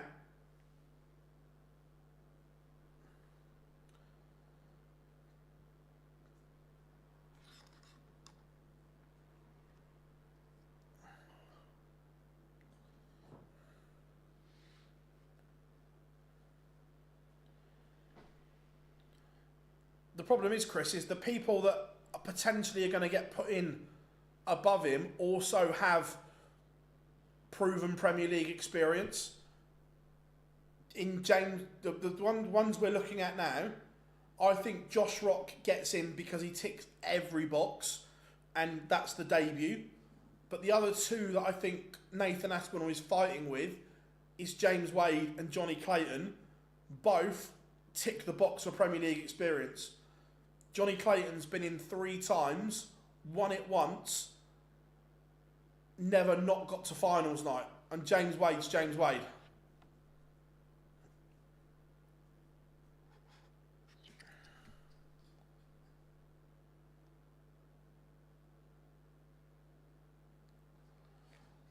Sky don't get picks anymore, Matt. It's all PDC decisions. I agree, he does, but he's only 60 grand off the top 4. So he may be an automatic pick. They may not have a choice in that.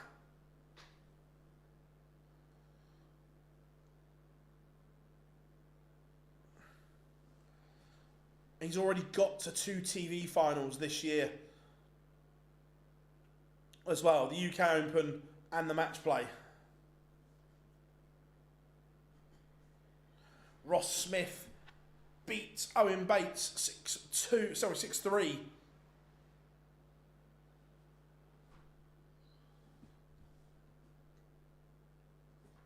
And Mervyn King moves in to the quarterfinals.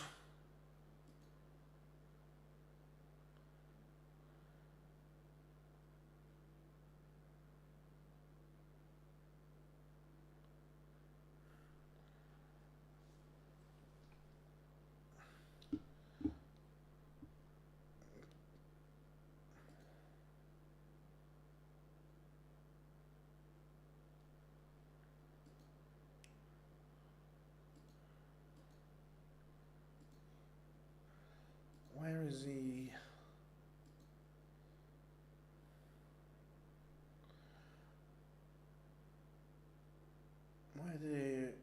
Where is he? The other problem that Nathan's got, Chris, is because that fall in the ranking, he hasn't got that seeding protection where he could get Littler, Humphreys and so on early. Now, I'm not saying he can't beat them, but getting them early is not a good thing.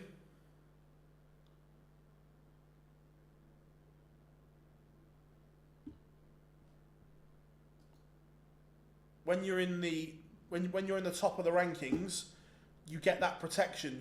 He hasn't got that.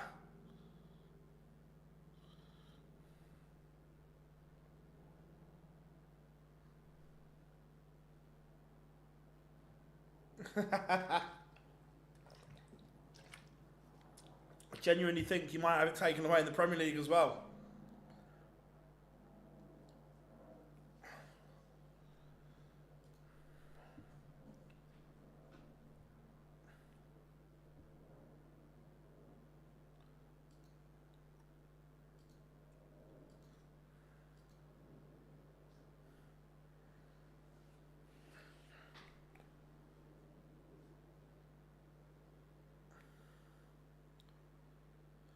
Yeah, agreed, Ben. Look, I think they need to do something with the Worlds.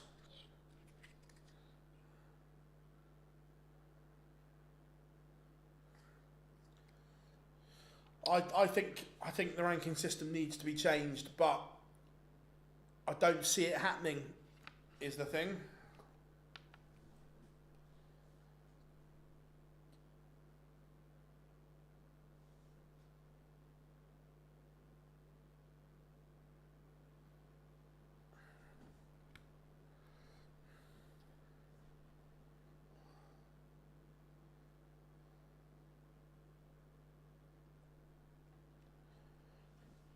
So, the quarterfinal lineup will be as follows. Ryan Joyce will take on Jermaine Watamina. Mervyn King will take on Bradley Brooks. Justin Hood, Lucas Vennick, and Ross Smith, Wessel Nyman.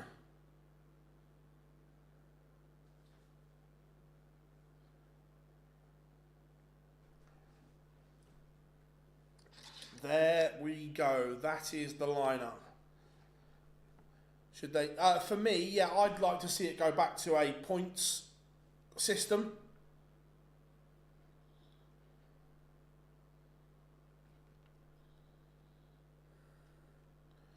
Oh, who am I picking from here? Ooh. I think it's wide open. The old romantic in me would like to see Mervyn King win.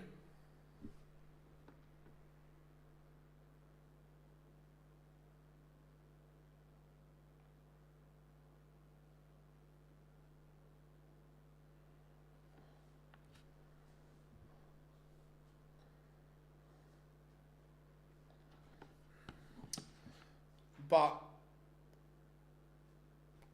I think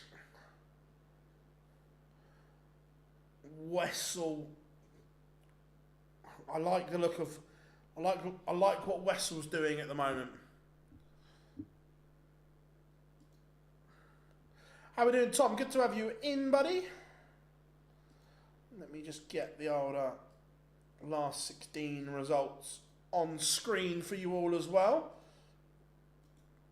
Remember, guys, if you are new here, drop the stream a like, and if you wouldn't mind subscribing as well, we massively appreciate that.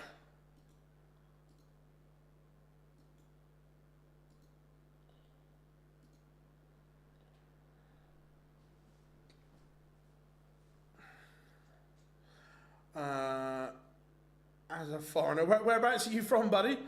How are darts players viewed by the general public in the UK? Are they? It's getting. I'd have said the coverage they're playing is getting bigger and bigger. It used to be just darts fans, but now players are finding themselves on front pages of newspapers, in entertainment parts of the newspapers. So I would say it is changing, that darts fans, they still know who they all are, but they are becoming more and more mainstream stars.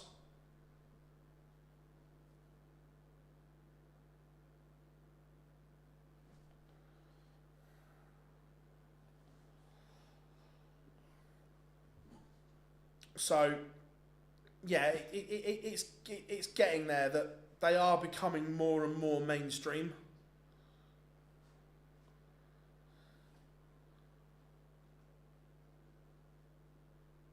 Nice, Tom, nice.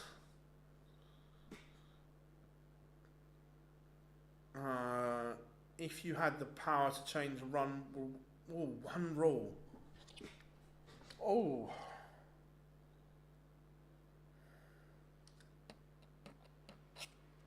As much as I'd love to do the rankings, if I could change one thing, it would be that first round losers receive something on the Pro Tour.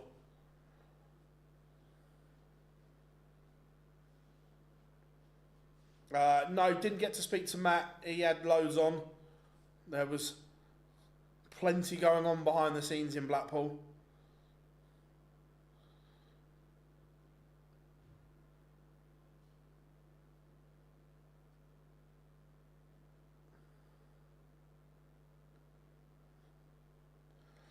And why? Because I don't think it's right that you go to work and get nothing. This whole narrative, in my opinion, of you have to win a game is complete bollocks. You've won your tour card. You have won the right to be there. It's not an open where anyone can enter. You've gone through and you've won your card.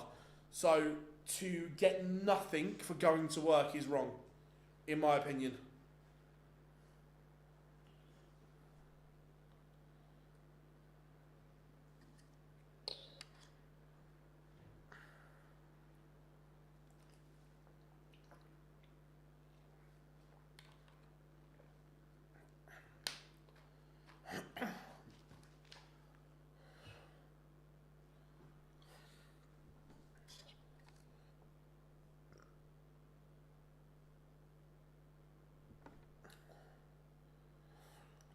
I totally agreement with you, Phil. However, playing devil's advocate, the PDC could say that you don't need to play PDC, go and play elsewhere. They could, and that is coming. I think that it has been proven in the last 3 to 4 years that if you are probably 70th of down on the order of merit, you can earn more money elsewhere than what you are earning in the PDC. Is the thing.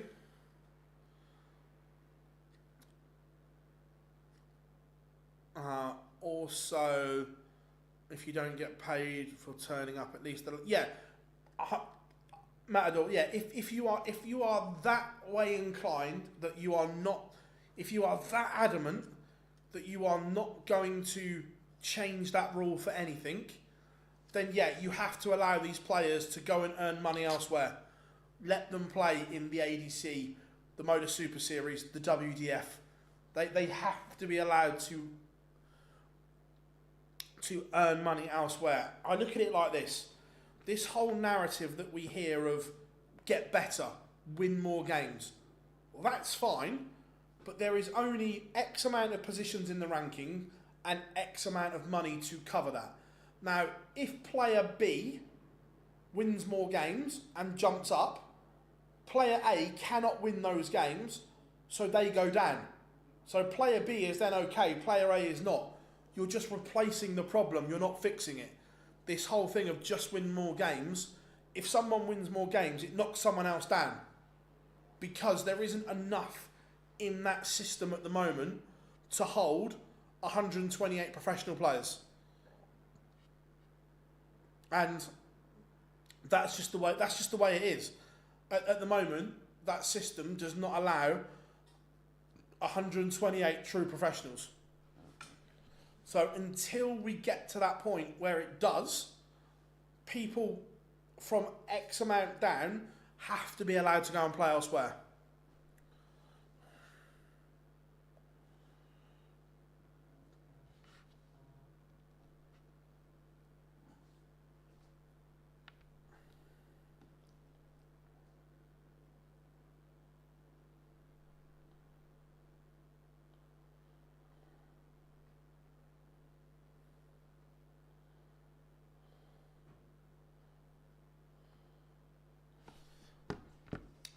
Matt Edgar made a great point that you have to sign the contract. So, yeah, look, 100%. But look, the fact that Barney was given dispensation to play elsewhere gives me hope that that might happen.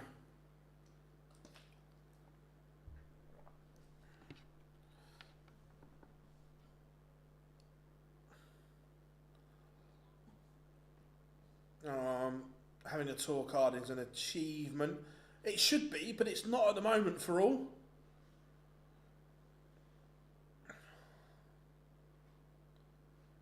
Yeah, I agree, Teresa. I agree.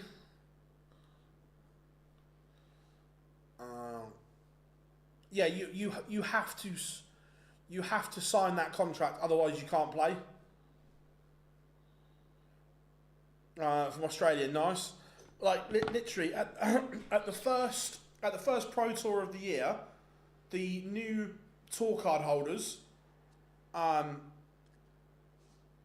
allowed to play until they signed the contract. If they didn't sign it, they wouldn't have been allowed to play.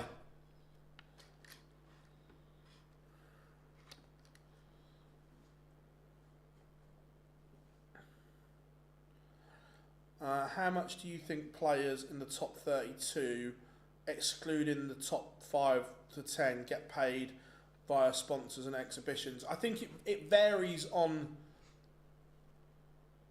a lot of things. I think it varies on who your manager is, on how good they are at negotiating things.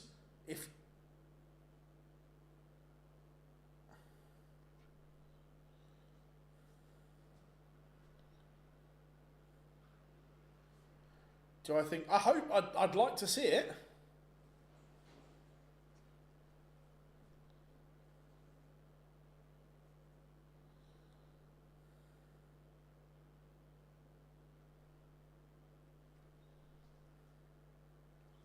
Right, all four warming up now.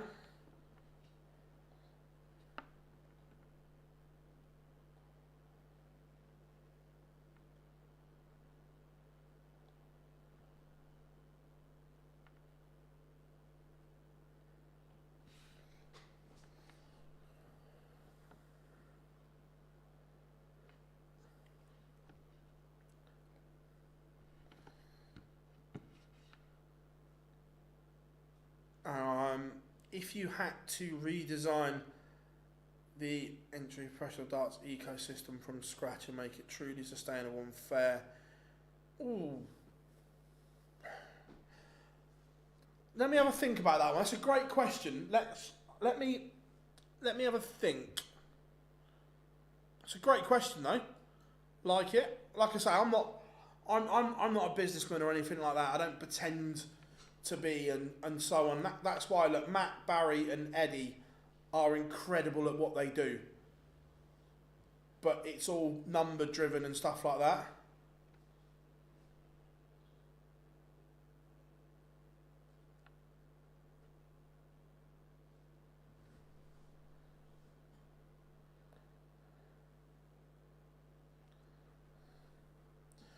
Right, 2 are underway. Ross Smith, Wessel Nyman in the opener. Do I think Shane McGurk gets a tour card in January? I hope so. I like Shane, really good player. Really good player.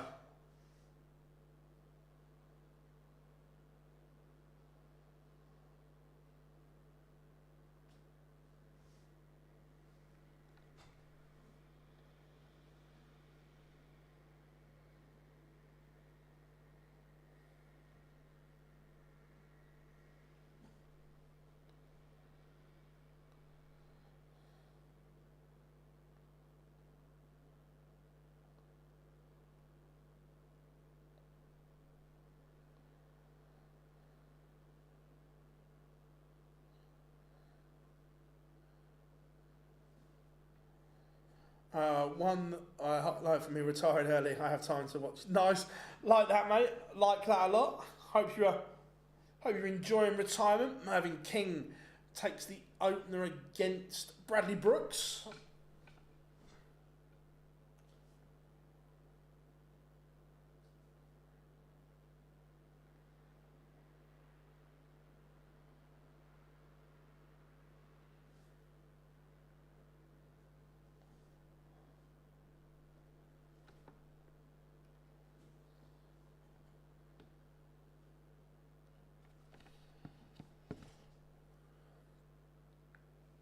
Wessel Nyman looking at 25 for a hold in leg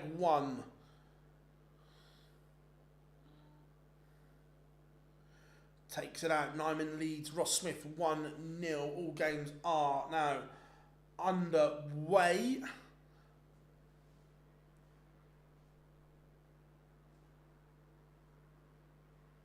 Website on TV is on there is tv.dartconnect.com. Let me...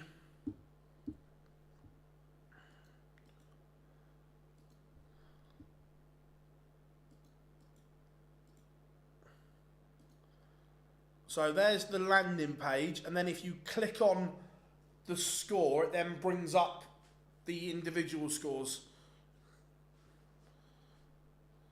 Jermaine Watamina takes the opener against Ryan Joyce. Ryan Joyce, I know it's only leg one, not at the levels that he was in the last 16 where he was unplayable.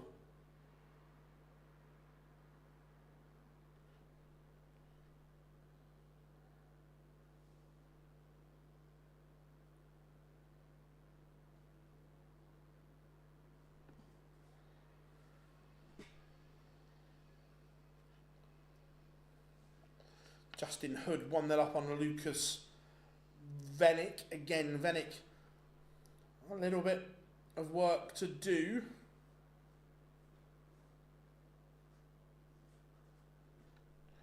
Watamina doubles his advantage. 2-0, averaging 107.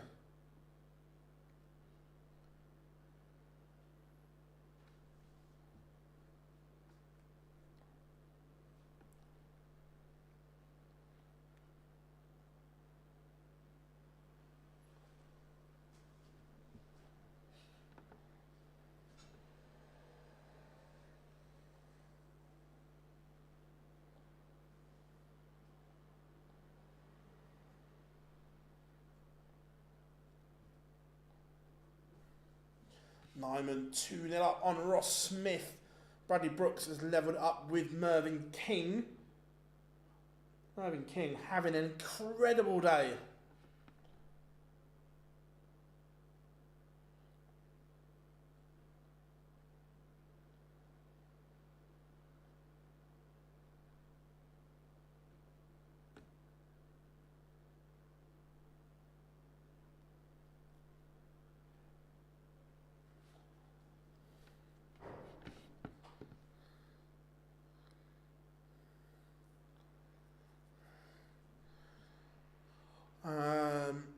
Obviously went early, but Venick currently in one place. Nice, yeah, look, Venick's a good player, but just a little inconsistent at times. Is Bradley Brooks on the rise? Look, Bradley Brooks is... We've seen so many false dawnings of Bradley Brooks where we think this is the Bradley Brooks is arriving. But this year looks different. He looks like he is ready to become one of those players where I'm sure I heard it in a recent interview that he gave where perhaps he didn't take it seriously enough last time and so on, where you've only got to look at players being unprofessional. Ross Smith breaks Wessel Nyman is the thing. You've only got to look at the way some of them are unprofessional on tour, and I'm not saying you have to be boring and not live life, but this is your job at the end of the day, and it needs to be treated that way, where some of them don't. And I think Bradley was in that category. But if you do things right and you look after yourself and do the right things, there is endless possibilities in this sport now.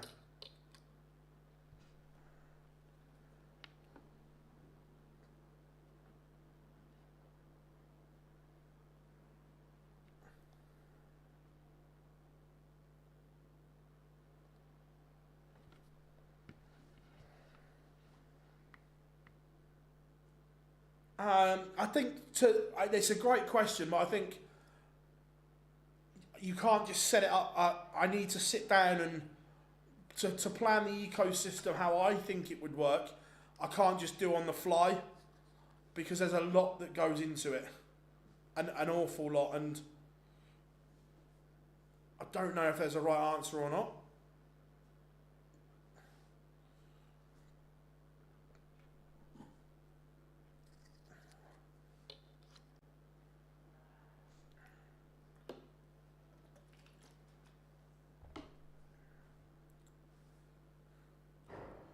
Justin Hood 2-0 up on Lucas Vennick. What a Mina.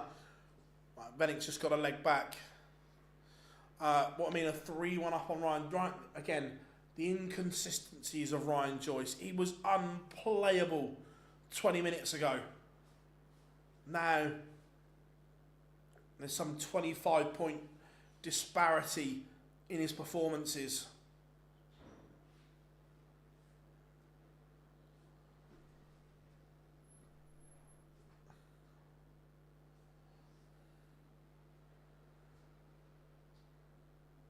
Ross Smith looking at a ton to level us up at 2-2 in our feature game. Joyce has a leg back against Watamina. Doesn't go, so Nyman has a chance to re-establish that 2-leg cushion.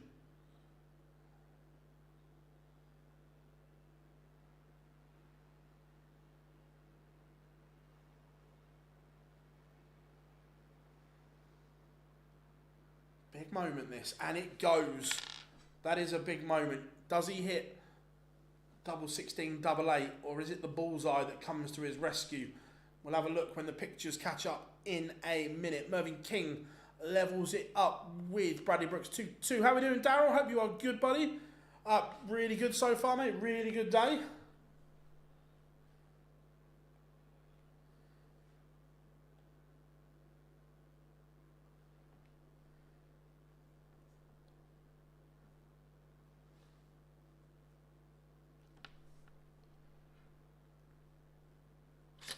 It is double 8 that comes to Nyman's rescue.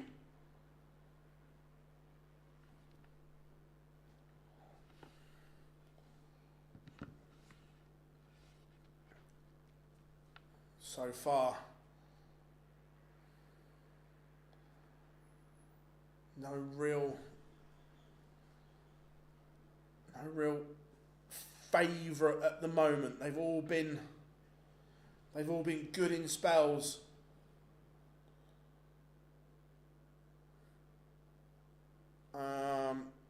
Who am I for?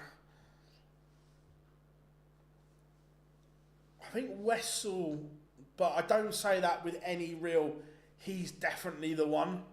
Look, all of these players that are left in, they have exceptional performances, they have good performances, and they have a stinker in them as well. So it's which one, or which one avoids, shall we say. How are we doing, Andrew? Hope you are good. Yeah, look, none of the top 12 in the world are there this week, so there is plenty of opportunities around. Are you a decent? I used to be decent. Now I'm shit.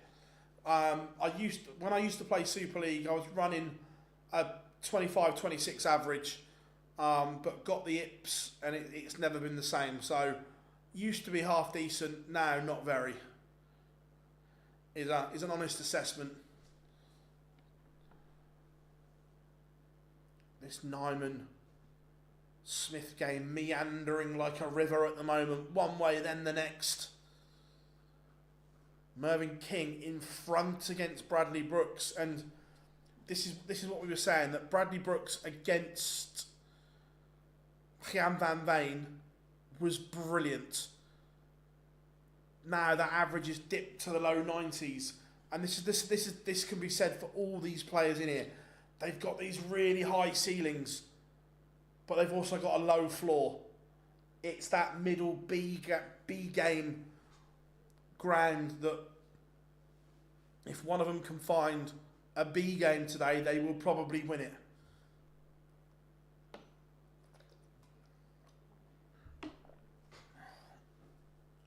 Vennick in front against Hood 3-2.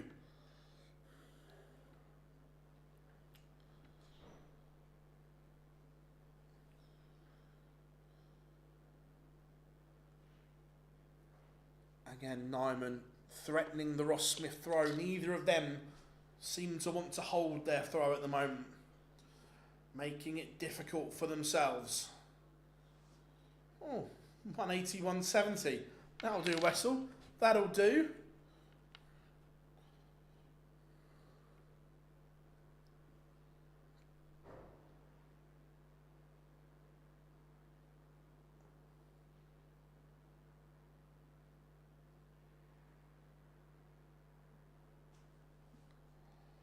So, 35 goes, Nyman 4-2 in front. Bradley Brooks levels it up with Mervyn King, that one 3-3.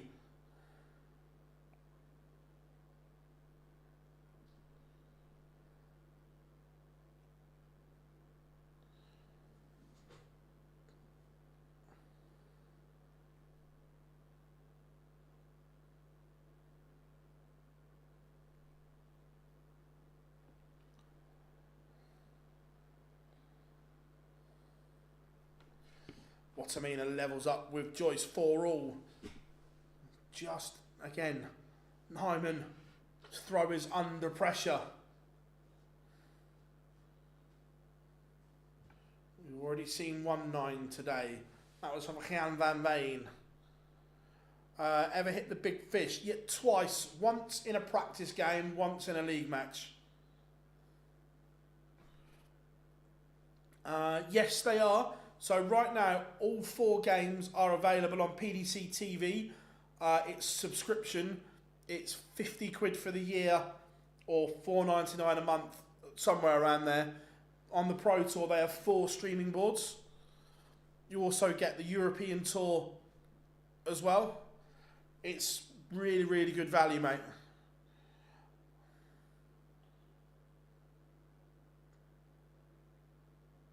So I've got my screens here, then I've got the games there.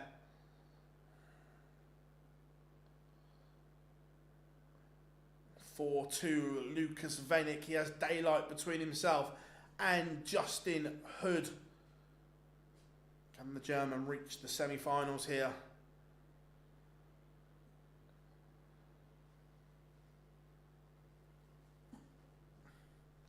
Ross Smith looking at 75 to again cut that gap to just 1.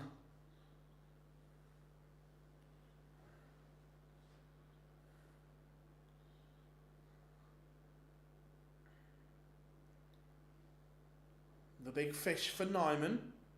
This would put him on the hill. Watamina is 1 away from beating Ryan Joyce 5-4 in front.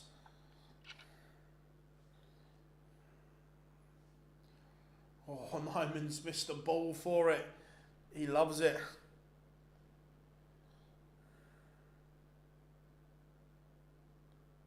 Ross Smith just cut that gap and another break of throw. Bradley Brooks leads Mervyn King. Bam Bam back in front. Ross Smith last star in hand hits the Brooks fish. He's going to watch it now on the stream.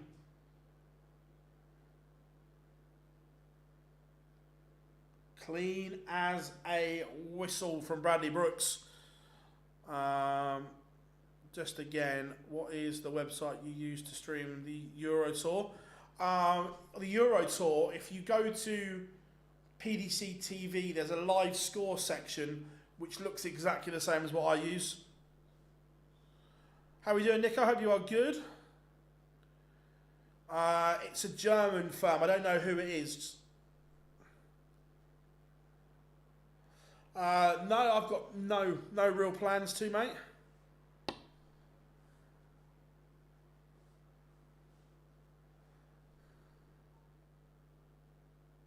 Yeah, 100%, Mark. I say, for the amount of content you get on PDC TV, it is an absolute steal at 50 quid. You get 34 Pro Tours, 14 Euro Tours, and they're 6 sessions each of the Euro Tours. Next year, I think we'll get more. I think we'll have 15 Euro Tours and maybe 36 or 38 Pro Tours as well. So I think it's great value. Jermaine Watamina has beaten Ryan Joyce 6-4.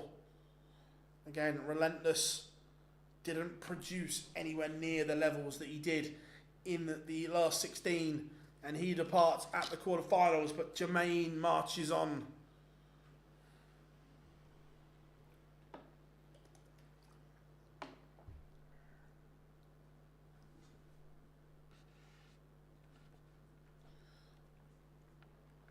So Ross Smith looking at a 1-4-5 to save his skin, because again there's another break of throw on the cards. Double 18 to put Wessel Nyman one away. One away is Lucas Vennick. He's now 5-2 up on Justin Hood.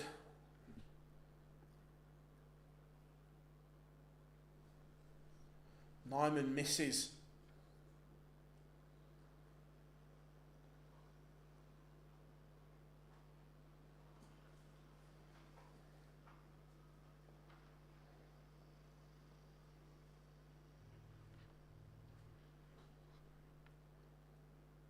Ross Smith can't take it.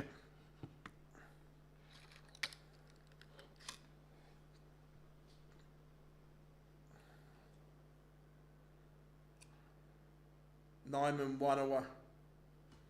The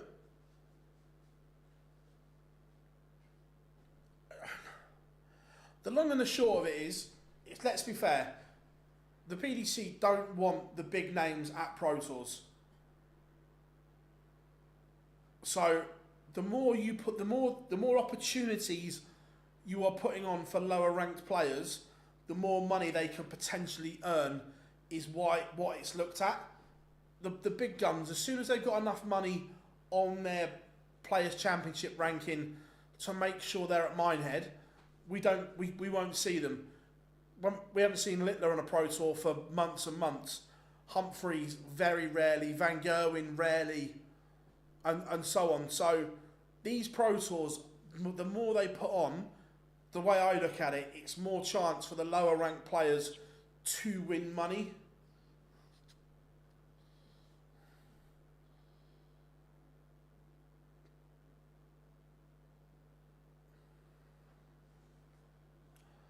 Nyman, is he about to finally hold throw?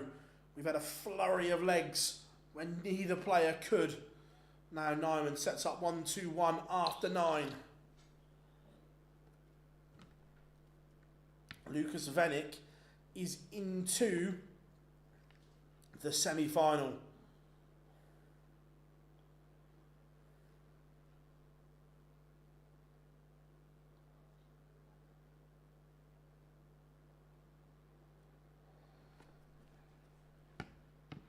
Nyman, double 16.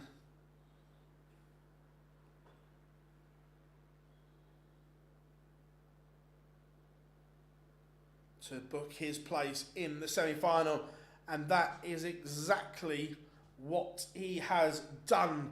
Nyman, 6-3 winner over Ross Smith.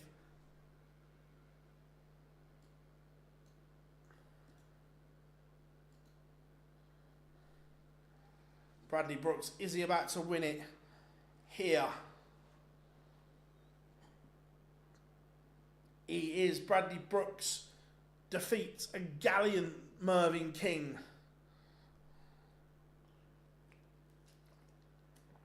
Great run from Merv to the quarterfinals today, but lineup is complete. Jermaine Watamina, 6-4 winner over Ryan Joyce. Bradley Brooks, 6-3 winner over Mervyn King. Lucas Vennick, 6-2 against Justin Hood, and Wessel Nyman, a 6-3 winner over Ross Smith. Some good points in the chat room. We'll come on to them in a second.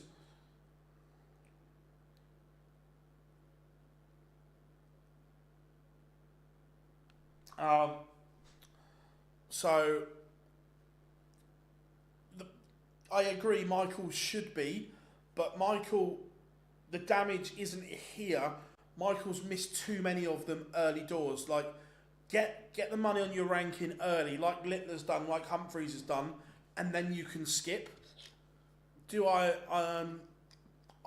think I don't think he's given up completely, but I think he's just going to enter the ones he wants to, and if he makes it, he makes it. Having spoken to him, no,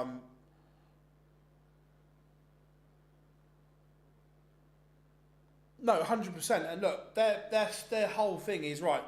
Get to Minehead, job done. So yeah, 15 winner, 10 runner up, 5 quarterfinals. Well, sorry, 5 semi-finals, 3 quarterfinals.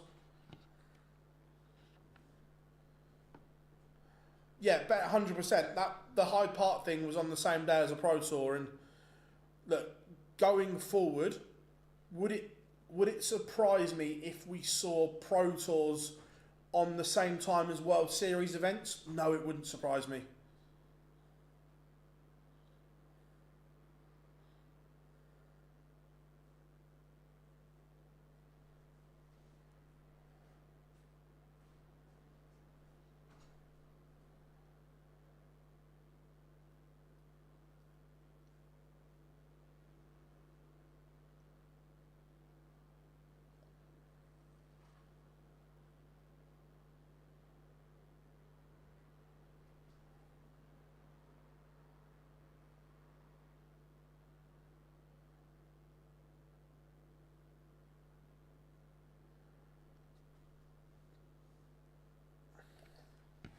Um, what's the situation with Michael Smith's injury? He's having treatment at the moment, so fingers crossed we will see a fit and healthy Michael Smith returning soon.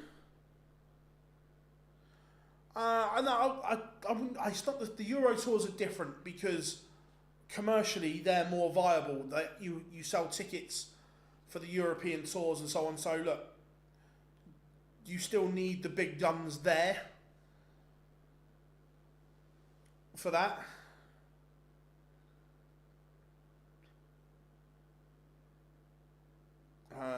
What I mean, a 9-man final, no. How are we doing, Scott? Hope you are good. Yeah, semi-final stage. What are your thoughts on Corey Cadby? Seems like Corey Cadby, if, and I say if because you never know, but my personal opinion is Corey will never throw a professional dart again. It will be the biggest waste of a talent the sport has ever seen. He was that good. He could have been incredible. And sadly, bad choices, it's not going to happen for him. So, yeah, Corey could have been anything he wanted. Venik catapulted himself into a world spot. Nice.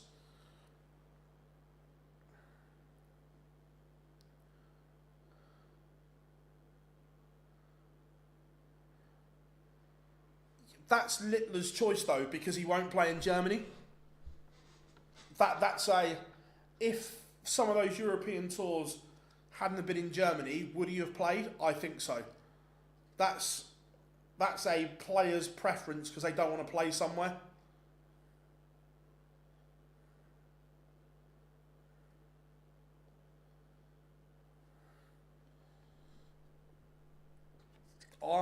Again, I don't think we see Adrian back in the PDC.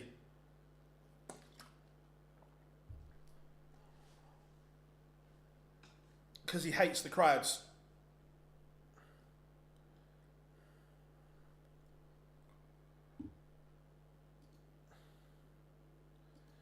He said after, I think it was the 21st of April, when he put on his Instagram story, "I'll never play in Germany again," forgetting that the World Cup was there. But I don't think we see him in a European tour in Germany as it stands. That things change, but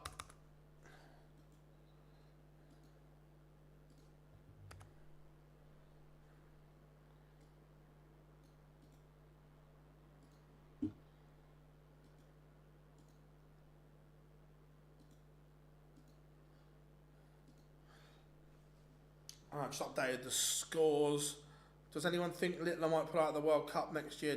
Possibly, Nico. Yeah, look, I wouldn't be surprised. Look, we might see him play in some German events, but if he continues that stance of not wanting to play darts in Germany, would I be surprised if he pulled out the World Cup? No, I wouldn't.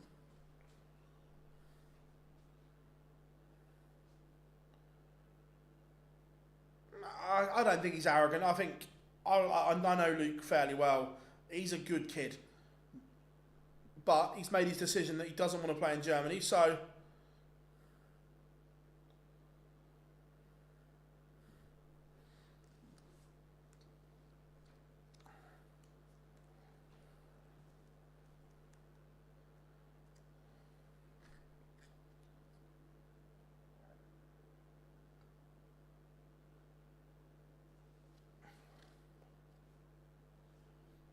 I don't think he's spoiled at all.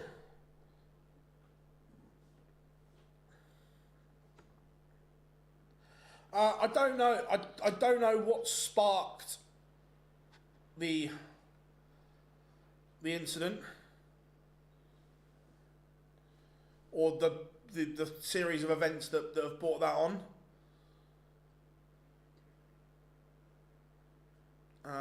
Might just be me, but the Talk Sport darts commentators, Nichols and Mason, need to be far more positive, caring, and possibly that's because they've obviously grown up around the sport. Look, for me, Nico and Mace are two of the best commentators and pundits in the sport. I think they are both incredible.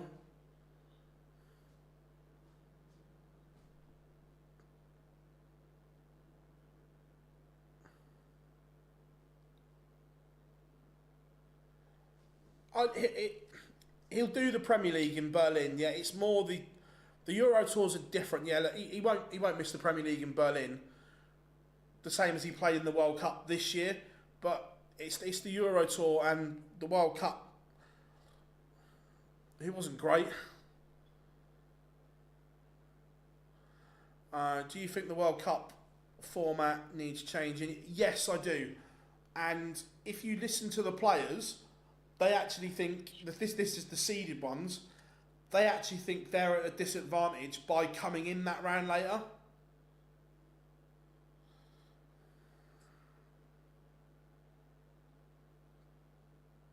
Have you heard Vincent van der Voort's stutter?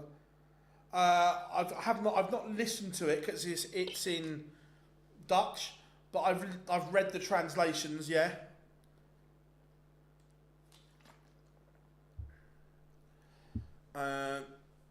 I think he'll play the European Championships because it's a ranking event. But I think anything unranked or anything he doesn't need to play in, he won't play.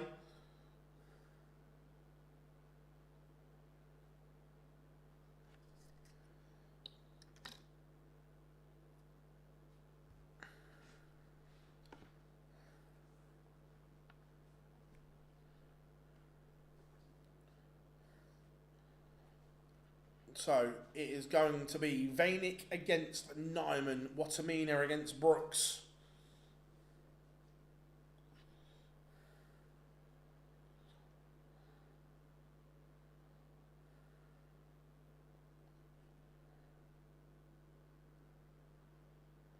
Oh, 100%, and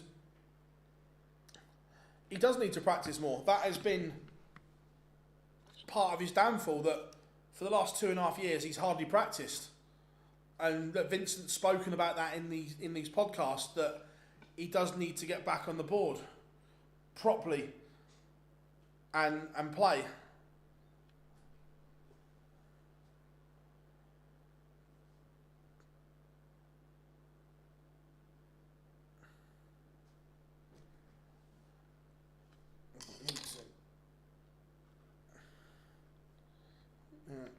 We will get both on screen shortly. Just need to.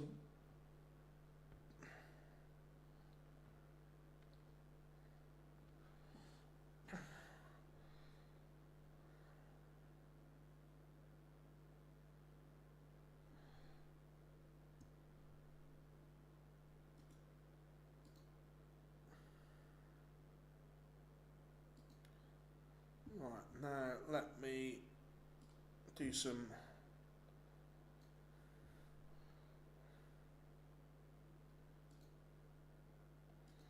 Let me just get the other games sorted out for you a second. It's not live yet. As soon as it does, we'll get it on screen.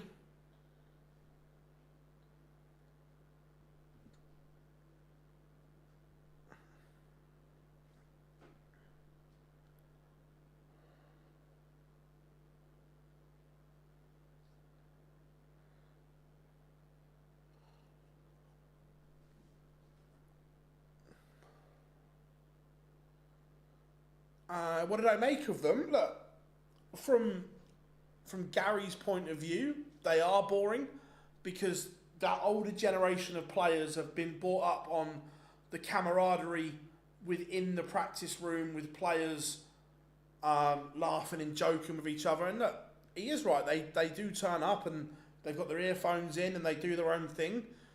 Is that more professional? Probably yes. Is it boring compared to some of the older stories that we hear from practice rooms of old? Yes, it is. So I get both sides of it.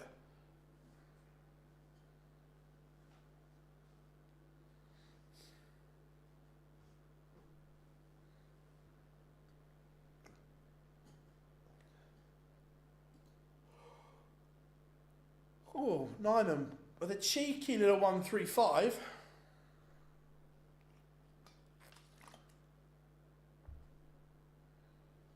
Right, now that's gone live, I can sort this 2 seconds.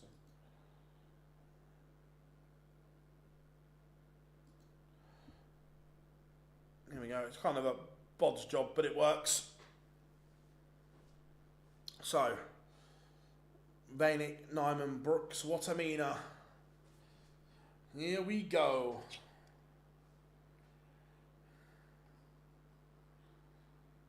It's a brilliant bullseye from Wessel Nyman on the 135. So here we go. Semi-finals. Who are we backing? I thought Van Veen, but he lost in a great game to Bradley Brooks.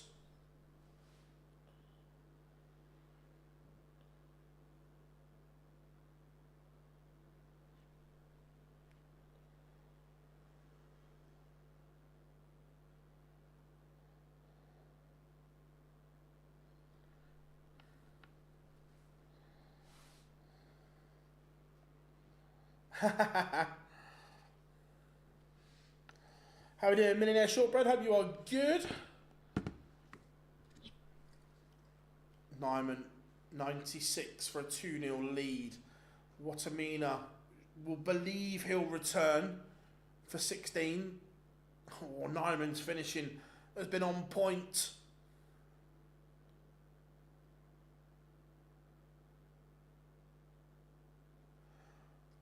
So, in practice rooms and on the Pro Tour, there's like tables, like big tables, and players sit with each other and chat and stuff like that. And there's like different groups, if you will, like friend groups and so on and everything like that. So different players always sit and practice with each other and so on. Yeah, I'm good, mate. I'm really good. Watamina leads 1-0. Is Isak coming to Liverpool? If they pay the right money. Look, Newcastle are in the box seat that he's got 3 years on his contract. If Liverpool want him, they're going to have to stump up the cash.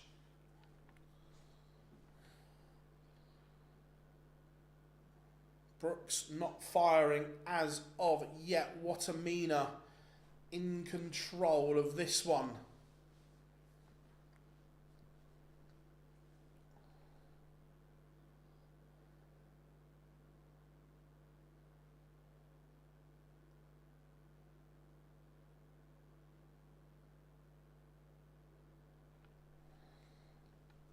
What I mean at 116. I'm a Tottenham fan.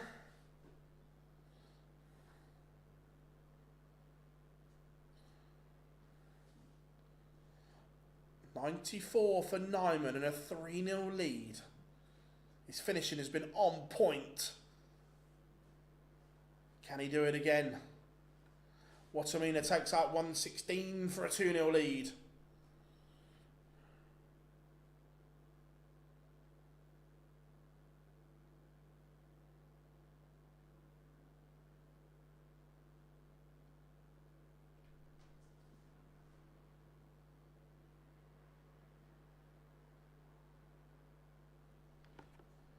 How are we doing? Joe, hope you are good, buddy. How are you? Hope you are good.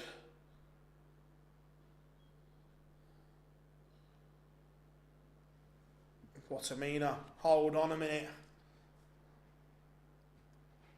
They're both on 9s. They're both on 9s. I'm just... Oh, no, they're not. Over to you, Watamina.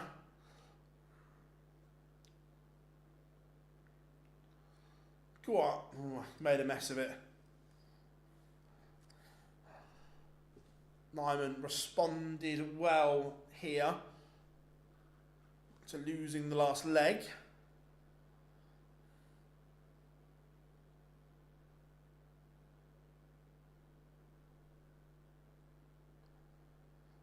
City support first. I don't dislike City.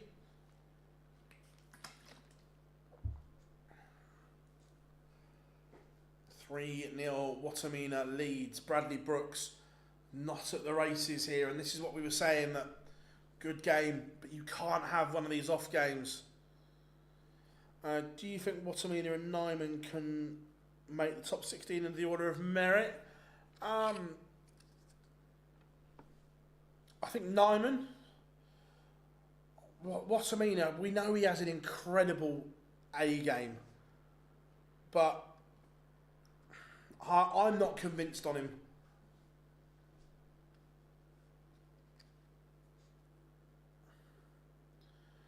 I think it'll be Watamina and Nyman.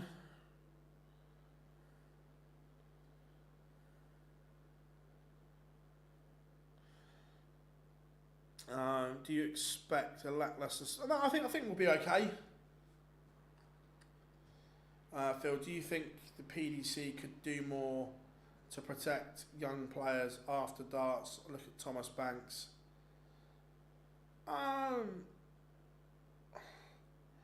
I'm not sure. Is that the PDC or is that the PDPA's like jurisdiction? Look, the sentiment, yes, but I'm not sure who that falls under.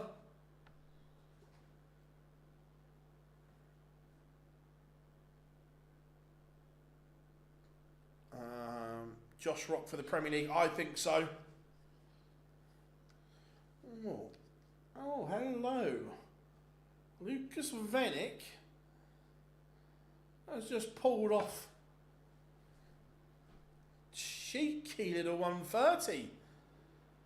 Watamina not missing at the moment. 1-2-2, and he's 3 away from the final.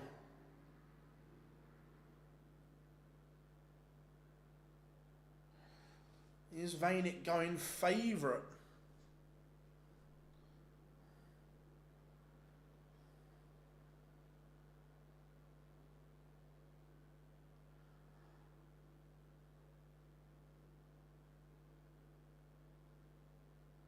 No, we spoke about this yesterday, Joel, to be fair, and no, the answer is no, I don't.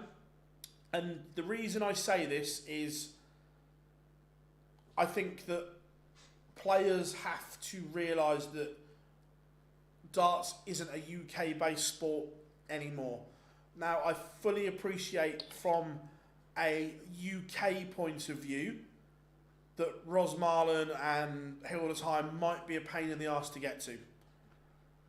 However, around half the tour is away from the UK now, in terms of players. Now, if you're travelling from Germany, Holland or wherever, Milton Keynes and Leicester are a pain in the arse to get to. So I think it swings and roundabouts. I think that the UK-based players moan like fuck when they've got to go to Rosmarlin and Hildesheim. But I also think it swings and roundabouts that it's a pain in the arse for the European players to get to some of these places as well. So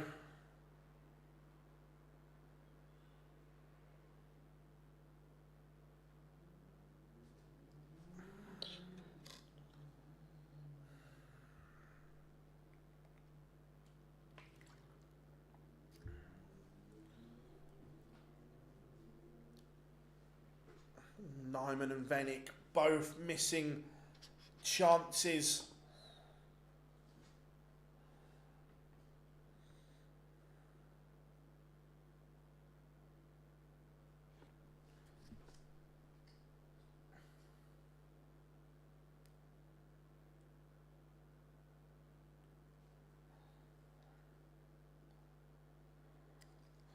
Venick leads 3 legs on the spin for the German. Phil Matt Edgar thinks Phil Taylor probably should have won more titles in his career. There will probably be some that he looks back and say, that one got away, or I should have won that one, and so on. So if you break it down, possibly he should have won more, which sounds ridiculous when he's won what he's won, but yeah, there will be games where he looks back and say, oh, that one got away, and so on. Yeah, that's my point. It wasn't a specific dig at the UK-based players, but surely there's more. A lot of it comes down to cost, Joel, though, doesn't it? That in terms of venue hire, for argument's sake, Matchroom put a lot of work at the Morningside Arena, whether that be darts, snooker, bowling, or whatever. So they probably get it at a better rate. So it comes down to cost. Now, could you get places in better areas in terms of access and so on? Probably, but then it costs a lot more.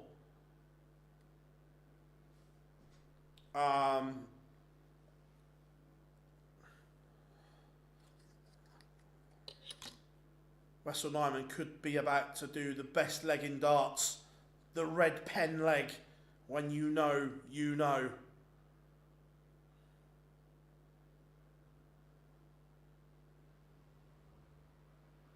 All aboard the red pen. No, boo! So, yeah, look, it comes down to cost at the end of the day.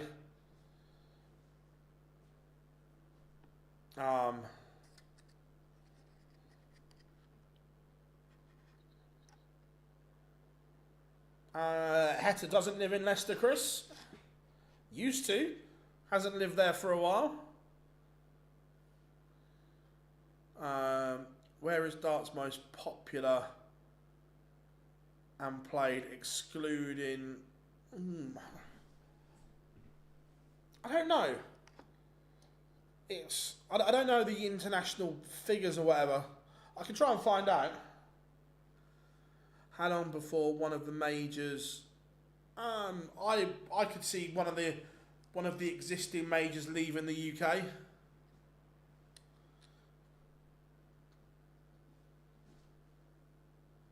What I mean, one away from the final. Ah.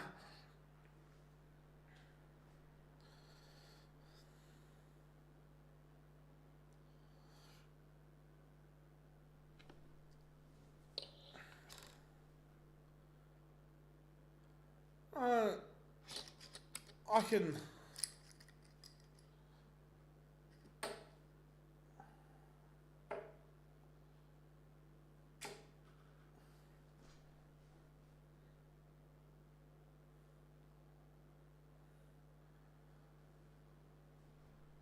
What I mean, they're looking like he's cruising his way to the final.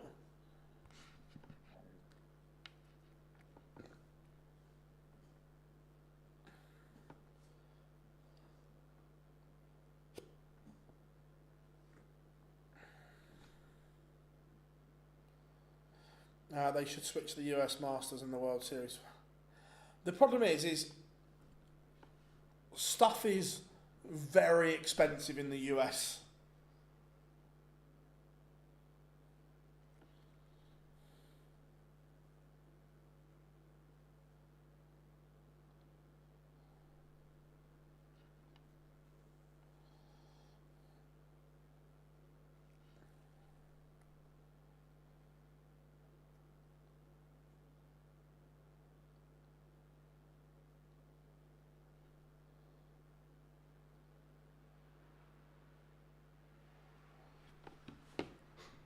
Brooks keeps this one going for now. Nyman, chance to lead once more.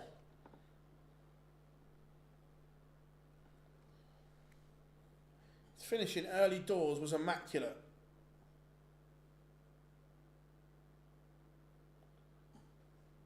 Like that, Andrew, like that. What part of America are you from?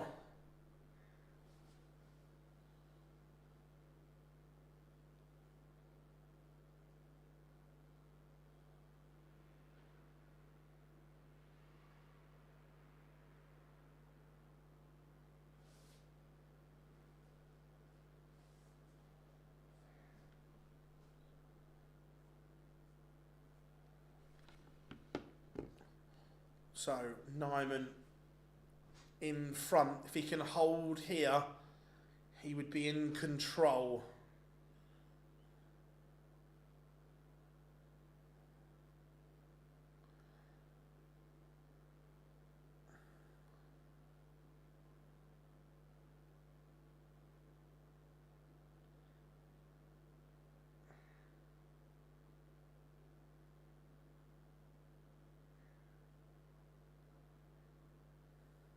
The Bronx, New York, nice. But nice, mate, nice. Everyone knows New York is my favourite city in the world. I didn't hear what they said, Alex. If I'm being honest, we don't have the sound always in the press room. Watamina is into the final.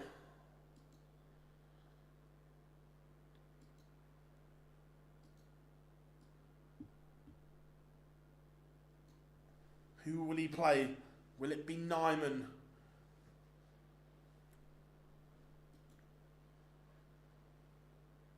Or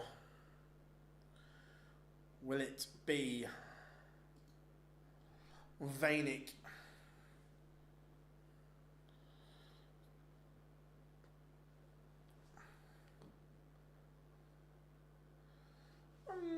I'm not going to say.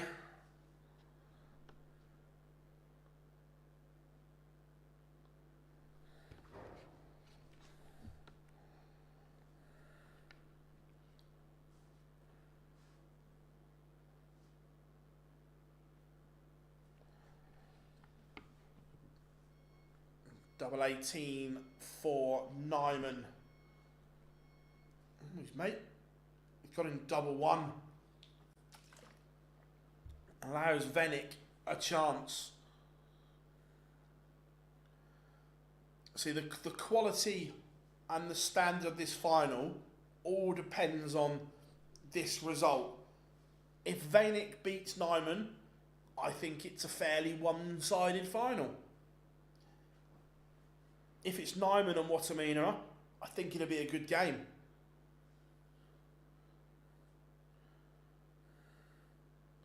How are we doing, Cameron? Hope you are good, mate.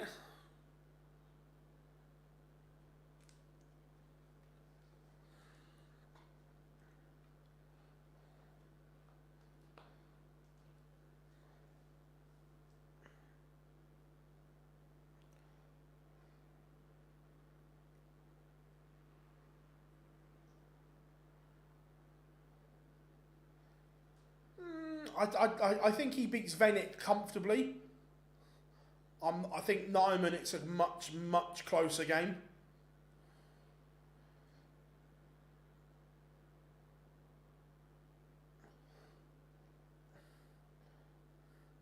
Not this year. Cameron, I hope to come next year.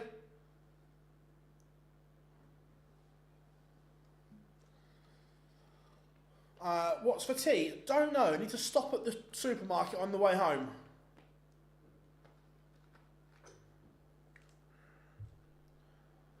Hoping Jermaine and Lucas, one of them wins their first prize. They're both good players, but look, I look at it slightly different. And by the way, this isn't. I'm not saying anyone's a bad player, but when you work in media, you look at it a little bit different.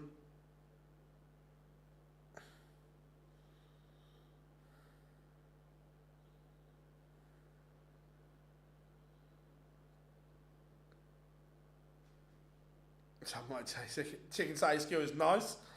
There's an old span of a state name, Pennsylvania Liberty Bell. It's not cool.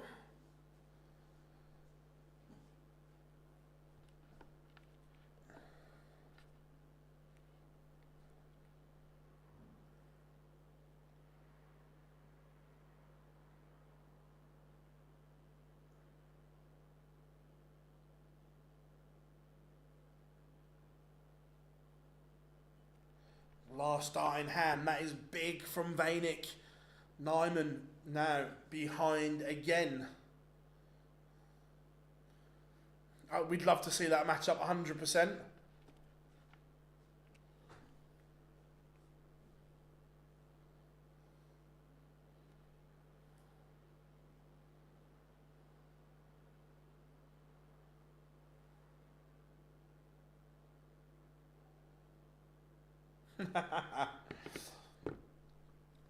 What was it? Someone called him the German Gerwin Price. Don't see it personally, but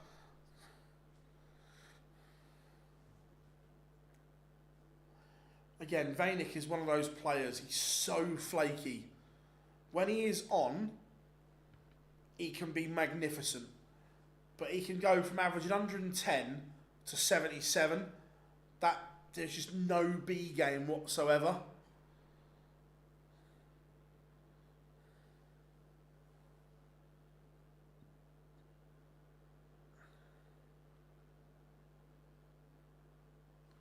I think so, yeah.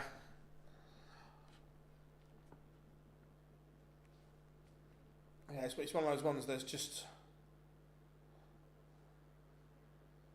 Who's commentating on this match? I don't even know. I know Mark Wilson's out there. I don't know who else is out there. Nyman has made a mess at the end of this leg, and it could be his undoing.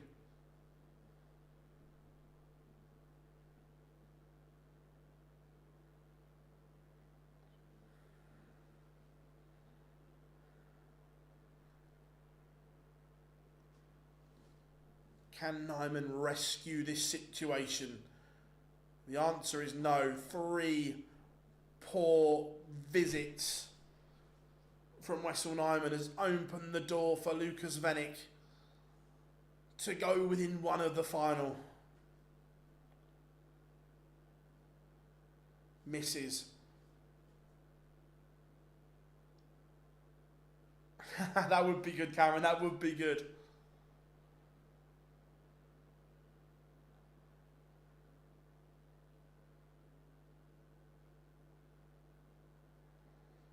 Nyman misses. Vanek to go within one. Yes, I put it on my social media, Nico. Yep. We were gagged.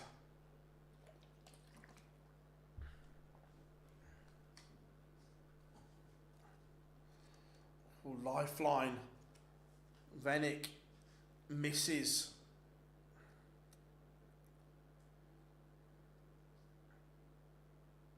Nyman has to take this opportunity.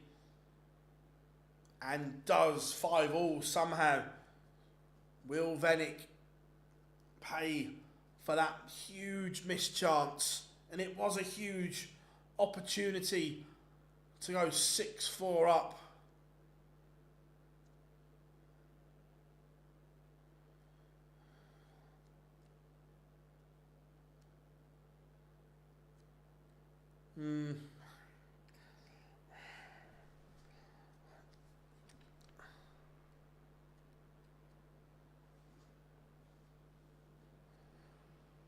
Cool, Wayne. Good to have you back.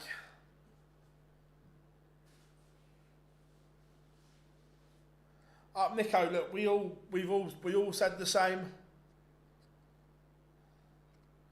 I can't remember Joel, to be fair. He might have done.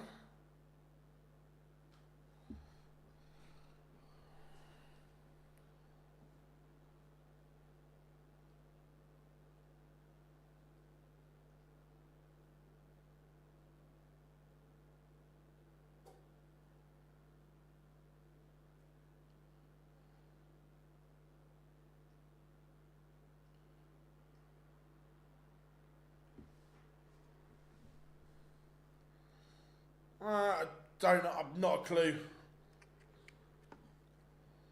Again, Nyman is just making a move. He's effectively stolen the darts.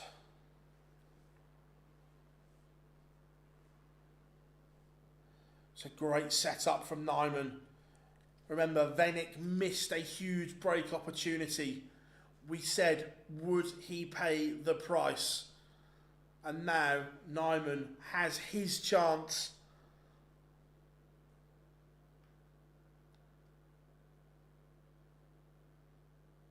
To break.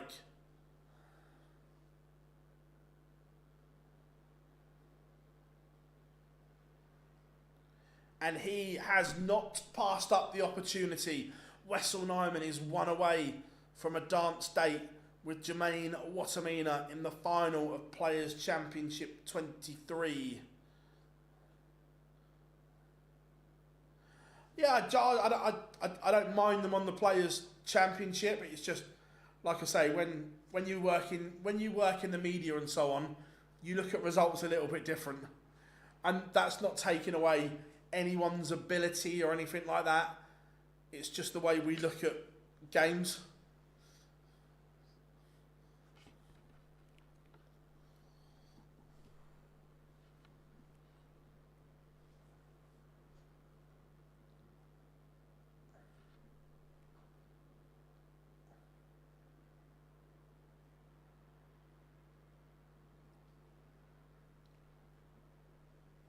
It's been a great response though from Venik.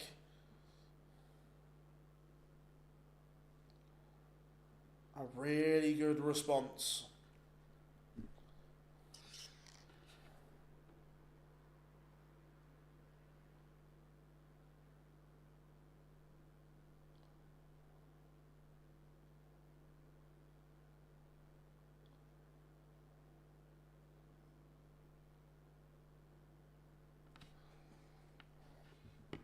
Is Venik about to break back and send us to a one-leg shootout? He should get at least a dart at the ball if he keeps them straight.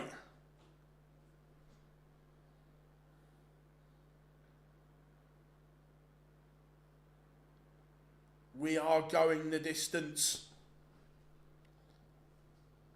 Venik has the darts.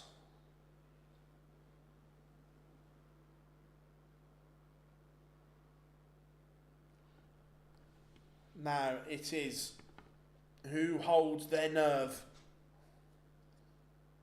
Nyman or Venik?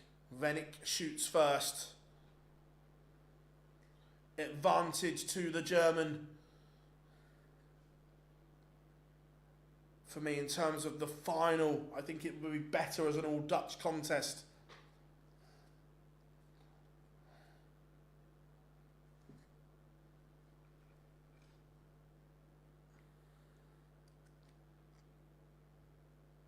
But right now, Venik is favourite He will get first go.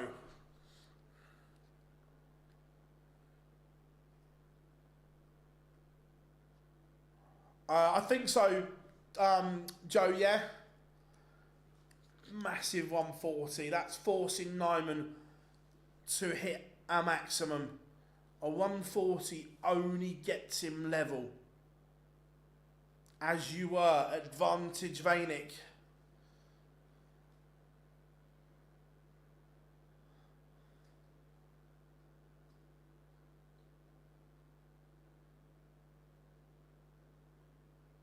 Now, how much pressure can Nyman put on this 109 that Vainik has left himself? How much? None is the answer. Trebleless, and that could be all she wrote.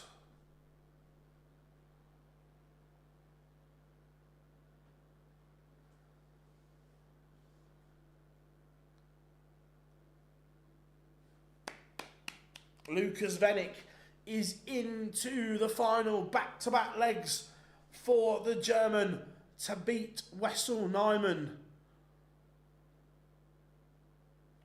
We have a final. I suppose I better get the poll up.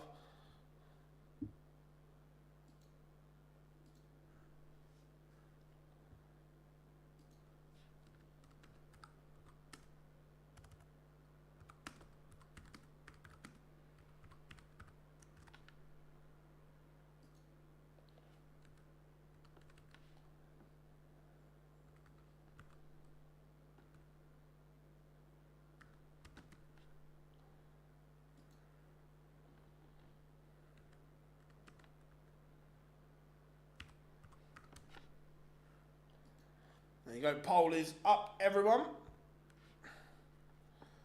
Could be back-to-back surprise winners, agreed.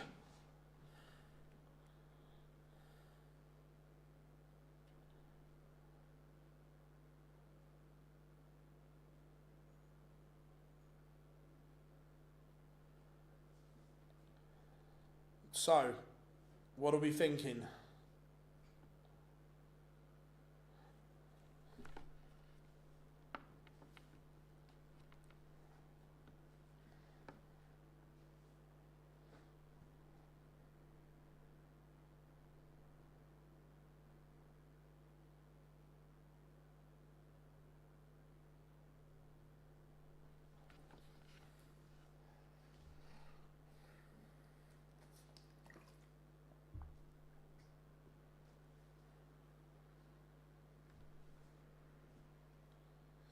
Shut that screen now, and you need the one for the final.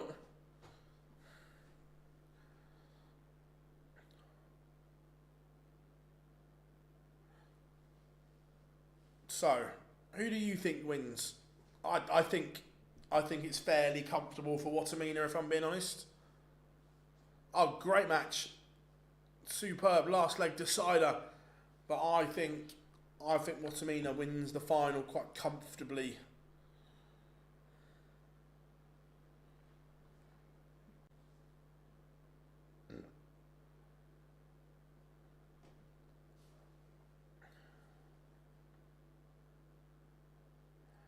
My kids are going to watch these finals in the future, and I'm going to tell like that.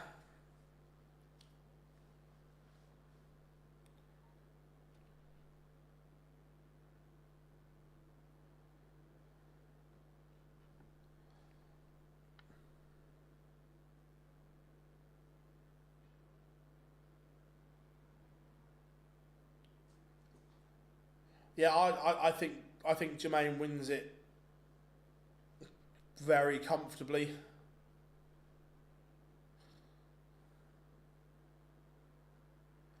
Yeah, I've seen some of it, Darren. I've not seen it all. I've seen the bits that have been on social.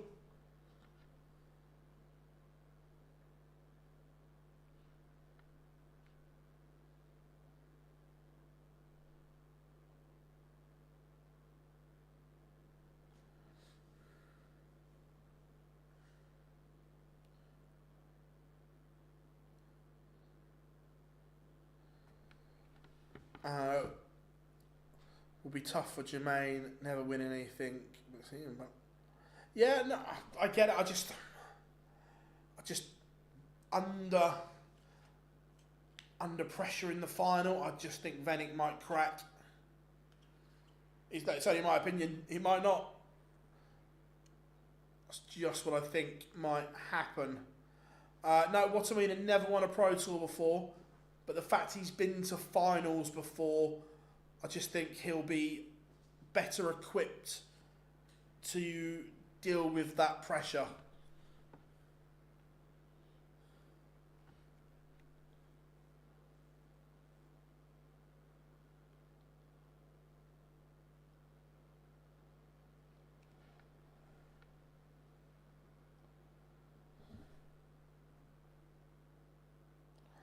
Yeah, there may be some nerves, but I just think the fact that Watamina has been there before puts him in a much better situation.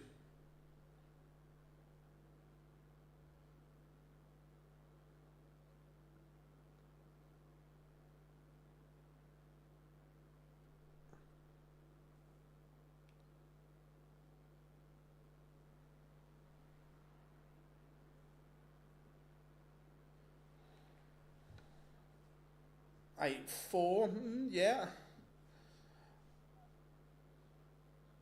Look, that's sport that Watamina found an incredible leg when he needed it. Venik, sorry, found that leg when he really needed it.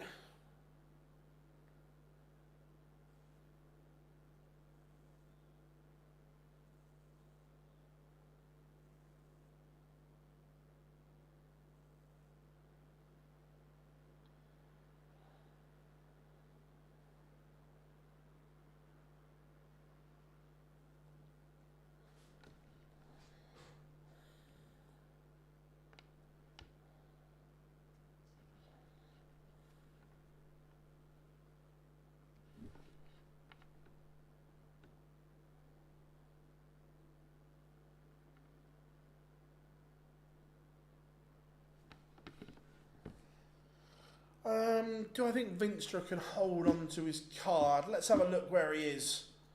Any questions while we're waiting for the final? Fire them in. I think Vinstra's one of those players where he's been steady, but he's right on the cusp. At the moment, he's not in any TV events, which could be his undoing. If he can get to the Worlds, all of a sudden he keeps his card. As it stands, without getting to the Worlds, I think he loses it. If he gets to the Worlds, he keeps it.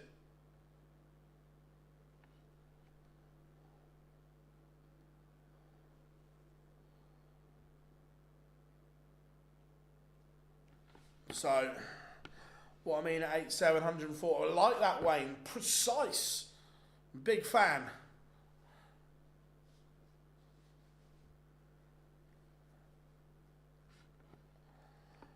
Oh, easy, easy. Not even close, Daryl. I'm a Pepsi person. If you put Coke or Pepsi in front of me, yeah, I'm Pepsi each time.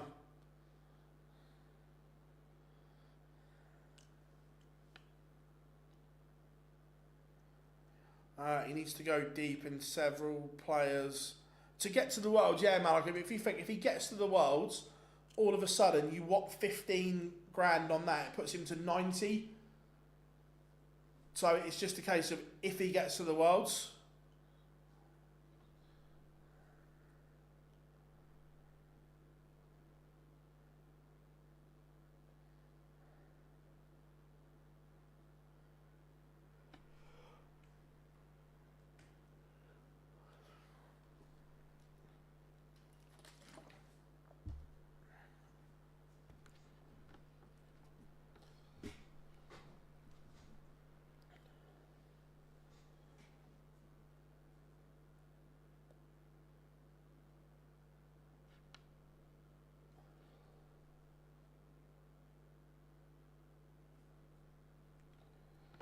No pressure.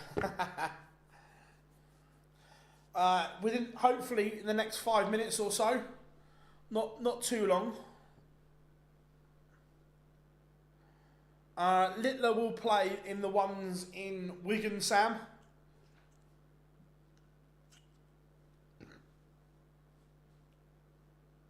Yeah, he won't play in the ones abroad, but the ones from Wigan are like 20 minutes from his house. Excuse me. So he'll play in them. Do you think Florian Hempel can make the Worlds? He's going to have to. If he doesn't, he'll lose his card. This is the thing. You look at Rienstra, Barry, and Hempel, all in danger of losing their cards, and none of them are at the Worlds. The Worlds now will pretty much determine whether you keep or lose your card. Roast dinner or steak and chips? Roast dinner all day.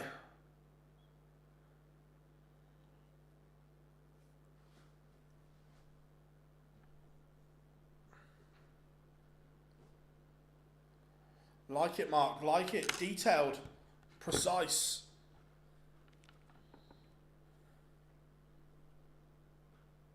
Oh, right. That's good. That means the official is in the booth.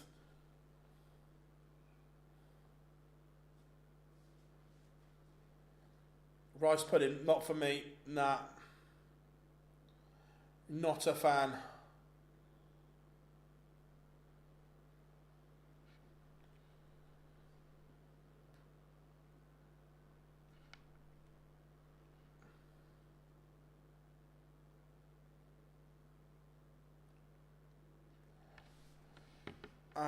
Would you say is the best player in danger of losing their card and best potential new tour card holder for next year?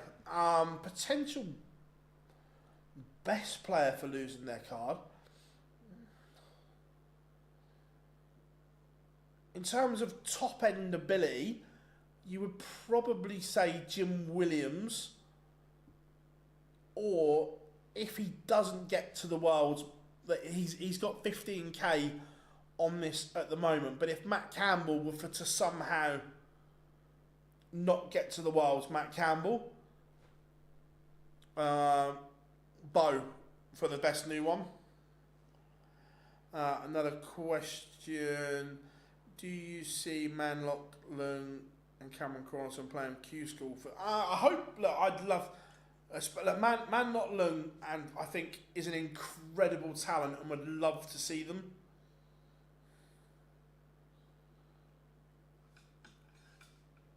Do you like chocolate gâteau? Who doesn't? Cheese on toast or beans on toast? Beans on toast all day long. But to go one step further, one of my favourites is beans and scrambled egg on toast. That is elite.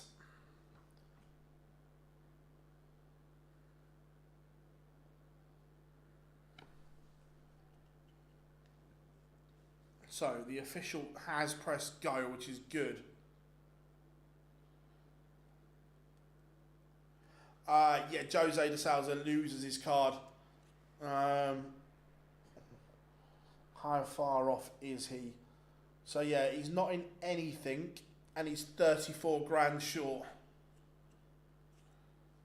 What are you having for tea? I'm going to need to stop at the shop on the way home to get some food. If Long and Corus are going to play on the tour next year. Yeah, look, both. I haven't seen as much of Cameron Carolison as I has Man Not Lung. Managers when it started down 40k and tour card race. Nice, good stat, James. I like that. I would imagine Jose will go to Q School. I'm not sure he's got the game to get it back at the moment. No, I'm in my office car. We've been streaming from here all year. Yeah, yeah, I can. now you've said that. Right, we have pictures. We are ready to go. It is time for the final. It's a race to 8. It is Jermaine Watamina against Lucas Venick. I am really well, Stephen. How are you, my friend? Again, welcome along, one and all. If you haven't yet, make sure you smash that like and subscribe button for us.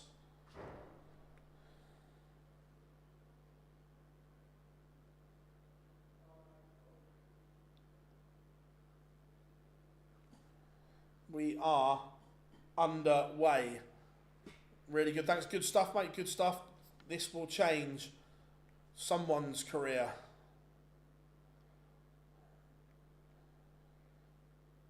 Could Jose play the seniors? Yes.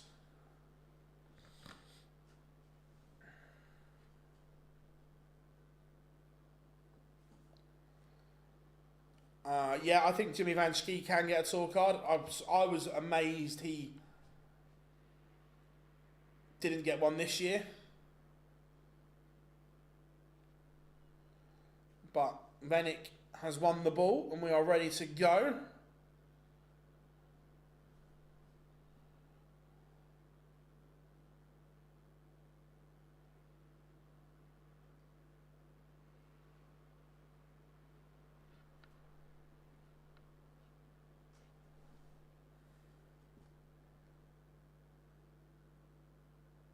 Pour ice cream all day long.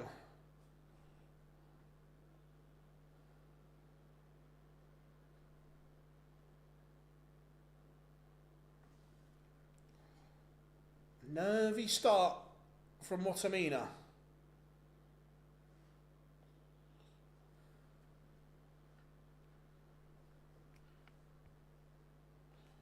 Venick just looking for a nice casual hold.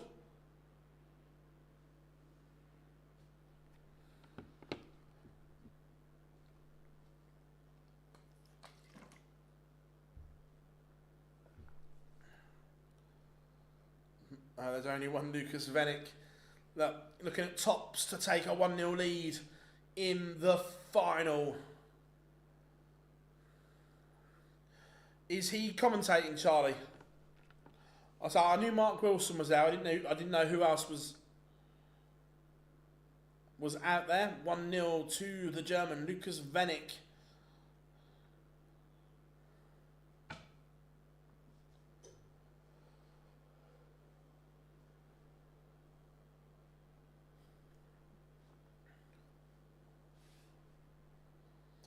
I'm not a fan of the Venick throw, but it works for him. I'm not a fan of any player with the dart is pointing down in your hand on release. I just think that you're asking your wrist and gravity to do too much.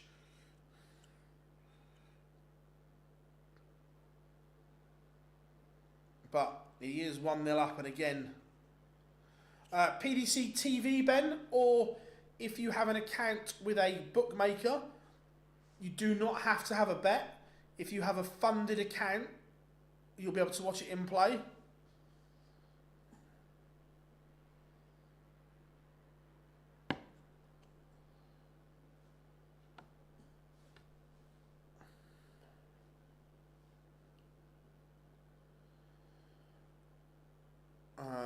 Which players do you think have the smoothest throw of all time?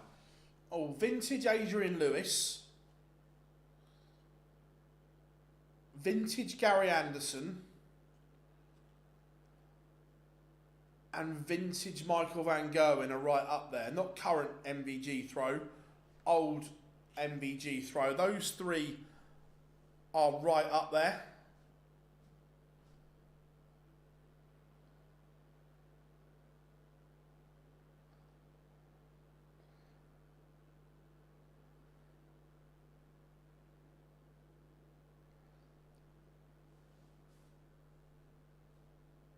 Old RVB, yes, when he used to throw them.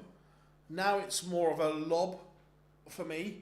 Over time, Barney's throws got worse. Same as Michael's and so on, where now it's more of a lob than a throw. And controversial opinion, I don't like Steve Beaton's. I don't like the follow through. He doesn't follow through properly. He kind of stops.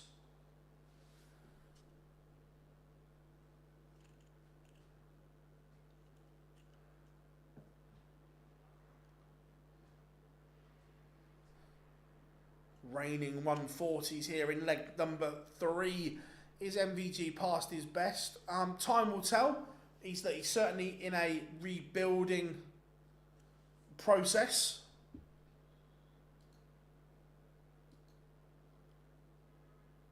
It's just one of them, really, that I love Beaton's style and everything like that, and the pullback is good. It's just the follow through. He kind of stops it. He doesn't follow through properly for me.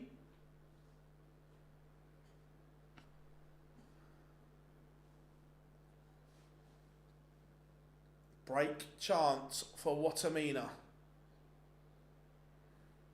Break chance missed for now.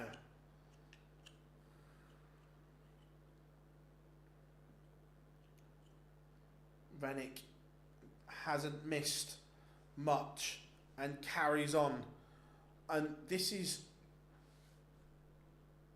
Watamina has work to do.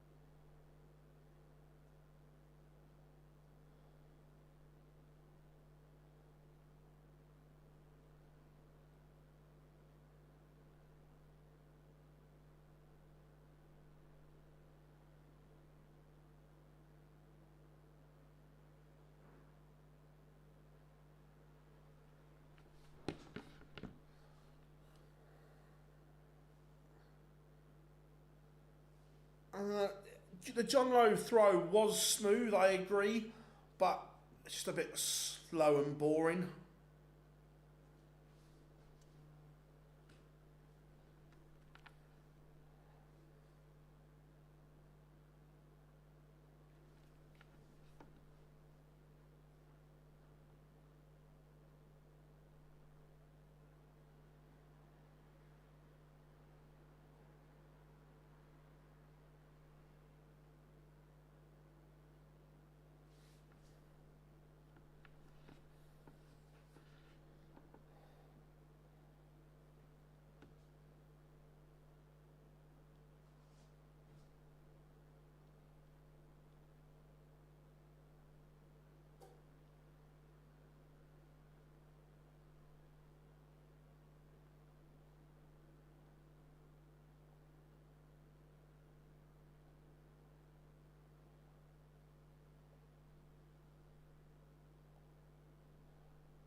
This one is very, very nervy. Watamina does level it up.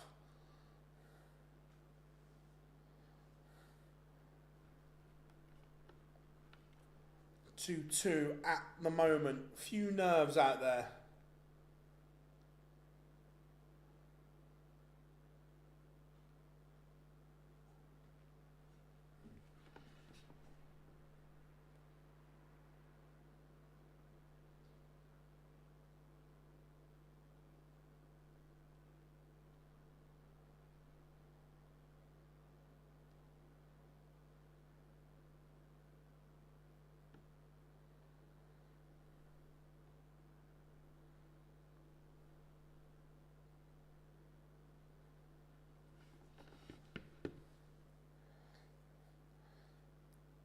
This is better from Watamina.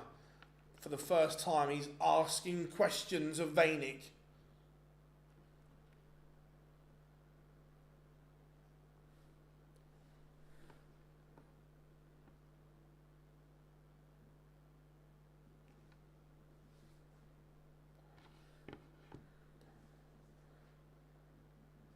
He's going to get a break opportunity here.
Break for Watamina. He has just settled. First 3 legs, I thought he was nervy. Where now, he seems to have composed himself.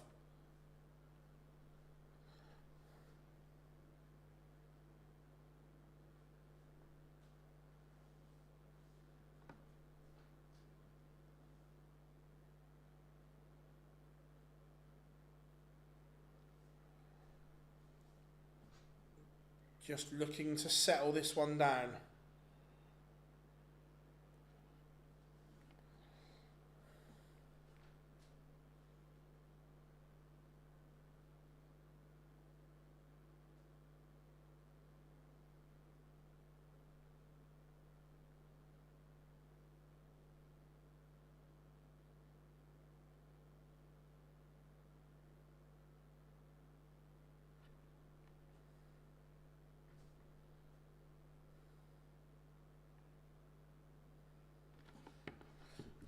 Four to daylight for Watamina.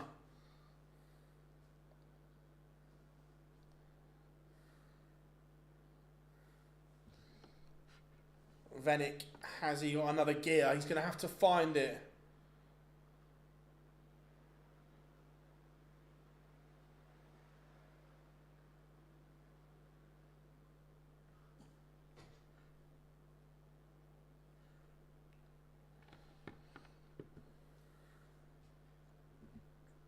If Vanek doesn't find something soon, this one is going to get away from him.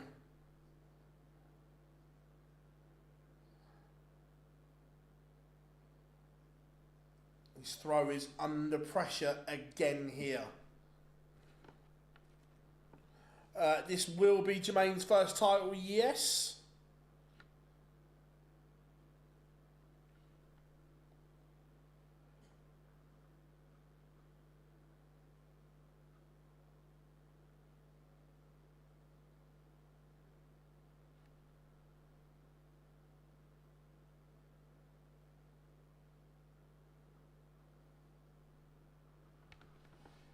That 180 may rescue this leg for Vanek, but it's under pressure again.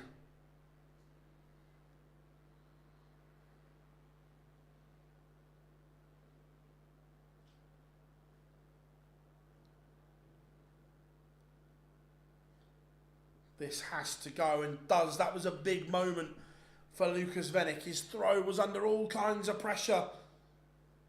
But he stands tall. He still has a lot of work to do.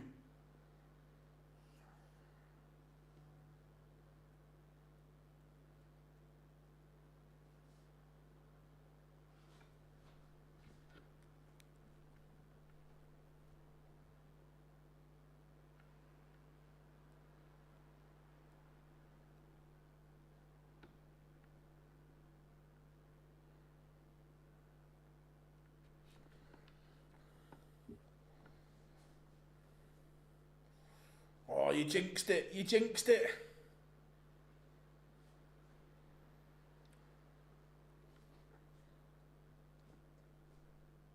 $140 or better would just apply some pressure to Watamina.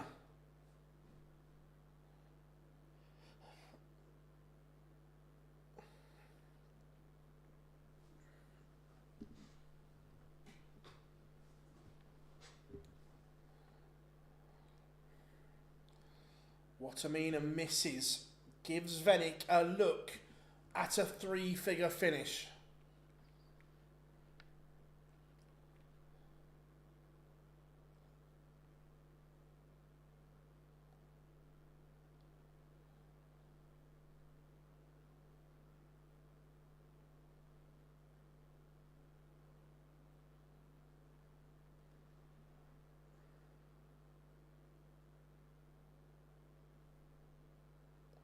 Big moment this.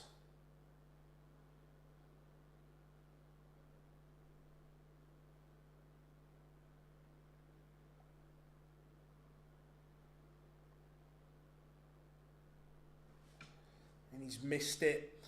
That could, oh my, what has gone on here?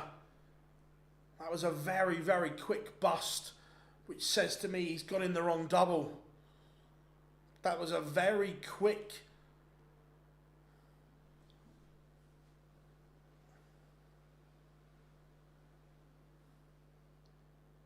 Oh, they're both having an absolute mare here. Mark this down.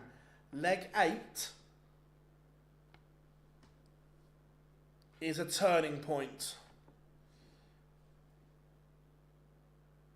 If Venik doesn't break back here, he's probably never going to.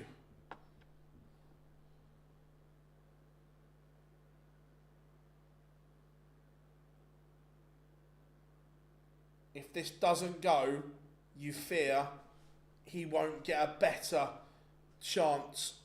Oh, last dart in hand, that's huge.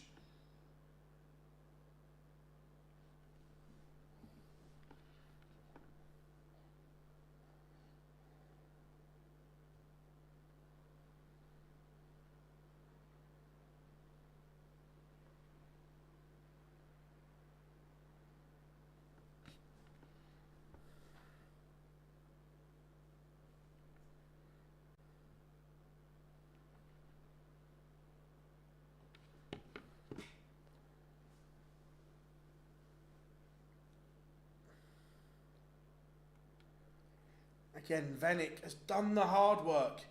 He found a way back into this, and then he puts in 2 shocking visits.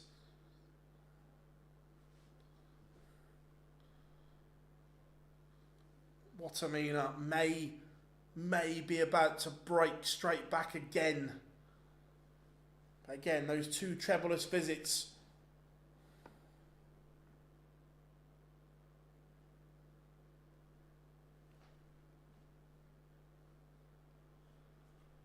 This has to be a 140 minimum to pressure.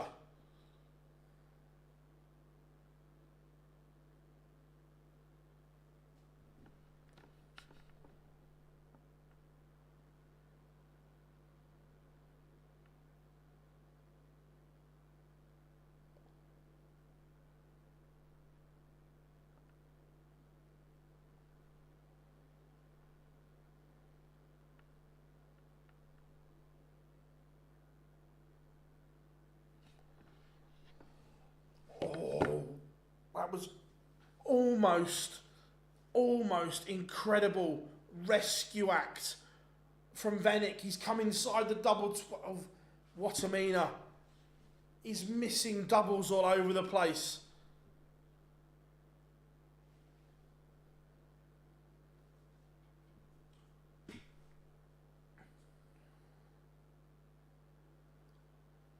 But Venik is also making a howler of this. The last 2 legs have been like doubles from the dog and duck.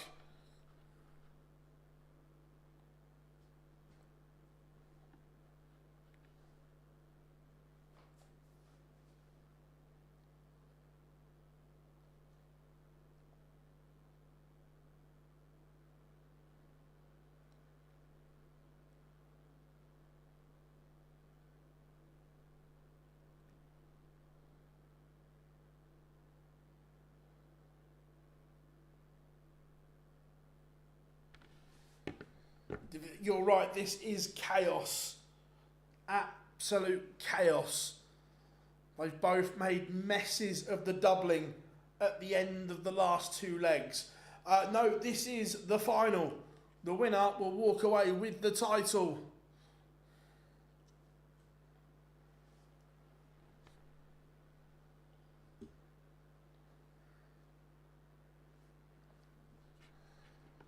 Tom, absolutely. Missed doubles and chaos go hand in hand.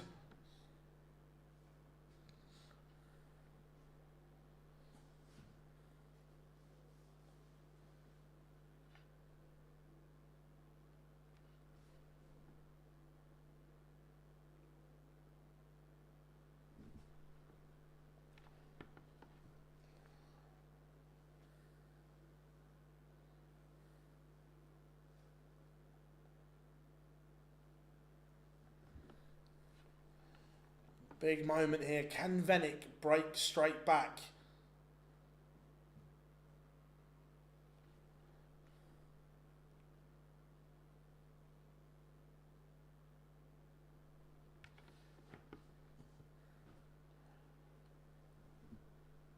Again, where Jermaine has found that composure from for a 106, I've got no idea.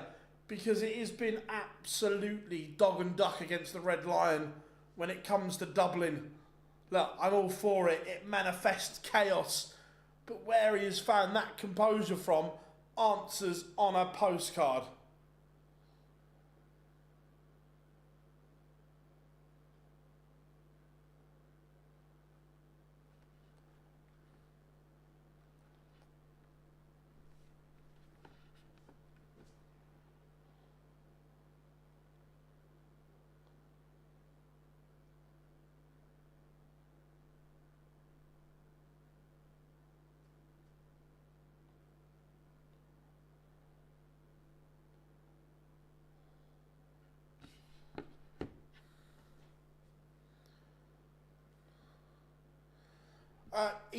Overall, I agree, but he's like in these moments, he still gets twitchy. He's still nervous.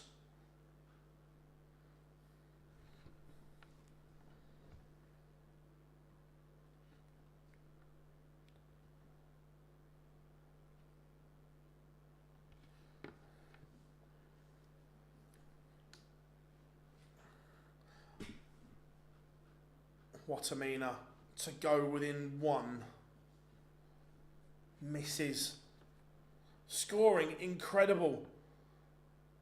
But Watamina missed the chance to go within one. Gives Venik a potential lifeline. But he's got to hit and does.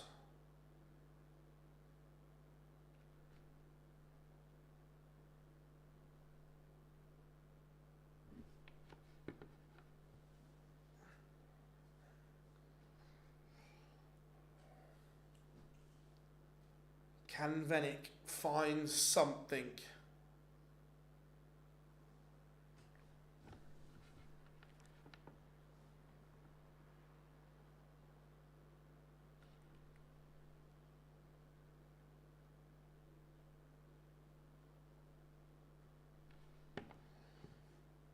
This needs to be big.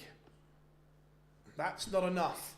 The 45 gave Venik a chance. But he couldn't find. And Watamina looking as if he's going to go within one of the title.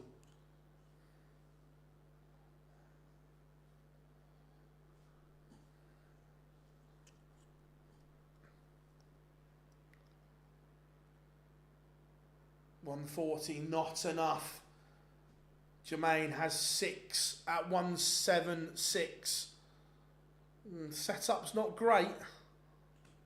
Doable, but he's inviting some pressure.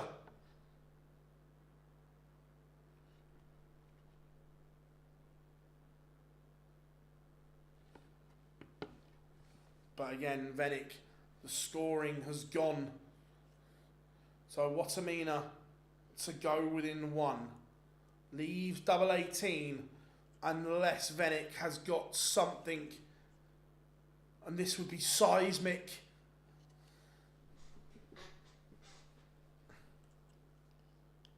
He couldn't, could he? He's given it a damn good go.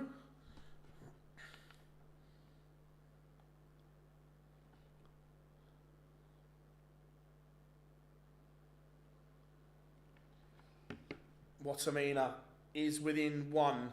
Venik will have to win 3 on the spin.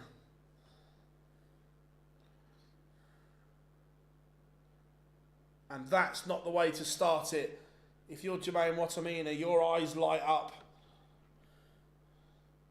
He's 1 away from the title.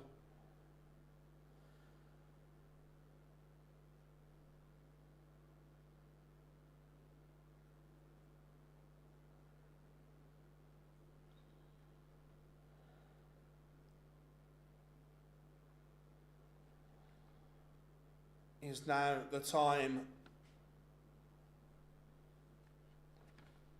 Venik, only big treble visits from here matter. Watamina is closing in on glory.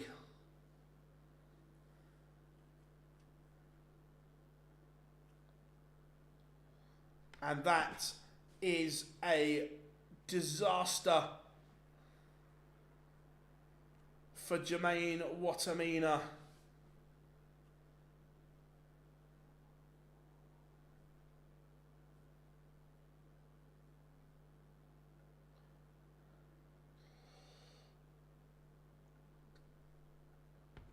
.207 leaves it handy-ish. Venik, have you got one more roll of the dice?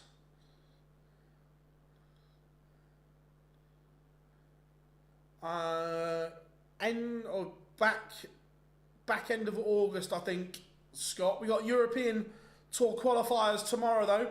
We're not quite done just yet.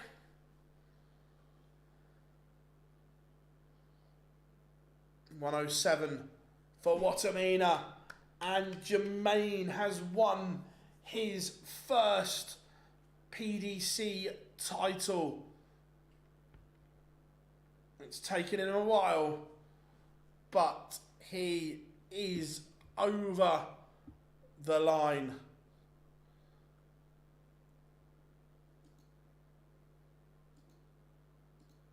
Congratulations to Watamina. We'll let the pictures catch up. Venik has given it absolutely everything, but it ultimately wasn't enough. The machine gun is finally a winner on the PDC circuit as he bounces around that booth in Hildesheim.